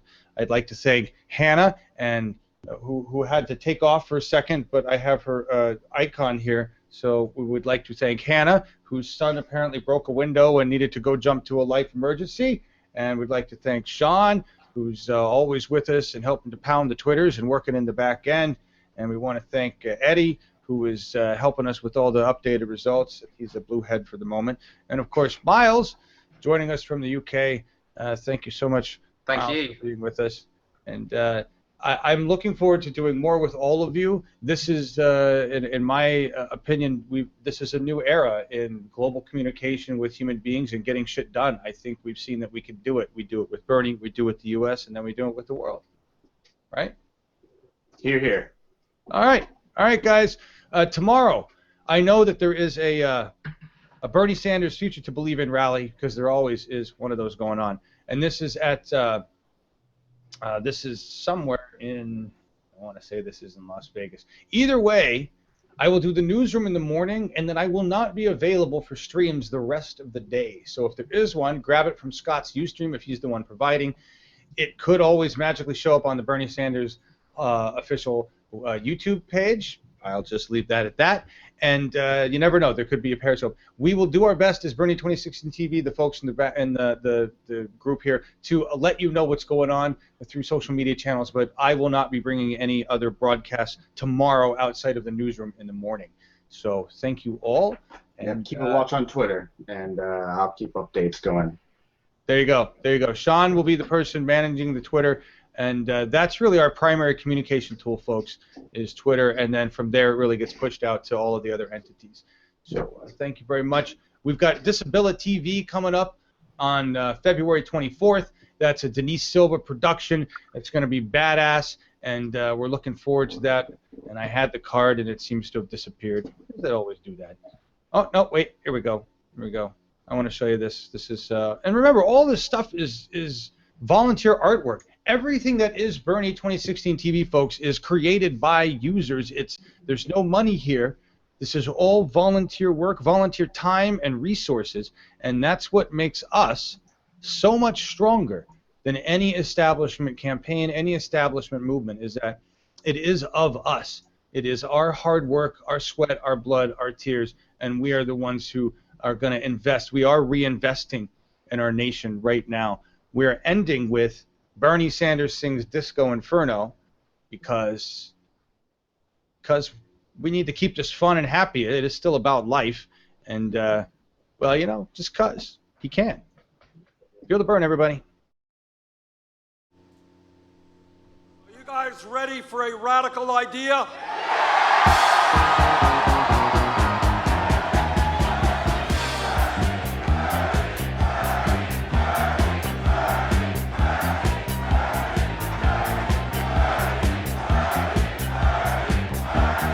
If you want convictions, if you want courage, feel the burn, everybody! Burn, burn, burn, burn, burn, burn,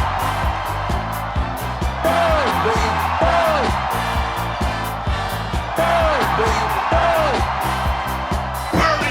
To my surprise, stories. People getting loose, yeah, getting down on the roof.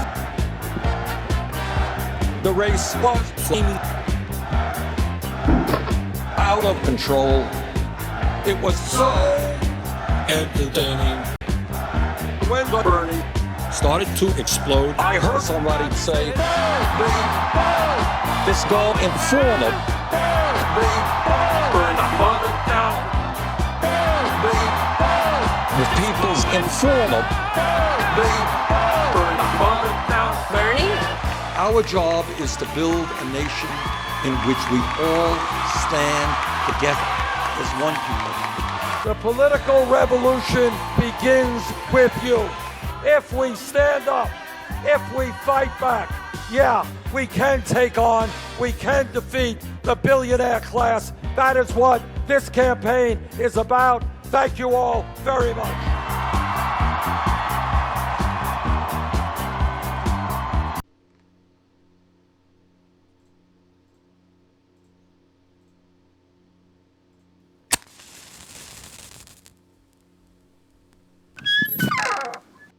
Huge